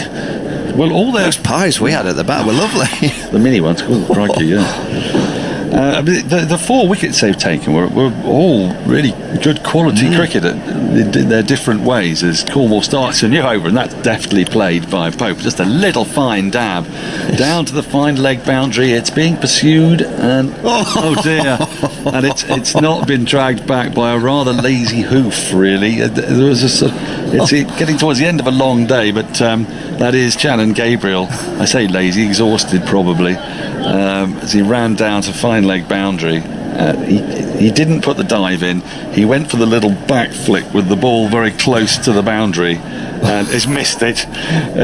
Yes, there's not a career in football for him, I don't think, as Pope moves to 77 with that. It was a nice shot, managed to find that gap very fine on the leg side down to the boundary, and he advances to the next delivery and defends back to the bowler. And there is no run. There's a slip in, and it can't be Cornwall because Cornwall is bowling. So it's a rare sight today not to see Cornwall at first slip. He's in again, 3 or 4 paces, and that's nicely worked, but straight to Roston Chase at mid-wicket. It's a lovely crisp sound coming from Ollie Pope's bat today. 234 for 4, Pope on 77, Cornwall in. And Pope just waits for this, dabs it into the onside, and Chase has to make ground to his right, and that gives him time to get through for another single. He moves to 78.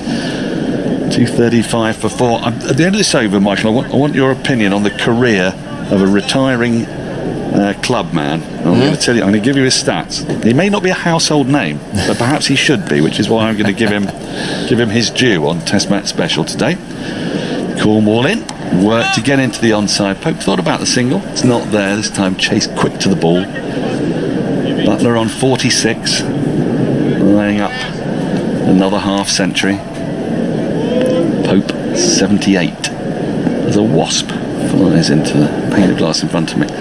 Dabbed into the offside again. This time they're thinking about 2, but they won't get that as Campbell runs to his left to field. End of the over.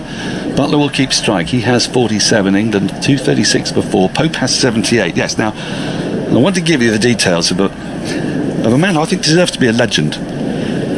Born, I've been told, on the 14th of September 1949. He made his club debut for Hurstpierpoint Cricket Club on the 12th of July 1970. And he played his very final game last week. Club cricket only having just come back, but he's wanted to play one last game so that he could play in 50 consecutive years. Right? And he's batted. His name is Dave Parsons. Shout out to Dave Parsons. Now then, Dave Parsons has batted 834 times in his Hurstpierpoint career, with 157 not outs, 25,012 runs, 150 scores of between 50 and 100 as Chase bowls and is defended back up the wicket and there's no run, and a further 12 hundreds at an average of 36.94, highest score 122 not out, but it gets in many ways better. As Chase is in to Buttler. Buttler plays nicely. A little late cut down to backward point, deep backward point for a single. Moves to 48, 237. Sorry, how old is he again? He plays 50. He's 70. He's 70. He's going to be 71 in September. Okay. Yep. And he was captain last week in his only game of the season and final game of his career. His 900 and somethingth game. I'll come to that in a minute. Pope advances, clips the ball to Campbell at mid-wicket. There's no run. He's bowled 6,059.4 overs and he's taken 1,331 wickets, 54 fifers. Best figures 9 for 24. As Chase is in again. So Pope comes down the wicket, drives beautifully through mid-off, long off, all the way up to the boundary for 4. He used his feet, advanced on it. He's not allowing Roston Chase to settle at all. And he moves up to 82 and England to 241 for 4. He averages 13.54 with the ball, 36.94 with the bat. The leading wicket taker and the leading run scorer for his club, and the leading half-century maker. He's been everything, this man. As Chase is in again to Pope, who pushes into the offside square of the wicket for a single. There's a big gap there, and he can get that as easy as you like. He's seeing the ball really well. And there's one ball left in the 80th over, and then the new ball will become available. Pope to 83, England 242 for 4. He's been secretary, chairman, first 11 captain, Sunday captain, groundsman, bar manager, pavilion manager, and league rep. Not bad. Chase in to complete the over, and Buttler just defends back up the wicket. And it's fielded by Campbell, who moves a couple of paces to his left. End of the over, end of the 80th over, 242 for 4. Buttler 48, Pope 83. So if I can coin a phrase, remember the name, Dave Parsons. He's been involved in the highest opening partnership in the club history of 259, the highest 7th wicket partnership. He's done the lot, Dave Parsons, and last week he played his last game at the age of 70. His last game was his 928th game. Didn't go awfully well for him. He bowled a 2-over spell. He did get one final wicket, a stumping. Well, I'd have to say to Dave, I mean, rather selfish, he's still got his best years ahead of him. I mean, what's he retiring for? Got to carry on, haven't you? Well, you'd think, wouldn't you? Yeah. Well, I'll tell you what, who else is carrying on? It's Rahkeem Cornwall is carrying on, despite the availability of the new ball, and the first delivery with that is pushed to the substitute fielder. Well, that's just 50 years of experience thrown away. Could have done another 20. Best years ahead of him. Cornwall in, worked into the onside by Pope. He'll get another single for it as Chase goes to gather from mid-wicket, stops with his boot, moves to 84, 243 for 4. I mean, down again, we're into the 81st over. The West Indies desperately need wickets. They've not taken the second new ball. Isn't that odd? I just don't. They did it last week. I just don't understand the theory. Well, there's plenty of... I mean, the thing is that they've got good time with it as well, haven't they? They've got 40 minutes, really, to be bowling with it. Again, worked into the onside. There's a big gap there, square of the wicket, and Buttler can pick up another run, boost to 49. At the moment, England are cruising here, and they're not really being troubled. How many runs have we had off the last 5 overs? 28. Without really alarms, notwithstanding that appeal and referral, I suppose, that ball turns back into Pope, who it's a little tangled up, but he's a long way forward and there's no danger of him being LBW. Cornwall's turning it enough to beat that leg stump, as we've seen already. There's a slip in, and there's a slightly tricksy short mid-on, really. He's Bonner, down the wicket comes Pope, defends to that man. It's directed as the ball's flung back to poor old Dowrich, who probably was grateful for the stumps being in the way, because he's had a tough day today with the gloves. The ball's been bouncing off his gloves. So I suppose it could be holders off the field. So that could be the reasoning behind it, waiting for the captain to come back on. As Pope faces up, comes fully forward, stretching out into the offside to push it into the offside. There's no run. Commentary continues on 5 Live Sports Extra, digital radio, online and via the BBC Sounds app. But Radio 4 longwave listeners are leaving us briefly for the shipping forecast. With England on 244 for 4 at the end of the over. Buttler 49 from 99 balls, Pope 84 from 135. These two have doubled the score. They came together at 122. It's now 244. And well, Roston chase is continuing, and Holder has come back onto the field. So, well, it's just a sign of a bowling attack that's played 3 test matches on the trot. But they chose to bowl. Yeah, exactly. So it's their own kind of wrongdoing. Got to take the second new ball. Chases into Buttler on the threshold of a half century, works it into the onside. He wanted the single, but sent back by Pope. The throw comes in from Shai Hope, moves from mid-wicket to right to field. Is this a function of Gabriel being, frankly, a bit tired? He's bowled a lot of overs in the series and they don't want to take the new ball tonight. But I mean, are they going to really go through till the end of the day without taking the new ball? I was going to give England another 40 runs if they don't. Chase in, down the leg side, left alone by Buttler, and let's allow that to turn into the gloves of Dowrich, who did well to move to his left and collect that. Yeah, and the second new ball might travel in terms of runs, but there's so much more of an opportunity to take 2 or 3 wickets, get back in the test match. Absolutely, as Chase is in, and that's worked into the onside, fielded by Roach at short backward square leg. Yeah, I mean, let's be clear, if they do pick up 2 quick wickets, England at 244 for 6 have got the bowlers will start to be exposed soon, so they're still very much in the game, but they've got to break this partnership as Chase is in. Butler just props forward, defends into the onside. It's been a disappointment for me, Dan, with the West Indies in this session, is that they're 1 away from Chris Woakes. Yeah. 2 away from Dom Bess, and then it's Jofra Archer, Stuart Broad and Jimmy Anderson. You'd think they'd fancy that. Chase in, driven nicely by Buttler. That'll be his 50. It goes up towards deep extra cover. They'll come back for 2. They'll think about a third. Fielder can no. They decide against the third as the ball is retrieved at deep extra cover, and that is a half century for Jos Buttler. He moves to 51 with that, raises his bat, comes to punch gloves with Ollie Pope. They've been together since the fall of the 4th wicket, which was when Rory Burns was cutting at the ball, caught brilliantly by Rahkeem. Cornwall. England at the time were in all sorts of trouble at 122 for 4. Now they're not in a dominant position, but they're in quite a strong one at 246 for 4. Chases into Buttler. Buttler just defends from the crease. That's the end of the over. 82 have been bowled, still no sign of the new ball. Buttler 51, Pope 84. Andy.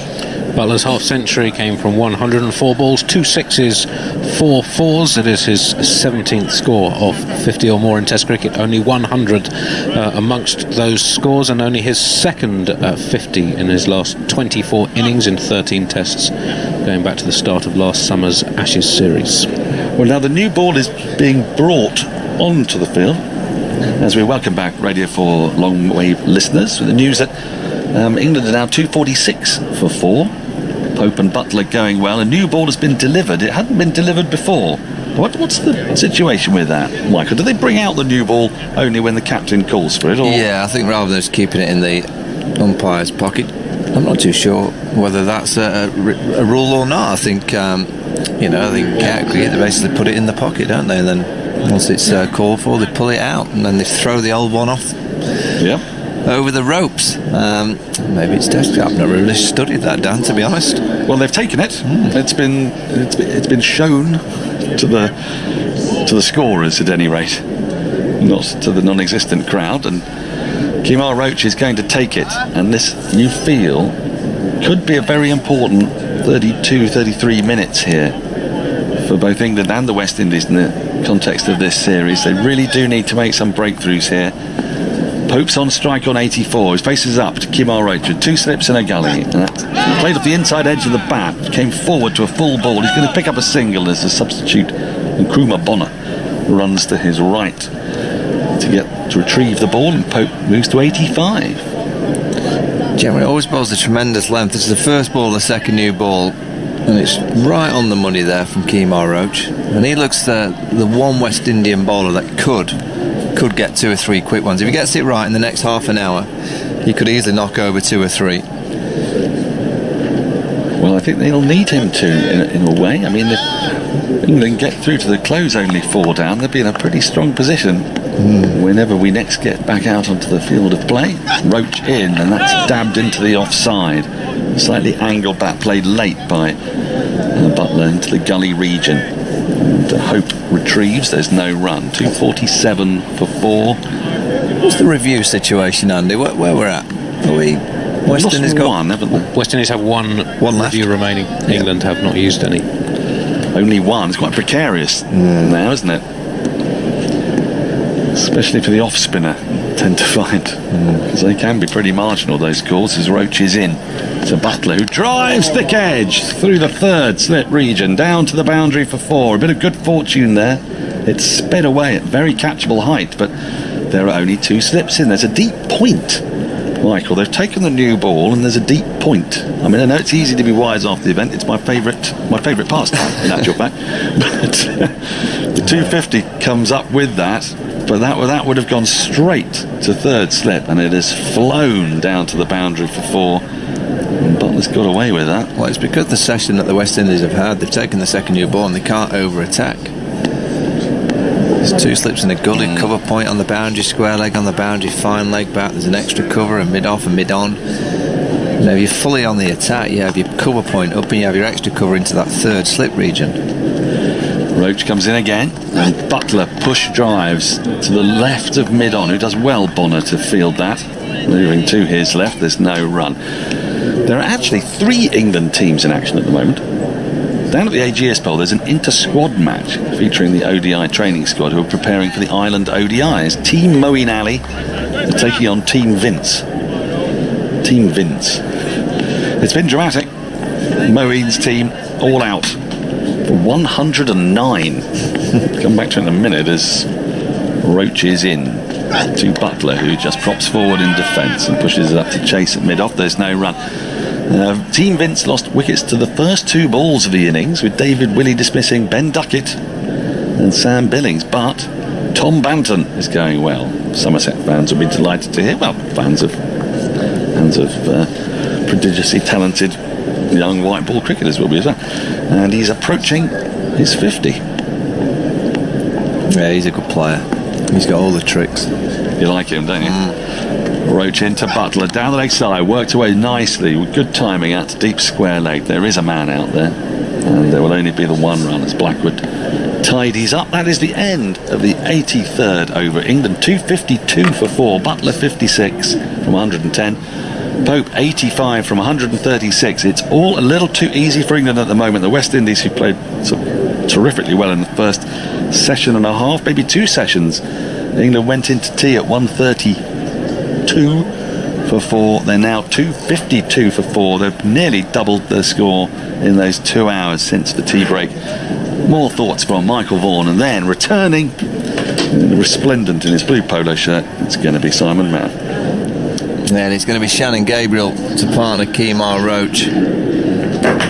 Can he bowl one of those spells? We've seen it over the years. We've seen it against England. We saw it in Southampton a couple of weeks ago. The West Indies desperately need a burst of energy, a bit of magic. Simon's struggling to get his headsets on. He's there. There we go. There we go. And I'm going, Simon. All right. Because of you. Ta-ra. See you later. Line them up for me on the bar. 2:52 for 4. 7 overs after the day's play, or 27 minutes. Outside the off stump from Shannon Gabriel. No stroke from Josh Buttler. And it's through to Shane Dowrich, who, it's fair to say, has not had one of his better days behind the stumps. Lots of byes conceded, lots of drops. And West Indies under pressure. It feels as if the game is getting away from them. They do need this new ball to work. But they've got one bowler who's had a hard day out there, Shannon Gabriel. A lot of work in the field. He's had this problem with his leg. Back-to-back test matches as well. And same with Kemar Roach. I need to find some inspiration from somewhere. Who's there to hold on to England's coattails here. Buttler and Pope playing well. Buttler on 56. Gabriel goes in, bowls to him outside the off stump. Buttler lets it go. Buttler in that previous over could so easily have given a catch, but not enough close catches at home. It was a straightforward edge, but it flew between gully and slip down to the third man boundary. How often does that sort of thing happen when it's going for you? And it's going for England. And these two have put the pressure back on West Indies, especially Ollie Pope initially. One of the most fluent innings of the series. The fastest conventional 50 of the series. I'm not quite counting Stokes. He's in that second inning, the last test match, with unconventional circumstances. This is Gabriel bowling to Buttler, quite close to off stump. Buttler lifts the bat and lets it go through to Dowrich. The lights are on. The light, though, the natural light is reasonable at the moment, and we should go through to 6:30. Gabriel walking very slowly back at the Jimmy Anderson end, and Anderson will have the chance to bowl at that end during this test match. He's been selected today back in the England side after being rested for the last game. And if England do get a score on the board, which it looks as if they're going to do at 2:52 for 4, they have a pretty useful attack to work away at the West Indies. Here's Gabriel bowling to Buttler, again in that channel outside the off stump. Buttler ignores it, and it's through to Dowrich. An attack of Anderson, Broad, Woakes and Archer. Never played together before, that quartet in the test match. And then Bess to bowl as well, and a bit of root if necessary. We've been talking about how Josh Buttler bats in Test cricket. This is his 17th time that he's reached 50. It took 104 balls, the 5th time that he's taken more than 100 balls to reach 50, and only 5 times has he reached 50 in fewer than 80 balls. So really throughout his Test career, he's generally played a relatively restrained game.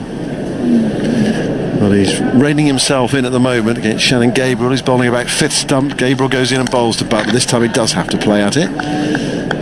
He leans forward and plays it to mid-off, and there's no run.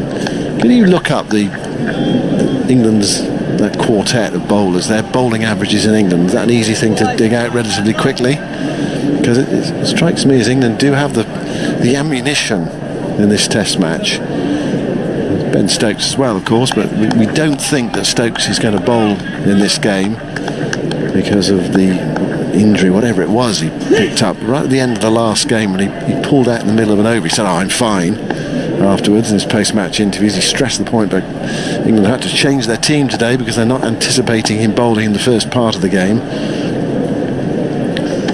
Gabriel bowls outside the off stump. Buttler leaves. There was a lot of bowling there, not really threatening Josh Buttler, not making him play. Gabriel comes to the end of another over. He's bowled 17.2 today. And the reason for that is because he went off early. He thought, oh no, for West Indies, very early on today, but he came back. He looks like he had a leg injury, but they somehow sorted him out. He's run in. And he bowled a very good spell just before lunch when he came back as well. But Roach has been the pick of the West Indies bowlers today. He castled Ben Stokes after hitting him on the head, and pitched one up later in the over and nipped one back. Stokes bowled for 20, his lowest score of the series. Root run out, brilliant piece of fielding from Chase. Marvellous catch from Cornwall to get rid of Rory Burns. Catch at slip, went very quickly, took it one-handed. Burns out for 57, and Sibley out in the first over, out for naught. This is Roach running in, bowling to Pope. Pope is forward, squeezing that away into the offside. Goes out to John Campbell at cover. England's bowlers at home: Archer 25 wickets in 6 tests, average 22. Chris Woakes 75 wickets in 21 home tests, average 22.9. Jimmy Anderson 371, average 23.8, and Stuart Broad 311 wickets at home, average 26.5. This is Roach bowling to Pope. Pope lets it go. If we look just at the last few home summers, so from the start of the 2016 English summer, Anderson's taken 105 wickets, average 16.3 at home. Broad also over 100 wickets, average 26. Woakes is averaging 20 in that time in home tests. So particularly over recent years, I mean, Anderson's bowling in England in recent years has been about as statistically effective as any bowler in home conditions in the history of Test cricket. Yeah, I mean, it's been remarkable, especially when you consider his age. This is Roach bowling wide of the crease, short, pulled away by Pope in front of square. He'll come back for 2. West Indies have a man back on the deep square leg boundary. It's Blackwood who goes to his left and hurls the ball in. And people listening saying, well, what do those averages mean? Well, anything under 30 is pretty good in Test cricket, isn't it? And you're talking about actually bowlers who are low 20s, and that is phenomenal. Malcolm Marshall, one of the greats, his overall Test average was around about 20. And you're talking about them bowling it, taking the wickets at 22 in England. Here is Roach bowling up, driven. Is it just short of Campbell? It is. There was interest in the slip cordon there. He went for the drive, Ollie Pope, and Campbell on the half volley took it. Short extra cover, very close to the breakthrough, not quite for West Indies. Score 254 for 4 with Pope on 87. He's got just half a chance here of 100 before the close, perhaps more than half a chance. 20 minutes to go, 13 needed. Anderson's best 50 test sequence, he took 217 wickets at an average just under 21, and there's only 12 other bowlers in the history of Test cricket who've averaged under 21 over a 50 test period. Pope drives again, this time scuffs it, doesn't time it at all. He's rolling up towards mid-off and there's no run. He's frustrated with himself. He plays the shot again after walking away in disgust. Yeah, I'm not going to get you to look this up or work it out because it was phenomenal. It was the Carnivite effort for a statistician. You'd be up all night, but I wonder whether this is statistically at home England's most successful attack ever. You think you've got 4 bowlers who are 3 low 20s and 1 mid 20s. There's Roach bowling, driven by Pope gloriously for 4. Really timed that. Came nicely into the swing of his bat. Was drifting in with the angle, and Pope with that boundary moves into the 90s, and he's given himself a chance definitely of 100 before the close of play, and he has played superbly. He's a high class Ollie Pope. A lot is expected of him.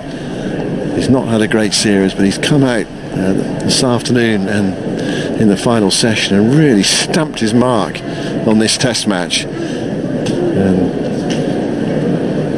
West Indies really feeling the heat out there. And Buttler's helped as well with a half century at the other end. 258 for 4 with 5 overs or 19 minutes left in the day's play. It's going to be Gabriel to continue. 2 slips in the gully, rather deflating second half of the day for West Indies. Gabriel rushing in, bowls to Buttler. And Buttler seems to have all the time in the world there to get on the front foot and defend that into the offside. Just looking at that delivery from Gabriel, it was 83 miles an hour. So Buttler to 56. Pope there on 91, and he's got those 91 in good time as well. 142 balls. And England 258 for 4. Recovering from 122 for 4. Slow going early on, 2.5 and over. These two have stepped up the rate, and the boundaries have flowed in the second part of the day. Back with Shannon Gabriel. West Indies needs something. They need it quickly. Goes in, bowls a short ball. Buttler is underneath it. There is a man back. Shamarh Brooks at deep back with square leg, and a fine leg Roach as well. Buttler not to be tempted. Carlos is here. with 15 minutes or so of the day's play to go, and does it feel as if it's slipping away? Kinda need a wicket for sure, but you must give credit. I think Buttler and Pope batted very, very well. I was very impressed with how Pope took the pressure off Buttler, and they have since matched each other in the scoring, and it's made for some good cricket. The ball can't always win.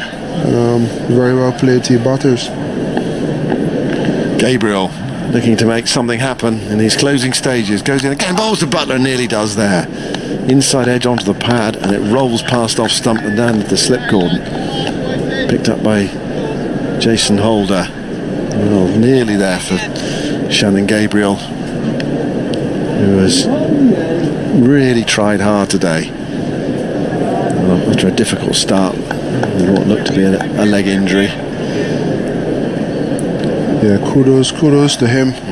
It looked as though he pulled up. We thought that was the end of his series, but to know when to go off, get strapped up and come back out and bustle in as he did, credit must go to him, and he's putting in a real shift for West Indies. Yeah, he's running in, there's no doubt about that. Doesn't look like a man who went off with a leg injury earlier. Goes in now to bowl to Buttler, and Buttler hurried into defence that time. Plays it away into the offside towards cover, and there is no run. Spinners today, well, Chase picked up a wicket. Cornwall making his debut in England, his third test match. He got a couple to turn sharply against Rory Burns earlier, but there is something there, and I think there will be during this game. Oh, the two umpires are consulting. Surely can't be about the light, is it? Hope not. It's been a good passage of play. The bowlers making something happen with new ball, and the batsmen flowing. Reminds me of the 2004 Champions Trophy final where no one wants to go off. Well, they've decided the light is not good enough to continue. It's very frustrating, desperately frustrating. 15 minutes cricket left. Floodlights are on. And you look at the shadows. Okay, there's a bit of shadow out there. Anyway, that's their decision. Umpire Kettleborough and umpire Goff, they'll take a reading, and then we'll be going by that for the rest of the test match. And well, that'll be it for the day's play. That'll be it for the day's play now, because we're into the sort of extra half an hour. Yeah, that's frustrating. It's been a very gripping day of test cricket. It's not 350 in a day and lots of shots, or it's not been all at once. 70 has been the perfect medium. The ball won the first couple sessions. The batsmen pulled back the momentum and the advantage in the evening session. You never know what could have happened in that 15 minutes. This test series has thrown up a lot of different scenarios, and 15 minutes could have been 3 wickets and 1 run. Could also have been a scoring rate of 5. So yeah, and Ollie Pope will go to bed tonight in the 90s. He wouldn't sleep though. It's better to be in the 90s than be in the 20s, though, isn't it, or the 30s? It's a nice way to go to bed. But I know what you mean. Is that those 9 runs tomorrow, especially when he's in as well? You know, there's a reasonable chance he could have got them tonight. He's played superbly today. The only challenge you find now is that tomorrow we may get to this same stage with an hour and a half to go, and you have to come off. You have to lose cricket. It's funny how the rules of the game always overshadows the game when it comes to test cricket. Is it enough rain? Is it enough light? Yeah, it's a constant reevaluation of the playing conditions, the rules. But yeah, it was a fantastic day of test cricket. It's a shame that we've lost 15 minutes, especially with the weather forecast not being the most positive for the next 4 days. But if this series can have a result in this game from cricket anywhere similar to the cricket we've had today, then it would have been a good return for international cricket, and and it would be a good advert for Test cricket all over the world. Yeah, we've had 2 really good games so far. A tight match in Southampton where, into the last couple of hours you didn't know which way that game was going to go, and then England battling for victory on the final day earlier this week. The hover cover is coming on. That will be it for the day. And these two, Pope and Buttler, have doubled the score. More than doubled it from 122 for 4, and they closed to 258 for 4. Roach has picked up 2 for 56, so he's poised as well in the 190s, the 199s for him. Second new ball as well. He'd be looking for this 200, get that monkey off the back. Yeah, so he's one away. Just looking at the cover coming on, the hover cover, talking about how dry this square is. A huge amount of dust coming up from the middle. The outfield is very green. It's been quite slow. And then the matting for the next Test match. Cranes are having to work hard here with another Test match coming up fairly shortly. That's going down as well to the right of the Test pitch for the last game. Is the first Test against Pakistan here as well? Yeah, it is, yeah. So 1 Test match here against Pakistan, and then 2 at the Ageas Bowl. That's the way they're doing it. And in between this Test series and the next one, there are 3 one-day international to England and Ireland at the Ageas Bowl. Would you say like London buses? You don't get one for a while, and there's too much cricket. But exciting times. I think what this summer has thrown up is a lot of opportunity. You're to find a lot of guys crossing over from Test to T20 and T20 to 50 over, and it's opened up bigger squads, and a lot of guys who have been knocking around the county circuit getting a chance to be in and around the international setup. So there's good stuff, and a silver lining amidst all the it's great. Jonathan's coming in, but it's great to be back. I think that's the bottom line. It's great to be back after a barren 3 or 4 months. Great to be playing cricket again. You're going to be playing cricket again, Carlos. There's a lot to catch up on actually in the next few months. I can't wait, Simon. CPL is around the corner, biggest party in sport, and they haven't held a bat for the last month, so that will be interesting. Photograph on my screen of David Lloyd sitting on the balcony of his hotel room with a towel wrapped round him. He's got a red for Ruth shirt on, possibly a gin and tonic, and a bag of nuts, and there he is sitting out there, surprised, I suspect, as everyone else is, about the players walking off. It wasn't their fault. These days, of course, it's entirely the umpire's decision, and I don't think anyone wanted to go off. And there's batsmen who said didn't want to go off, and they're the ones who, let's face it, are the ones who are most at risk. I'm not sure the bowlers wanted to come off because they've got the new ball in their hand and they've loosened themselves up again for the umpteenth time, but the umpires say that's it and off they go. And it's the problem is, of course, it does set the marker, it sets the precedent, doesn't it, Carlos, for the rest of the game. And if they're going to come off in that light, then with the forecast that we've got over the next few days, we might not see much cricket. And that's what we just chatting about. You could find yourself in a situation where tomorrow with an hour and a half to go is similar light. The players are happy to play on, but the umpires have set the precedent on the first day, and you end up losing an hour and a half each day because of that. Well, the sheets are going on. We know we'll play today, and so we'll start our review of the first day of this 3rd Test between England and West Indies at Old Trafford, where of course it's 1-1 in the series. Everything to play for here. West Indies trying to win the match to win a series in England for the first time since 1988. So a big match, and of course for England, the opportunity to win the series. They're put into bat with no Ben Stokes able to bowl. They dropped the batsman Crawley and retained Woakes, so a little thinner in batting. And for West Indies, Cornwall was brought in place of Alsari Joseph, so an extra spinner in the West Indies side. And England closed the day, put in on 258 for 4, partnership worth 136 between Pope and Buttler. That's still going on. They'll resume tomorrow, as really buoyed England after a bit of a sluggish first couple of sessions. Pope 91 not out, Buttler 56 not out, and earlier on Sibley was out for naught in the first over. LBW to Roach. Root was run out for 17, a direct hit that just trimmed the bails, and he was out by a couple of feet, I guess, for 17. Stokes was bowled by Roach, a ball that cut back at him for 20. That was 92 for 3, and then 122 for 4 when Burns was brilliantly caught by Cornwall. A reflex catch, one-handed at slip off the off-spinner Chase for 57. So the new ball was taken, but only a few overs were bowled with it before the umpires decided that light wasn't good enough. The batsmen seemed rather surprised by that, and I think maybe the fielding team were as well. But anyway, that's the umpire's decision. It's entirely in their hands these days. And the first day therefore closed at 2:58 for 4 to the course of the next half hour or so.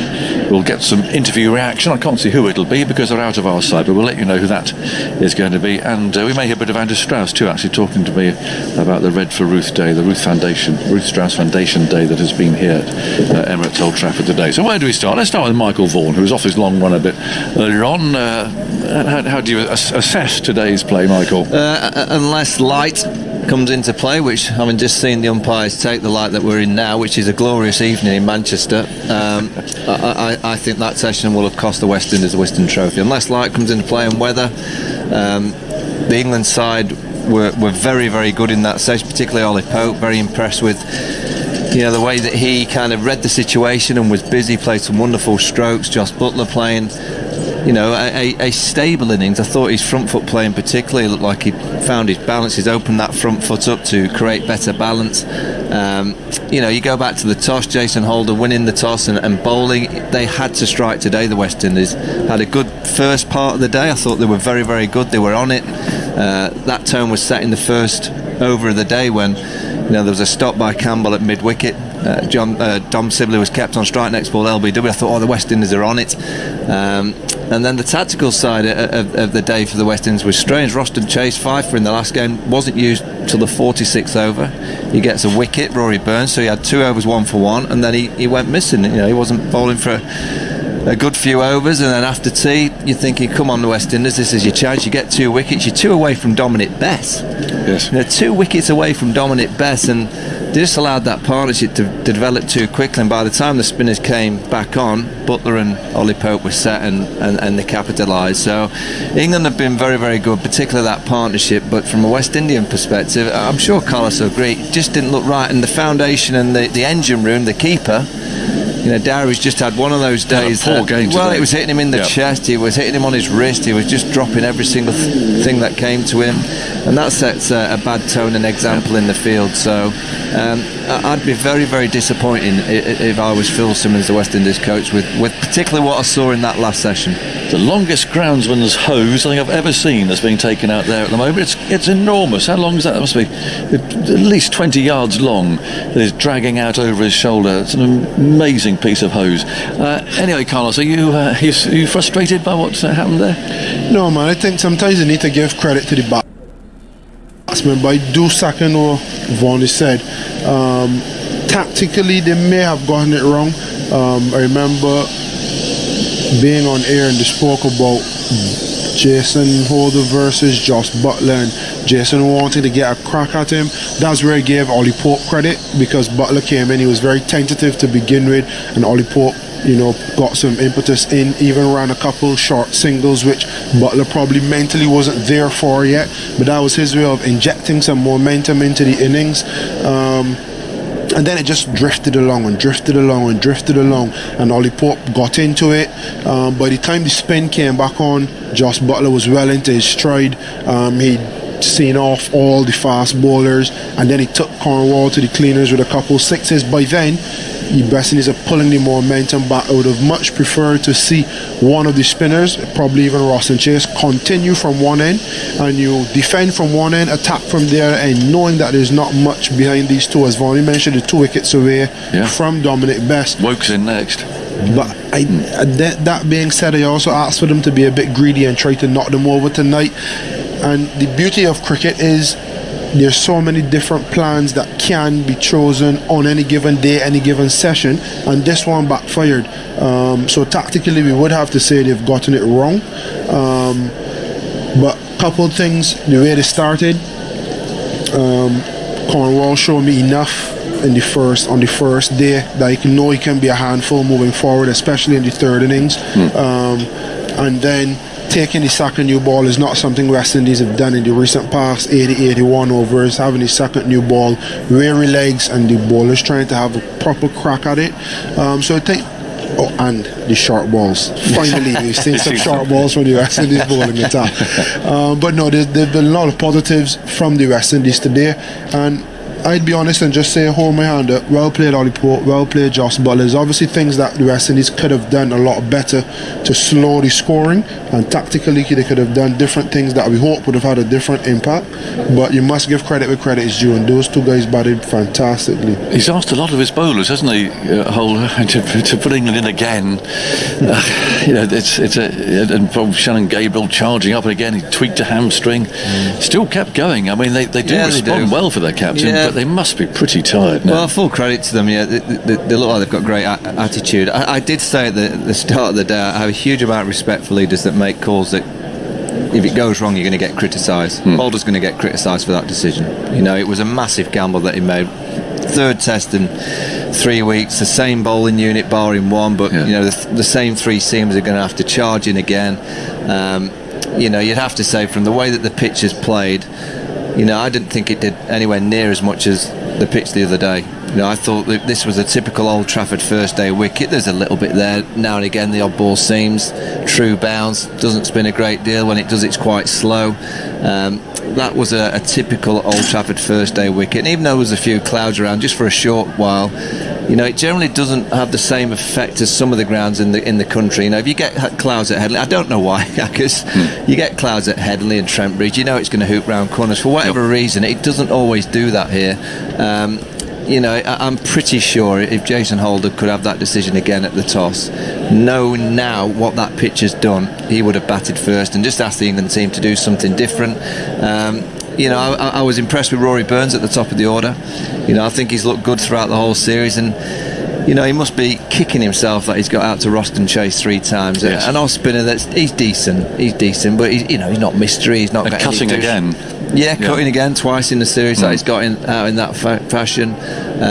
Ben Stokes got a decent delivery, roughed up by the short ball. Carlos was smiling with a huge smile in the green when he saw the bounce as well. Maybe that was the downfall for Ben Stokes. Maybe his bat was just going out towards gully because he's expecting the short ball, and he was going to play the pull shot, and it's a full length nip back, and his bat just came across the line of the ball.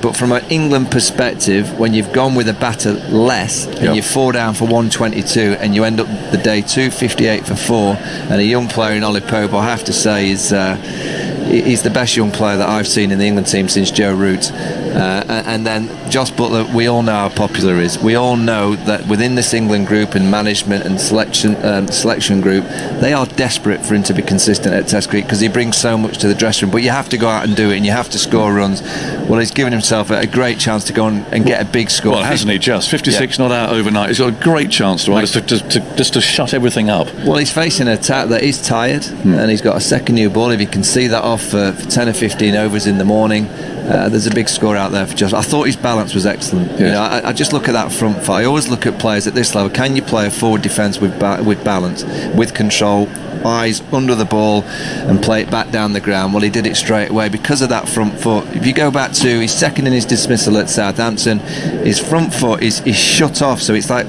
90 degrees. His toes pointing to cover point, and he's moved his foot across, and his head goes with it, and his balance goes with it, and you can't get back access towards that full of length delivery, particularly the ball that nips back. By just opening the front foot up, it just allows you to get back towards where the ball's come from, and that's what he did today. So technically a lot better, but 56 doesn't buy you another 10 test matches. It probably buys you the Pakistan series. Take some heat off. You get 100 and you're in for a while, so he's got a great chance to go and get the 3 figures. We will hear from Ollie Pope. I think he's doing the diary room. He's for interviews, which again is a real change, and you have to I think say well done to the way that England are doing their media these days. A few years ago, 91 not out, you asked to speak to someone, you might put him off, he's on 91, you wouldn't have been able to interview him. I apologise, I think I did that once in 2002. I think you might, but it's true, isn't it? I think I was 190 not out as well. You still didn't come and speak to the press. Well, there you go. But put me off. It has changing. So I think we'll hear from him any moment now. He's going to make it round to our interview position, which of course is down by the boundary at the moment. Interesting, Carlos. When I interviewed Jason at the toss, he seemed to suggest that part of the reason for putting England in was actually because he thought it was quite damp, and therefore the spinner Cornwall might be more effective. Do you think, in hindsight, that perhaps to have batted first might have been, I don't know, the problem I think better option? The problem I think with the West Indies attack is that the batting lineup, is that you can't quite fully trust them. You always feel as though they're 1 wicket away from being rolled for 190, 200. They've offered a lot of resistance in the series thus far and made it to 300. But as you saw with the second test in the first innings, it's very easy to just blow through them. And in a crunch game, if you get that batting lineup there and there's a bit under the pitch, the cover was on and it was sweating for a bit, and you find yourselves 50 for 4, 50 for 5, then it's hard to get back into the test match. And they're banking on the strength, which is the bowling attack, to eke out some early wickets, finish the day strongly, probably get 5-6 wickets, and take some of the pressure off the batting lineup. It worked well in Southampton. It didn't work so well in the second test because of the amount of runs that England got, and they're still quite in the balance now. They're still 2 wickets away, so it hasn't been the most favourable decision, as Vaughan said, but I understand why they would have made it. Why it was done. And you've always talked about Cornwall's ability as a slip catcher. Wow. That was. We'll talk about that in a second, because Ellen Roldroyd's with Ollie Pope. Ollie Pope, congratulations. You have not quite got to the 100 yet, but it's looking good. How does it feel to have got some runs there today? Yeah, it does feel nice, especially after missing out in the first few games. I think in this intense environment, you can end up spending too much time thinking about your failures, so it's nice to sort of go in overnight with a few behind my belt. How do you think you're going to sleep tonight? Hopefully I'll sleep well. Hopefully take a sleeping tablet. I normally do if I'm not out overnight, because I normally struggle, and hopefully hit the hay pretty hard. Right, yeah, well, at least you haven't got far to come in the morning afterwards. Just had Michael Vaughan on Test Match Special saying he reckons you're the best young batsman to come into the side since Joe Root. What do you make of that? Yeah, it's a massive compliment, especially for sort of an ex-England captain and one of the greats, to make those kind of comments. But yeah, I take it as a massive positive. I don't necessarily see it as extra pressure. It's just a nice thing to sort of have said about you, and hopefully I can sort of fill those shoes. Do you feel such a thing as pressure? Yeah, to be honest, I do. I think you're lying if you say you don't, especially being young, and sort of people do talk a lot and you do read these things, but I think it doesn't change how I play on the pitch. I'm not out there thinking, I've got to live up to what they're saying, so it doesn't change the way I play, so I just use it as a positive. Do you just enjoy batting? Yeah, I love batting. I think I hate getting out. There's nothing worse than getting out, so and it's the worst feeling being back in the shed, so while I'm out there you've got to enjoy it. Do you have a discussion among the group this morning about the fact that they'd opted to leave out Zach Crawley, so everyone was going to have to push up the order a little bit, and maybe a little bit more attention would come on what you could get on the board? It's not necessarily a chat we had. Obviously, I think just the way obviously Stokes, we're going to see how he is with bowling, so unfortunately for Zach it's just the way it is. I mean, a couple of innings ago he got a brilliant 70, so it's a shame for him to miss out, but yeah, it's not something we talk about. You know the pressures you're under, and I think everyone knows their role in the side pretty well. What did everyone say to you when you came up onto the balcony just now? Just a few sort of pats on the back and well played, and everyone sort of comes over and says well done. And I imagine everyone's pleased for Jos Buttler as well. Yeah, absolutely. I think he's been the way he's obviously he hasn't got the big scores that he would have liked in this series, but I think he's looked really threatening, especially sort of in that first innings at Southampton and the first innings here last week, and it's nice to see him get over that 50 mark, and hopefully we can kick on. And in a game like this where we're probably going to lose some time to the weather, how do you see the next few days panning out? Well, hopefully the weather doesn't affect it too much. If Joss and myself can try and sort of put on as many as possible, I'm not sure exactly what we're on now. We'll just keep trying to bat as long as possible. I think the way we both play, the runs will come, and if we can bat big, then I guess the dream scenario would be able to sort of put them in, make them follow on and go again. But the pitch is spinning, it's offered a little bit with a new ball, so there is stuff in there for the seamers. Very well done, and sleep well tonight. Thanks very much. Cheers, Ollie.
अबे इस तरफ आओ उधर किधर जा रहे हो?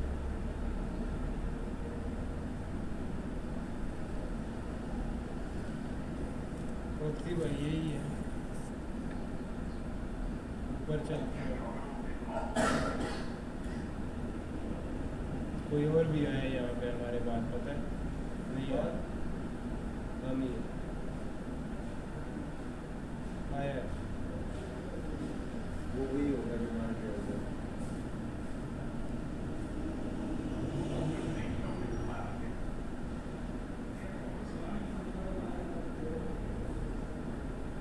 चला ऊपर ना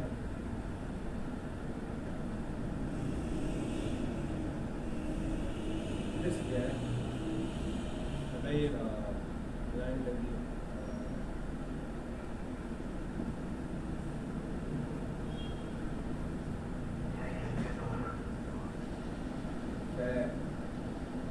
नीचे देख लिया किधर है नीचे छोटा सा घर में जा रहा है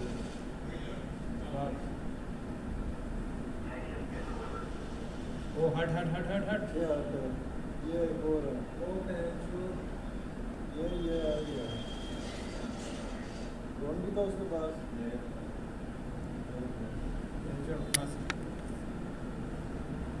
नीचे वाला मैं नीचे वाले भैया एक यहाँ से पैंचर लो ना नीचे चला जाए मुझे भी जाना पड़ेगा उसको नहीं देख के एक जय यहाँ से नीचे एक यहाँ से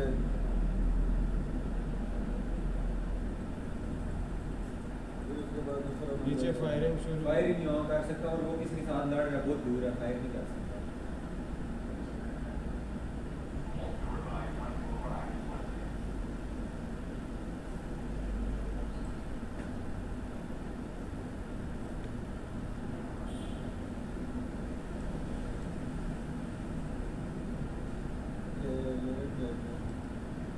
आएगा भाई नीचे जाएगा मारो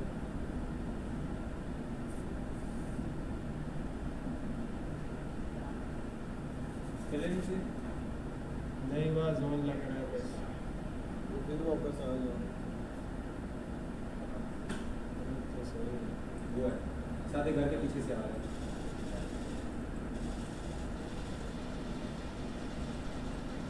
उसको कोई और भी मार रहा है नहीं हाँ वो उधर फायरिंग कर रहा है 8 आगे से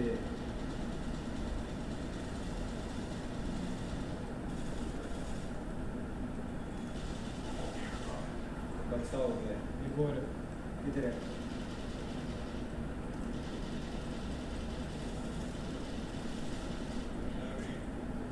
तो ये गलत टाइम पे रिलोडिंग गया हो गई यार चले बात क्या चले चल साथ ही सर्कल बात है अंदर अबे गेम फंस रही है पता नहीं क्या हो गया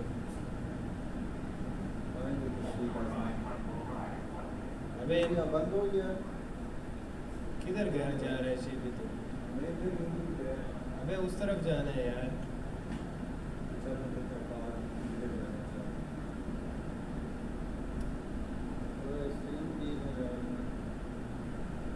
और ऊपर आगे हो जाए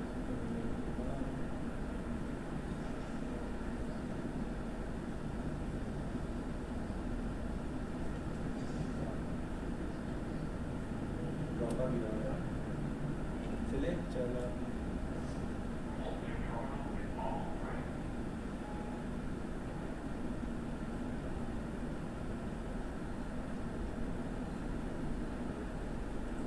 अच्छा तो कोच भी क्या है मेरा उड़ी नहीं क्या है 4 पर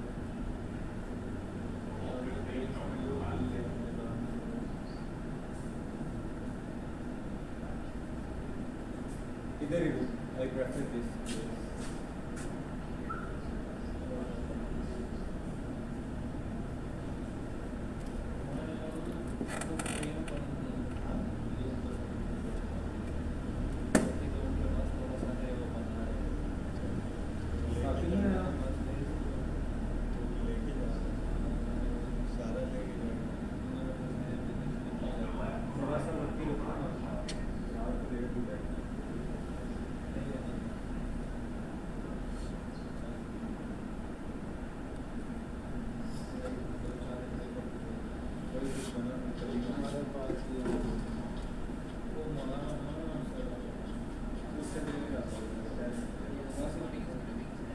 करेगा तू पर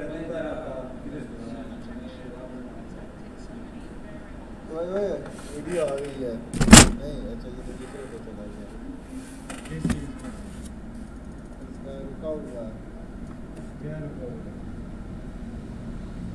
चैनल हां